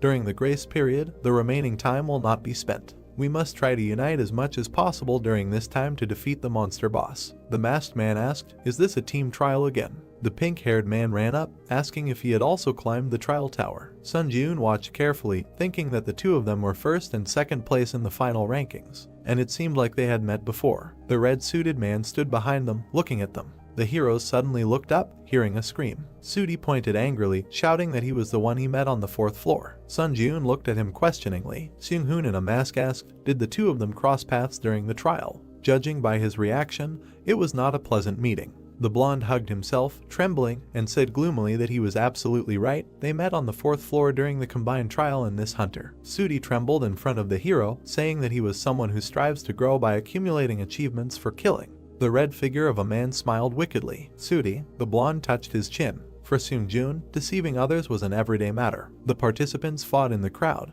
He created conflict by turning others against each other and used this time to get a reward. Sudi held the gems with a wild smile. This was a survival tactic he had developed. The smile revealed sharp teeth, which he began to actively use in another place called the Trial Tower. The administrator, a lying clown, laughs at the contractor's deception, so much so that even the corners of his mouth are torn from laughter. The image of the clown laughed at the wickedly smiling blonde. Sun-joon looked at him in surprise. He thought that his expression showed that he was confused. Well, should he add something else? He pointed his finger at the brunette, who tried to say that there was a misunderstanding and exclaimed that he even brutally killed a member of his team. The hero waved his hand, asking what kind of nonsense he was talking about. The hammer materialized and glowed. Seung-hoon extended his hand towards it, saying that instead of the 4, where everyone kept to themselves, he preferred the 3 in good teamwork. The test tower was not a place where one could act frivolously. Looking with glowing eyes, the masked man asked who was telling the truth. They would find out now, and the liar would be expelled from the team. The members stood opposite each other. The guy thought that if something went wrong, he would end up having to deal with all 3 at the same time. Sun-joon frowned, thinking that this was the worst-case scenario. Chun-seok raised his finger, suggesting that he calm down. With his hand raised, he said that earlier, the applicant Sudi said that he met Hunter on the 4th floor, right? He heard a confirmation. With his hands spread, he said that it turns out that he knows the real name of the applicant Hunter. The nickname system appeared in the waiting room of the 5th floor. Sudi tensely heard that if he said the real name, everything would immediately fall into place. He opened his mouth, awkwardly beginning that the real name is Hunter. One half of his face was with a sly smile. He said that his name is Cheolman. He thought, what does it matter? There is no way to prove his name anyway. Chun-seok turned to the brunette, asking if he had anything to say. He replied that it wasn't even funny. He pulled the cord hanging around his neck. Holding a badge in his hand, the guy said that it was his hunter's license. He thought that during his return to Earth, he accidentally took it with him and it ended up being very useful to him. Showing the ID, which stated that he was a Hunter Sun-joon, rank C, type close combat, and the date of registration, the guy said his name. Sudi looked at him in shock. Holding a hammer, Seung-hoon said that now it seemed to be clear who should be expelled. The hero thought that everything was very bad. Administrator Lying Clown clicked his tongue because of the clumsiness of his contractor. Administrator Expert in Dispute laughed at his abilities. Administrator Finder of Lies enjoyed the consequences of his stupidity. Administrator Dark Observer snorted, looking at his results. The blonde read the notifications tensely, thinking that he was in trouble. The guy extended his hand, blocking the masked man's way, and said that he would handle this matter himself. Sun-joon clutched his sword, saying intimidatingly that because he was very angry right now. Seung-hoon looked at him, but then agreed. Sudi was surprised, thinking that he was attacking alone. He grinned wickedly, thinking that he was a fool. Even if they looked at him with hatred, there was hope if he killed him. The test was for 4 people, and if they excluded him as well, it would be extremely difficult for 2 to pass it. The brunette standing opposite said that he was talking about very funny things, so shouldn't he take responsibility for his words? The liar asked, responsibility? He has no idea what it is. A shining book appeared above the palm of the wicked guy. He said that he only cares about surviving. Putting forward his hand with a shining seal, he said that he was not the only one with power. The system reported that the stems of the swamp spirit were entwined around his legs. Green vines were entwined around the hero's legs. The notification said that the magic resistance skill was activated. The stems of the swamp spirit were completely destroyed. Surrounded by a green glow, Sun-joon approached the enemy. He decisively swung his sword. Extending his hand with a barrier, Sudi said that he was annoying. He also had a magic resistance skill in his arsenal. A bright beam of attack collided with a magic shield. The ground broke from the impact. Seung-hoon said that he should move away. Chun-seok replied that he liked it here, so you can fully feel the fight between them. The masked man dragged him by the collar, telling him not to be capricious, and there is nothing wrong with caution. The young man whined, saying that he likes to watch everything from special places. Sudi frowned and stretched out his palm and wished for death. Shining balls flew forward. Sun-joon dodged one of them, and then angrily swung his fist. A powerful blow crashed into the enemy's body. The blonde grinned, saying that it seemed that the hunter had become the prey. Sun-joon looked questioningly. Behind him, balls surrounded by lightning glowed. Turning around, the hero thought, are these the spheres that he launched earlier? A bright beam quickly crashed into the hero. Sudi, with a book in his hand, laughed and said that he was in vain pretending to be a tough fighter. Let him look at himself now. Suddenly, his gaze became surprised. He exclaimed in confusion. The system reported that the counterattack shield skill was activated. Sun-joon stood on the broken ground, holding a shield. The system reported information about the counterattack shield skill. Mastery 0%. The main effect after memorizing the name of the skill, he can summon a red shield created from mana. The additional effect absorbs 25% of the damage received by the shield and then immediately releases it. The hero resolutely held the red magic defense, asking why he was so surprised. Everything was just beginning. Sudi's dissatisfied eyes glowed yellow. He wondered what it was, how he blocked his technique so easily. Sun Ji-eun abruptly took off, rushing to attack. The blonde gritted his teeth in dissatisfaction and stretched out his hand. Stone blocks appeared on the hero's path, blocking the way. Holding the shield, the guy swung his sword. A bright beam flashed between the stones. A voice was heard, addressing Seung-hoon. The brunette jumped, leaving bright traces. The voice asked if he knew who Hunter was, or rather, Sun Ji-eun's challenger. The masked man, watching from a distance, answered that no, he had never seen him among the high-ranking hunters. Chunseok said that since he didn't know him, there was a high probability that he was just a civilian. But was it really possible to become that strong? The masked man replied that unless he was a high-ranking hunter like them,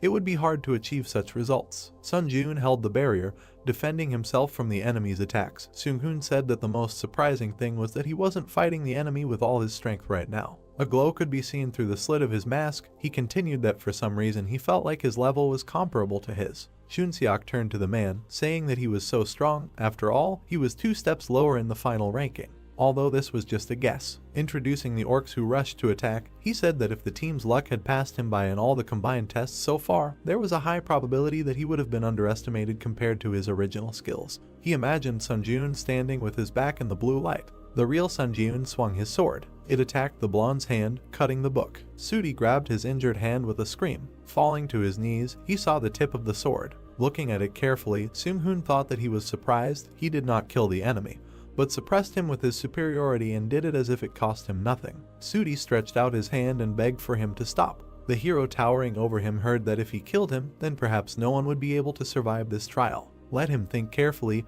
This trial involves the top 4 players, right? With tears on his face, he opened his mouth, saying that in this situation, he was thinking of the trial tower. The guy silently watched, hearing that she was giving such an easy task that it could be easily completed even if one of the team members died. Instead of answering, Sun Ji-eun turned to the others. The man standing on the rock said that they would not interfere. Let him choose what he thought was right. Gritting his teeth, the blonde pulled his hand back, and then extended it with a shining pink sword. Sun Ji-eun swung his own in displeasure, insulting him. A bright trace of his blow cut the head of the surprised blonde. However, instead of his body, a white haze remained, and the blonde himself jumped back. The system reported that the unique characteristic deception was activated. All stats instantly increased by 10. The wounded Sudi stood surrounded by pink swirls, and thought that he wanted to hide his last trump card until the very end.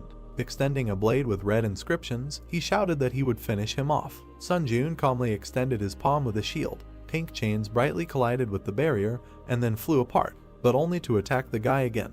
The system reported the activation of the skill Grace of the Wind. All speed increased by 40%. Current summation progress is 4 out of 7. There was a blinding flash. The man stamped his foot. Sudi was surprised to see a brunette approaching him with a shield in his hand. Looking at him, Sun Ji-eun said that he now knew for sure that it was much more dangerous to mess with a scumbag like him or challenge a 3-man trial. The deceiver cursed with a crazy look. The system reported that the counterattack shield skill instantly released the accumulated damage. Waves of energy spread around. They were so powerful that they tore off the blonde's clothes. The system reported information about the old vampire count's tailcoat: a movement speed plus 8%, mana regeneration plus 12%, a special tailcoat favored by a certain count. When attacking, it can randomly consume stamina or blood to create a blood shield. Next came information about the bloody heavenly demon blade B+, reaction speed plus 7%, attack speed plus 10%, a famous sword that is one of the treasures passed down in the Murim Blood Demon School. The Kai in the blood coats the blade, and the sword becomes one with the mana flowing through the user's veins. Sun Ji-eun stood with his hand outstretched toward the information window, saying that he would make good use of these items. Seung-hoon and Chunseok jumped off the cliff. Looking at the brunette, the pink-haired one said in admiration that Sun Ji-eun was great.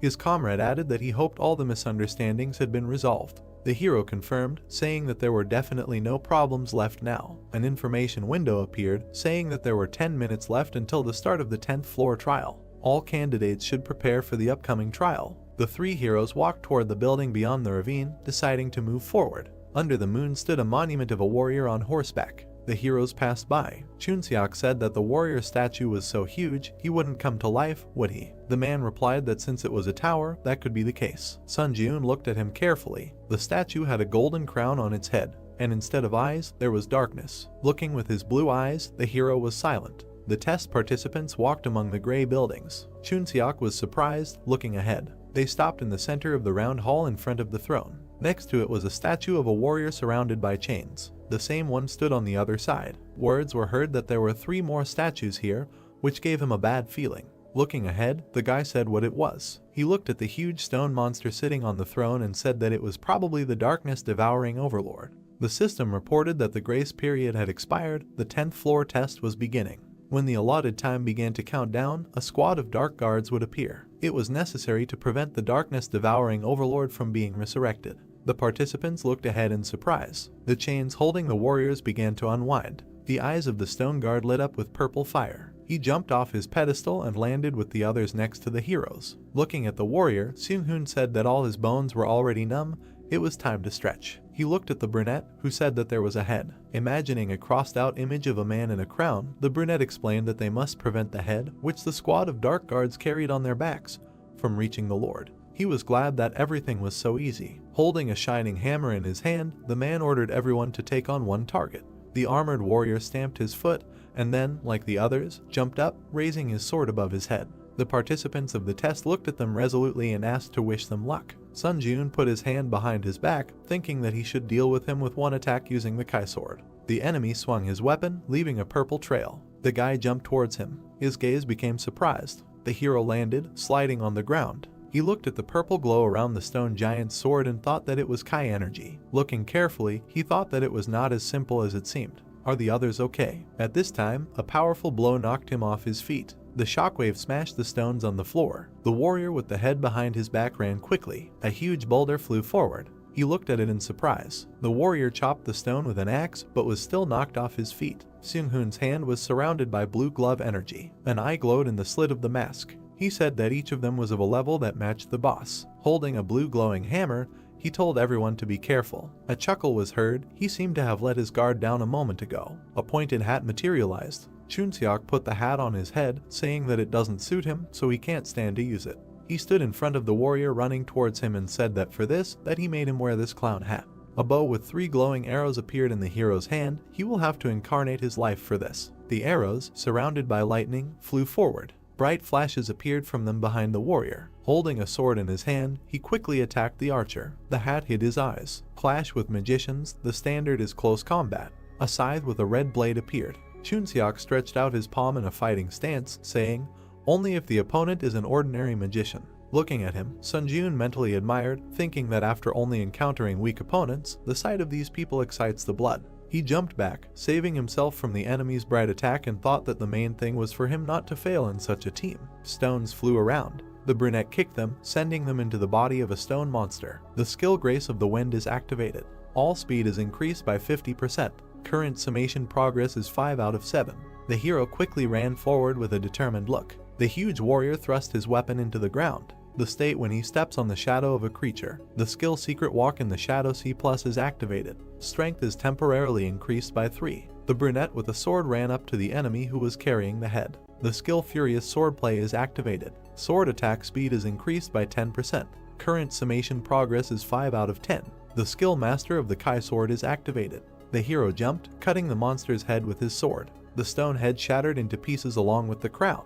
The man in the mask talked about a depth charge. His opponent was surrounded by bright golden lightning. The stone man's face was distorted by the scream. The crowned head behind him was also smashed. A red whirlwind appeared in the air. It was the guy in the hat who attacked swiftly, twirling the weapon in his hand. He jumped high, holding a double-bladed scythe. The shining weapon struck the stone enemy. The third head of the boss was smashed into pieces. The stone monster opened its mouth, screaming loudly. The participants of the trial watched as they walked away. Chunseok asked if they were running away. Seung-hoon replied that now that there were no heads left, resurrecting the Lord was impossible. It was time to end. The 3 guys ran forward. They left the circular area following the monuments. The brunette running behind became alert, noticing something and wondering what that sound was. The huge stone monster stomped its foot. Sun Jun's eyes widened in surprise. The 3 stone opponents stood together, forming a pedestal. The horse quickly galloped over their bodies and jumped high with the cloaked rider. The guy looked at him in shock, thinking that it was the one from the entrance. The stone rider was rapidly approaching the headless body on the throne. The heroes quickly rushed after him. Gritting his teeth angrily, Sun Jun thought that it was too late to run after him.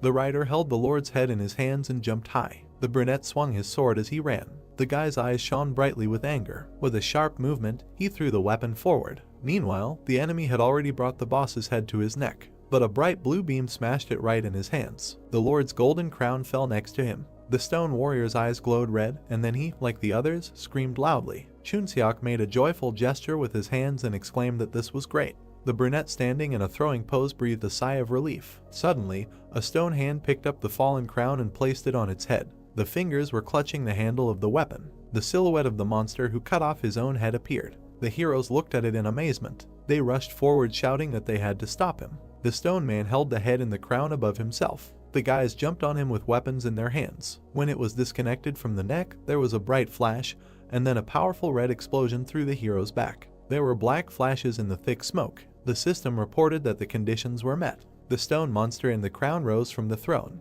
The system reported that the Lord who devoured the darkness had been resurrected. Looking at him in shock, Sun Jun cursed in his mind. He had received a special task to destroy the Lord who devoured the darkness. Red steam came out of the mouth of the huge stone man.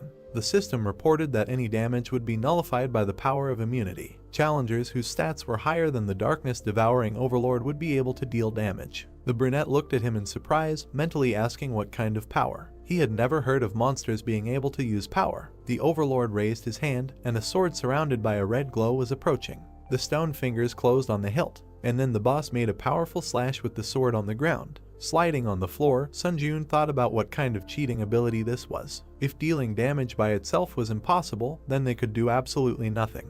He froze. A huge stone warrior appeared behind him. The huge blade of the sword moved forward. Sun Jun flew back from the bright attack. The wound on his stomach glowed green, healing. The guy thought that he got a problem because they could not complete the mission. Suddenly, his gaze became surprised. He thought that this might work. Several stone guards were approaching with weapons. The hero's comrades ran up to him. Chunseok asked if Sun Jun was okay, and Seung-hoon added that they should come up with a plan and hit the Overlord, but first, they needed to deal with his guards. Standing next to the participants, the brunette said that he had a request. Could the two of them delay the Overlord for a while? The masked man noticed that they couldn't do any damage to him, so wouldn't it be more effective to clear out his guards first? Looking at him with determination, Sun Jun said that he had an idea. There was a way to kill the Overlord. The face of the huge stone monster in the crown looked surprised. An eye glowed through the slit of the mask. Finally, Seung-hoon turned away, saying that they would trust him. Looking at the hero, he said that they would not be able to hold out for long, so he should hurry up. The guys quickly rushed to the Overlord. Sun Jun decisively turned to the guard, saying that he was starting. He stood in front of the huge stone guards, saying that they would have to play with him for a while. The blue hammer was surrounded by golden lightning. They quickly hit the boss when the participant used a depth charge. Then any damage is nullified by the power of immunity. The man in the crown turned his red eyes. Seung-hoon landed, telling his comrade that as expected, there was no use. The system reported that the power of the Overlord's greatness was activated. The eyes of the stone monster glowed. A notification appeared that everyone should show respect to the Overlord. Any action that does not meet this requirement will be blocked. The heroes bent from the powerful energy bending them to the ground. The king struck with his sword, breaking the ground. A huge crack in the floor almost reached the heroes. The palm lying on the hilt glowed golden. The system reported the activation of the magic resistance skill. Golden flashes surrounded the body block was partially released. The guy in the hat screamed, seeing a flash nearby. The explosion that soared through the hero's back. Seung-hoon put his hands out to the sides, protecting the younger one. A powerful force hit him in the back. Blood dripped from under the mask. Chunseok grabbed his comrade by the arm and asked if he was okay. Then he turned around, covered in shadow. The huge stone boss pointed his sword at them. The guy closed his eyes as the tip quickly approached him. His foot slid along the ground. Sun Jun managed to protect his comrades with a red impenetrable shield. Chunseok looked at him in surprise, hearing an apology for being a little late. A red barrier was spreading from the shield on the guy's arm. He calmly said absorption. The system offered to increase stats using the spirits he had. Black and red swirls appeared in the air. The system reported that strength increased by 4, agility increased by 3, endurance increased by 3, mana increased by 6, tenacity increased by 4. Sun Jun clenched his fist, holding the red barrier. A notification appeared that the shield counterattack skill instantly released the accumulated damage. A bright beam threw the Overlord's sword away from the shield. The system reported that the power of the Kai Sword Master had been activated. The blade in the boy's hand glowed blue, and a notification appeared about the activation of the lightning sword Kai skill.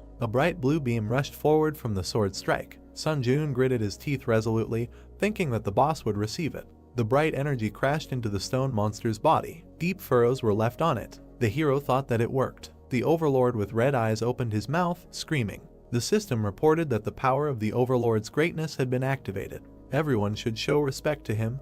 Any action that does not meet this requirement will be blocked. Sun Jun fell to one knee, crushed by the red energy. He gritted his teeth, trying to resist. The system reported that the force breakthrough skill had been activated. The magic resistance skill had been activated. The ground around the brunette was covered in cracks. A notification appeared that all blockages on the body had been completely removed. A bright green ball of power surrounded the hero. A notification appeared that the proficiency of the skill force breakthrough had reached 100%. The proficiency of the skill magic circuit had reached 100%. The proficiency of the skill magic resistance had reached 100%. These skills had been upgraded to rank C. The monster's strike collided with the bright shield. Sun Jun moved forward, thinking that the situation was extremely dangerous. However, there was a wicked smile on his face. He wondered why he couldn't stop laughing. As he flew at the monster wearing the crown from above, he wondered if it was because he was anticipating his impending victory. The fundamental desire to become stronger was burning like fire. Bright rays of attack surrounded the stone monster. Chunseok's words were heard that the challenger Sun Jun was a real monster. Seung-hoon replied that it was such a strange feeling. He never thought he would be looking at someone's back. However, they should congratulate him. Leaning on his friend, the man said that the first place in the rankings was now his. A powerful beam hit the red shield. The system reported that charging was complete. The counterattack shield skill had reached the maximum damage absorption limit. Sun Jun held the shield, surrounded by a red glow, with his legs spread wide. Bright energy was spreading from it. The brunette extended his hand forward, thinking that if he reduced the shield's area of effect, the energy density would increase. The system reported that the counterattack shield skill instantly released the accumulated damage. A bright red beam was rapidly approaching the boss, cutting off his sword arm. The Overlord looked at it in surprise. Gritting his teeth, the hero quickly approached him. The system reported that the Wind's Grace skill was activated. All speed increased by 70%. The current stacking progress is 7 of 7. Due to the maximum stacking, a 1-day cooldown was applied. The Furious Swordplay skill was activated. Sword attack speed increased by 10%. The current progress of the summation is 10 out of 10. With a swift strike of his sword, he cut off the monster's huge head. The system reported that the darkness-devouring Overlord had been defeated. The white-haired girl looked at the image of the fighting hero. She smiled, holding her hand to her face, and said that this challenger who showed crazy growth was her contractor. She imagined a man walking with a torch in his hand. The ordinary challengers who climbed the tower carefully prepared themselves so as not to take risks, and only climbed the tower one floor at a time after tirelessly spending a lot of time training. In the shining window was the face of a smiling brunette. She said that Sun Jun was a valuable talent that was not easy to see in other dimensions. She thought it could be said that he represented the desire to grow. The white-haired girl imagined the images of people, thinking that the problem was that as time went on, other administrators would also become more and more interested in him. Many swords were stabbed into the white ground. She decided that she needed to establish a closer relationship with this challenger before other administrators did. The battlefield she stood on was engulfed in bright flames. She thought that it was for the sake of achieving her wish.